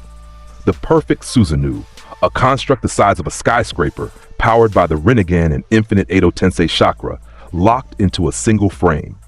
The crystallization was staggering in scale. A colossus of frozen chakra, every detail preserved, the armor plates, the spectral weapons, the skeletal face, turned into a flat, 2-dimensional titan that stood on the battlefield like a monument to arrested power. Inside, Madara felt the freeze propagate through the construct. His Rinnegan spun, analyzing, trying to understand. The technique was not chakra-based. It was not time manipulation. It was something outside the scope of his considerable knowledge, something that operated on principles his reanimated brain couldn't classify. "Impossible," Madara breathed. "This chakra construct has never." "Everything freezes," Naruto said, standing on the frozen Susanoo's shoulder. "Everything." He pressed a Rasen Shuriken, the wind-style evolution, now imbued with the freeze effect, into the Susanu's core. The frozen construct absorbed the technique's impact, the spinning blades of wind grinding against the frame's interior surface, building pressure in a sealed chamber that stretched 100 meters in every direction. The frame released. The detonation was nuclear. The Susanu blew apart from the inside, chakra fragments the size of houses raining across the battlefield, the shockwave flattening everything within a quarter mile. Madara's reanimated body was at the epicenter, ragdolled by the blast, his armor shattered, his body regenerating even as it flew. He hit the ground, reformed, stood up, and for the first time in his reanimated existence, something other than boredom crossed his face. Interest, genuine, analytical, predatory interest. "You're not natural," Madara said, his body regenerating around him, his armor reforming from chakra. "You're an anomaly in this world, a glitch in the system, and you're just too slow to matter." Their fight continued, but the real battle was happening elsewhere. Black Zetsu, the manipulator behind centuries of conflict, made his move. The infinite Tsukuyomi, the God Tree, the resurrection of the one who had started it all. Kaguya Otsutsuki emerged from Madara's hijacked body like a butterfly from a chrysalis, and the world changed. She was ancient, alien, a goddess in the literal sense, the progenitor of chakra itself, the mother of the sage of six paths, a being whose power operated on a scale that made the Rinnegan look like a parlor trick. White hair, a third eye on her forehead, Byakugan in her standard eyes, and a presence that warped space-time around her like a stone warping a stream. "I am eternal," Kaguya said, and her voice resonated on frequencies that made the earth tremble. "I am beyond time." Naruto stood before her, battered from the Madara fight, sage mode active, the camera shutter flicker in his eyes pulsing at maximum speed. Behind him, Sasuke, who had arrived with Rinnegan in one eye and Mangekyo in the other, his own power elevated to demigod status. Sakura, Kakashi, with temporary Mangekyo power from Obito's dying gift, 4 against a goddess. "Eternity is just slow infinity," Naruto said. Kaguya shifted dimensions. The battlefield dissolved, replaced by a volcanic wasteland, then an ice desert, then a sea of acid, then a void of pure gravity. She could move between pocket dimensions at will, reshaping reality around her opponents, controlling the terrain of battle at a fundamental level. Naruto framed skipped between dimensions with her. The goddess appeared in a volcanic realm. Naruto appeared beside her 1 frame later. She shifted to the ice desert. He followed, 2 frames behind. She tried the gravity void, a dimension with 10 times Earth's gravity, designed to crush normal humans flat. Naruto moved through it at frame 40. Gravity was force. Force was slow. At 40 frames per second, even 10G acceleration was manageable. His frame stacking distributed the gravitational load across 40 discrete intervals, each one bearing a fraction of the total.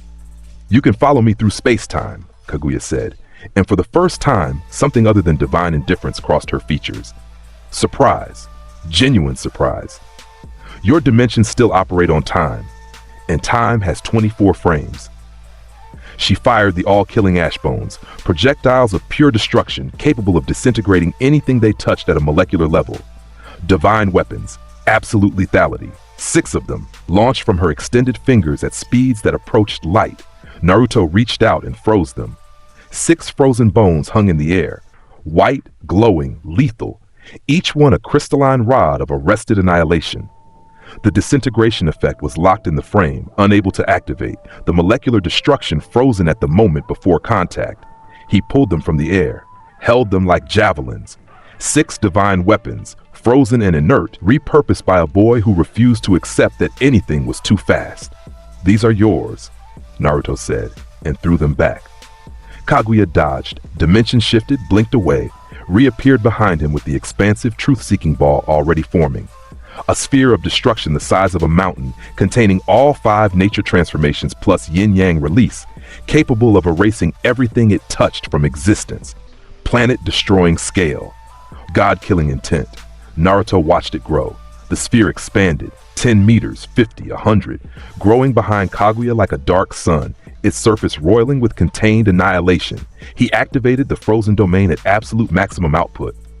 Every ounce of his power, every frame of his perception, every lesson from Jiraiya, and every second of self-taught mastery, all of it projected outward in a sphere of 24-frame frequency that expanded to meet the truth-seeking ball. The domain hit the sphere. The truth-seeking ball froze, a mountain-sized sphere of divine destruction locked in a single frame. The surface went flat, two-dimensional, reflective, crystalline. The nature transformations inside it stopped rotating. The yin-yang balance halted. The annihilation energy compressed into a frozen state that contained, but did not release, enough power to destroy a continent. The frozen sphere hung in the dimensional void like a dark moon, and Naruto stood before it with his arms raised and his frame shutter eyes blazing at a speed that left visible after images in the air. "Even goddesses lag," he said. Sasuke's Rinnegan opened a dimensional anchor. Sakura provided the physical force. Kakashi's Kamui warped the ceiling space, and Naruto's frozen domain held Kaguya in place, not touching her directly, but maintaining the environmental freeze that kept the truth-seeking ball inert and the goddess's movements stuttered. The seal activated. 6 paths level containment, powered by the inherited chakra of Hagoromo Otsutsuki himself, delivered through Naruto's sun-marked right hand and Sasuke's moon-marked left. Kaguya screamed. The dimensions rippled. The frozen truth-seeking ball cracked, its frame expiring, the stored energy beginning to release. The seal completed. Kaguya's body compressed, pulled inward, consumed by the technique's gravitational containment. She dissolved into the seal's matrix, her divine power folding in on itself, her form shrinking and compressing until all that remained was a sphere of condensed chakra hovering in the dimensional void. The god tree withered, the infinite Tsukuyomi released. Around the world, the cocooned victims woke from their dream prisons. The war was over, almost. The valley of the end, again, always the valley. The statues of Hashirama and Madara looked down at the two figures standing on opposite sides of the waterfall, and the stone faces held no expression because stone never does, but if they could have spoken, they might have said something about cycles, about repetition, about two people who kept ending up in the same place because neither one knew how to stop running. Sasuke Uchiha stood on Madara's head. His Rinnegan glowed purple in his left eye. His Mangekyo blazed red in his right. He'd absorbed the chakra of all 9-tailed beasts during the war, channeling them through the Rinnegan into a reservoir of power that made his already considerable abilities astronomical. Indra's chakra burned through his network, the reincarnation cycle reaching its apex, power and purpose and pain converging in a single, exhausted, furious young man. "Revolution," Sasuke said.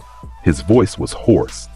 They'd been fighting all day, alongside each other against Kaguya, bleeding and burning and pushing through limits that shouldn't have been pushed. And now, instead of resting, instead of healing, instead of going home, this. The system is broken, Naruto. The villages, the Kage, the cycle of hatred. It needs to be torn down and rebuilt. By you, by me. I'll bear the world's hatred. Be the single enemy that unites everyone. Cut every tie, sever every bond, become the darkness that forces the world into light. That's the stupidest plan I've ever heard, and I've heard Jiraiya explain his novel plots. Sasuke Susanoo manifested. Not the partial form from the summit. The complete, tailed beast-enhanced version, a towering titan of dark purple chakra, armed with spectral blades, wings of solid energy, the combined power of 9 bijou flowing through its structure. It was the most powerful chakra construct in existence, and Sasuke wore it like armor. Naruto stood on Hashirama's head, hands at his sides, the sage mode pigmentation fading in and out as natural energy cycled through his body. The 9-tails chakra, Kurama's chakra, freely given for the first time, burned golden around him, the bijou cloak wrapping his body in warmth and power. The camera shutter eyes were at full speed, the frame overlay sharper and more defined than it had ever been. "This is it," Sasuke said. "The real final battle. No Orochimaru. No war. No stakes except us." "There have always been stakes, Sasuke. You just kept looking at the wrong ones." Sasuke attacked. Indra's arrow, the technique that concentrated all 9 bijou's chakra into a single devastating projectile, fired from Susanoo's bow. A bolt of pure destruction that dwarfed anything the shinobi world had produced, streaking across the valley of the end, with enough force to vaporize mountains. Naruto formed the Kurama-enhanced frozen Rasengan. Kurama's chakra mixed with the frame technique. the golden energy spiraling in 24 discrete intervals per revolution, each rotation containing a freeze pulse that turned the Rasengan into a weapon that existed in 24 states simultaneously. He launched it. The two techniques screamed toward each other across the valley. Indra's arrow from the left, the frozen Rasengan from the right. The collision point was the center of the waterfall. And then Naruto froze his own attack. The frozen Rasengan locked mid-flight. A spinning sphere of golden energy crystallized in the air between the two combatants. Indra's arrow screamed past it, missing because the Rasengan's trajectory had been its target, and the target was no longer there.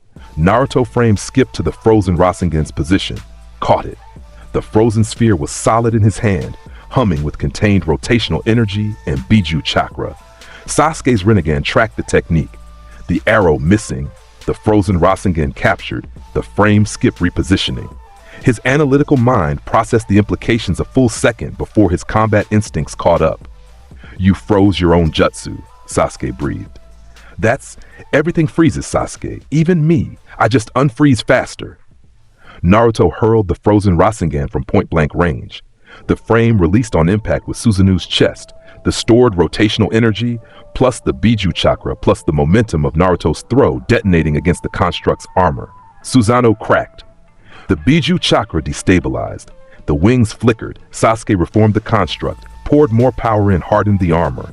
He swung Susanoo's blade, a 50-meter arc of spectral steel that could bisect landscapes. Naruto frame skipped over the strike, under the follow-up, around the third swing. Each skip left an afterimage that crystallized in the air for a fraction of a second before shattering, frozen ghosts of his passage, transparent and beautiful. "You're too powerful," Sasuke shouted from inside Susanoo's chest, the tailed beast chakra burning through his network, the strain of maintaining this level of output carving visible damage into his body. "One person shouldn't have this much power." "And you wanted to become Hokage with that attitude?" Naruto frame skipped to Susanoo's shoulder, touched it, freeze. The shoulder locked, a section of the massive construct crystallizing, the arm going rigid. Naruto shattered it with a kick. Sasuke reformed it. Naruto froze the other shoulder, shattered it, reformed, froze, shattered, a rhythm, a cycle. Sasuke building, Naruto breaking, construct and destruction. Over and over, faster and faster, the Valley of the End shaking with the force of their exchange. "Power isn't the problem," Naruto shouted over the collision of energies. "What you do with it is." They separated. Sasuke dismissed Susanoo. The construct was draining too fast, its structure compromised by repeated freezing. He dropped to Madara's statue head, Chidori crackling in both hands, the Rinnegan's power concentrated into close-range lethality. Naruto landed on Hashirama's head. The Biju cloak dimmed. He wasn't conserving energy, he was focusing it, channeling everything into the frame system, pushing the frequency higher than he'd ever pushed it. Frame 60, 70, 80. The air around him vibrated at a visible frequency, the space itself stuttering, reality struggling to keep up with a consciousness that was subdividing each second into 80 discrete intervals. Frame 90. His body hurt. The strain of operating this far beyond baseline was physical. His muscles burned, his bones ached, his nervous system screamed. But the world was so slow, so beautifully, terribly slow. Sasuke's Chidori crackled in slow motion. The waterfall between them moved like syrup. The birds in the sky were frozen without being frozen. Frame 100. His absolute limit. The furthest he could push the frequency before his body would freeze itself. The self-paralysis failsafe triggering, locking him in a frame of his own making. He had 5 seconds at this level, maybe less. 5 seconds of moving at a speed that made everything else in the universe stationary. Sasuke activated Indra's full power. The Rinnegan blazed. The Mangekyo spun. Every technique, every ability, every ounce of stolen Biju chakra and inherited Indra power concentrated into a single charge. They ran at each other. Naruto, at frame 100, moving at speeds that left the concept of sound in another geological era. Sasuke, at maximum Rinnegan output, his body enhanced beyond human limits, Chidori screaming in his hand. They met in the middle, over the waterfall. The collision froze the waterfall, not metaphorically. The shockwave of their impact, frame 100 meeting Indra's full power, generated a freeze pulse that propagated outward from the point of contact and crystallized the falling water in mid-drop. The entire waterfall, frozen. Millions of gallons of water locked in a single infinite frame. The cascade halted between the two statues, sunlight refracting through the crystalline surface in a rainbow that stretched from one cliff face to the other. The Valley of the End, arrested in time, they stood in the center of it, fists against each other's faces, traditional, ancestral, the same pose that Hashirama and Madara had held in their final battle, the same pose that the statues depicted. Naruto's fist was against Sasuke's left cheek, Sasuke's Chidori was against Naruto's right. Both connected, both did damage, both drew blood. Frame 100 expired. Naruto's body screamed. The frequency collapsed back to baseline. 24 frames, then 20, then 12, his system rebounding from the strain. He felt the freeze failsafe tickle his consciousness. A warning. Another second at that output, he'd have frozen himself. They separated. Fell. Hit the surface of the frozen waterfall and lay there on a platform of crystallized water that sparkled in the afternoon sun. Bleeding, breathing, alive, Sasuke's Rinnegan deactivated. The Biju chakra dissipated, released. The tailed beast freed from his control by the impact's disruption. His Mangekyo faded to base Sharingan, then to black, exhausted, depleted. Human, Naruto's Biju cloak faded. The Sage Mode pigmentation vanished. The frame shutter flicker in his eyes slowed to its resting pace. He lay on the frozen waterfall, staring at the sky, feeling every bruise and burn and fracture in his body, and thought about how strange it was that the sky looked the same at 24 frames as it did at 1. They were quiet for a long time. The frozen waterfall crackled beneath them, the frames beginning to expire, the water starting to flow again at the edges, the crystalline surface slowly returning to liquid. They had maybe a minute before the ice dissolved and dropped them into the basin. "I can't see the frames," Sasuke said. His voice was wrecked, hoarse, broken, stripped of every pretension and defense. "I never could. The Sharingan recorded your movements, but I never understood what I was seeing. Just patterns, shapes, ghosts of something I couldn't touch. Nobody can see them," Naruto replied. "That's the point. I'm the only one who has to live like this." "Sounds lonely." Naruto turned his head. Sasuke was looking at him, not with the Sharingan, not with the Rinnegan, just with his own eyes. Black and tired, and for the first time since they were 12 years old, honest. "It was," Naruto said, "but then I realized, just because I move at 24 frames doesn't mean I can't pause for the people who matter." The frozen waterfall cracked. A section near the edge released, water resuming its fall in a cascade that slowly spread inward. Their platform was shrinking. Naruto stood up. His right arm was gone, blown away in the final collision, the sleeve empty, the wound cauterized by the frozen Rasengan's residual energy. He looked at it with mild surprise. He hadn't felt it happen.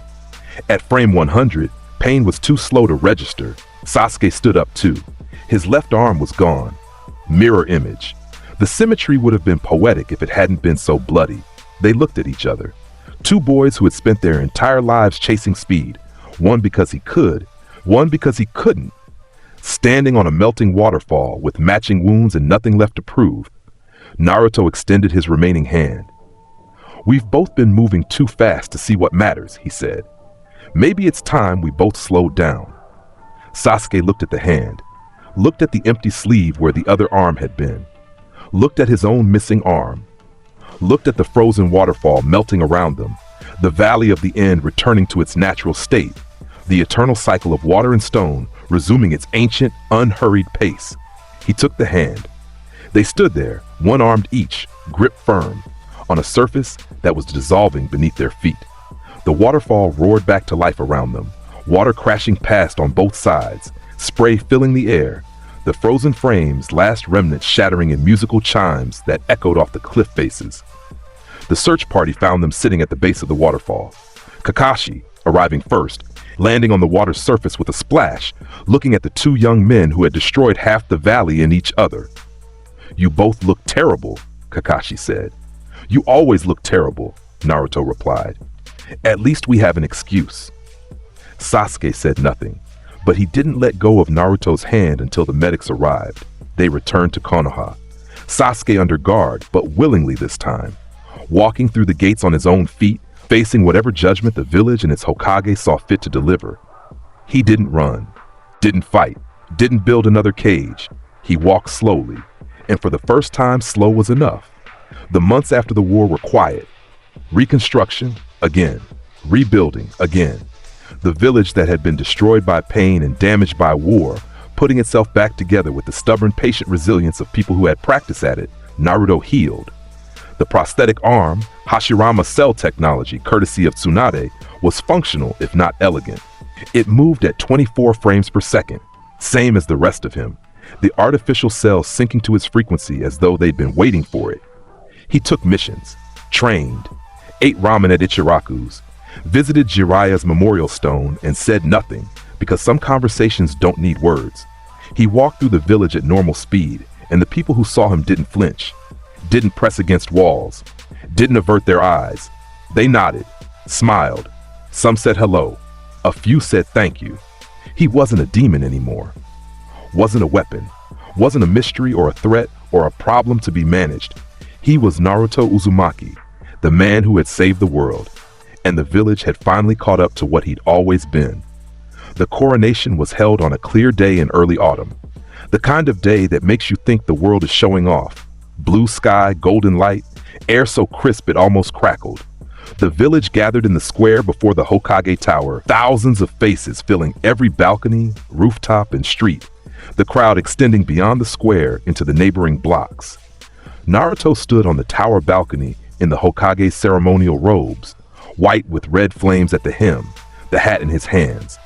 The robes were too large for him, and he wore them with the slightly awkward formality of someone who was more comfortable in combat gear. But the hat fit. It fit perfectly. He looked out at the village, his village, the village that had hated him and feared him and tried to forget him and failed, the village that had watched him freeze armies and stop gods and bring back the dead, the village that was now looking up at him with something that resembled love. He put on the hat.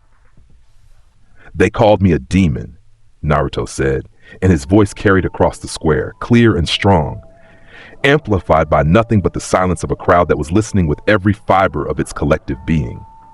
They were wrong. Demons are slow. A murmur. Nervous laughter. The crowd remembered the stories. I've been fast my entire life. I've frozen armies. I've stopped gods. I've moved at speeds no one can comprehend. I've seen the world in 24 frames per second since I was 7 years old, and I've used that sight to protect this village from everything that tried to destroy it. He paused. The wind caught the robes.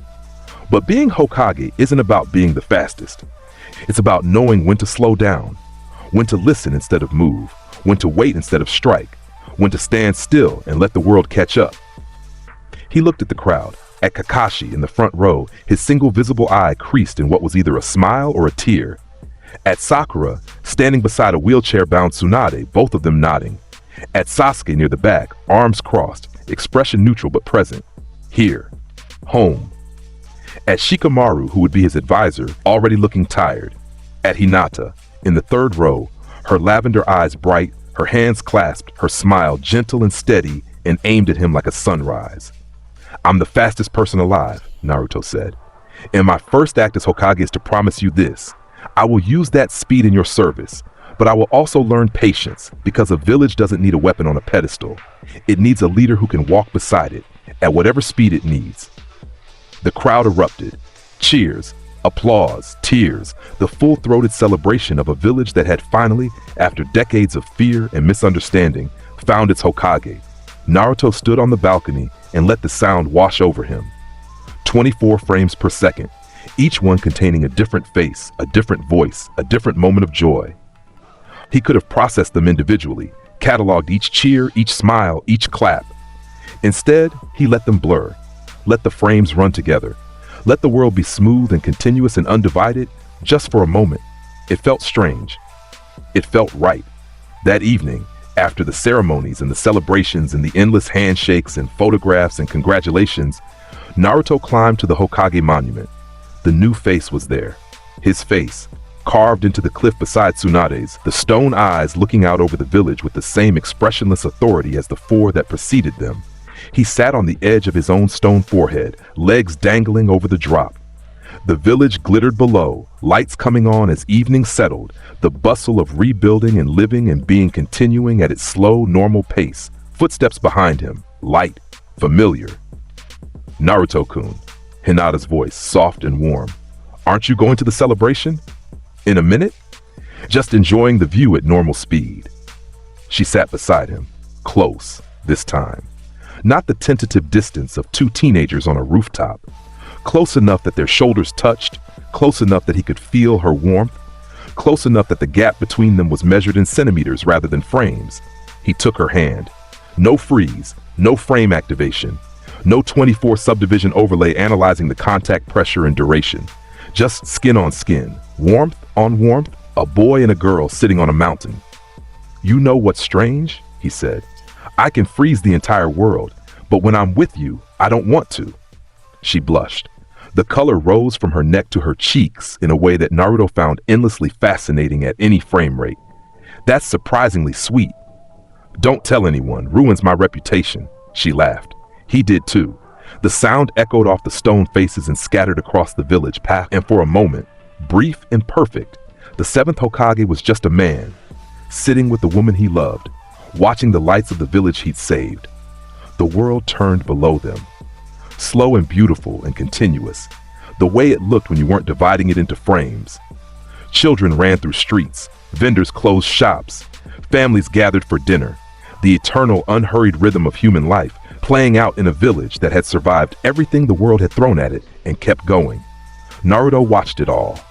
24 frames per second, ticking away in the back of his perception, never stopping, never slowing. The world divided, the world subdivided. The world in slices, each one a decision, each one a commitment, each one a step in a path he'd been tracing since he was 7 years old. But tonight, the frames were background noise. Tonight, the world was one. He squeezed Hinata's hand. She squeezed back. The stars came out. They called him a demon. They were wrong. Demons are slow. He was something else entirely. He was the boy who saw the world in 24 frames per second and chose, despite everything, to live in it one frame at a time. He was Naruto Uzumaki, the seventh Hokage, the fastest shinobi who ever lived. And for the first time in his life, he wasn't in a hurry. And that's how the fastest shinobi alive became Hokage without breaking a sweat. If you enjoyed watching Naruto absolutely violate the entire Naruto universe with the most disrespectful power in anime history, smash that like button like Naruto smashes his enemies into frozen paintings. Subscribe for more overpowered fan fiction that makes canon look like a joke. Drop a comment on who you want to see get the freeze treatment next. Peace.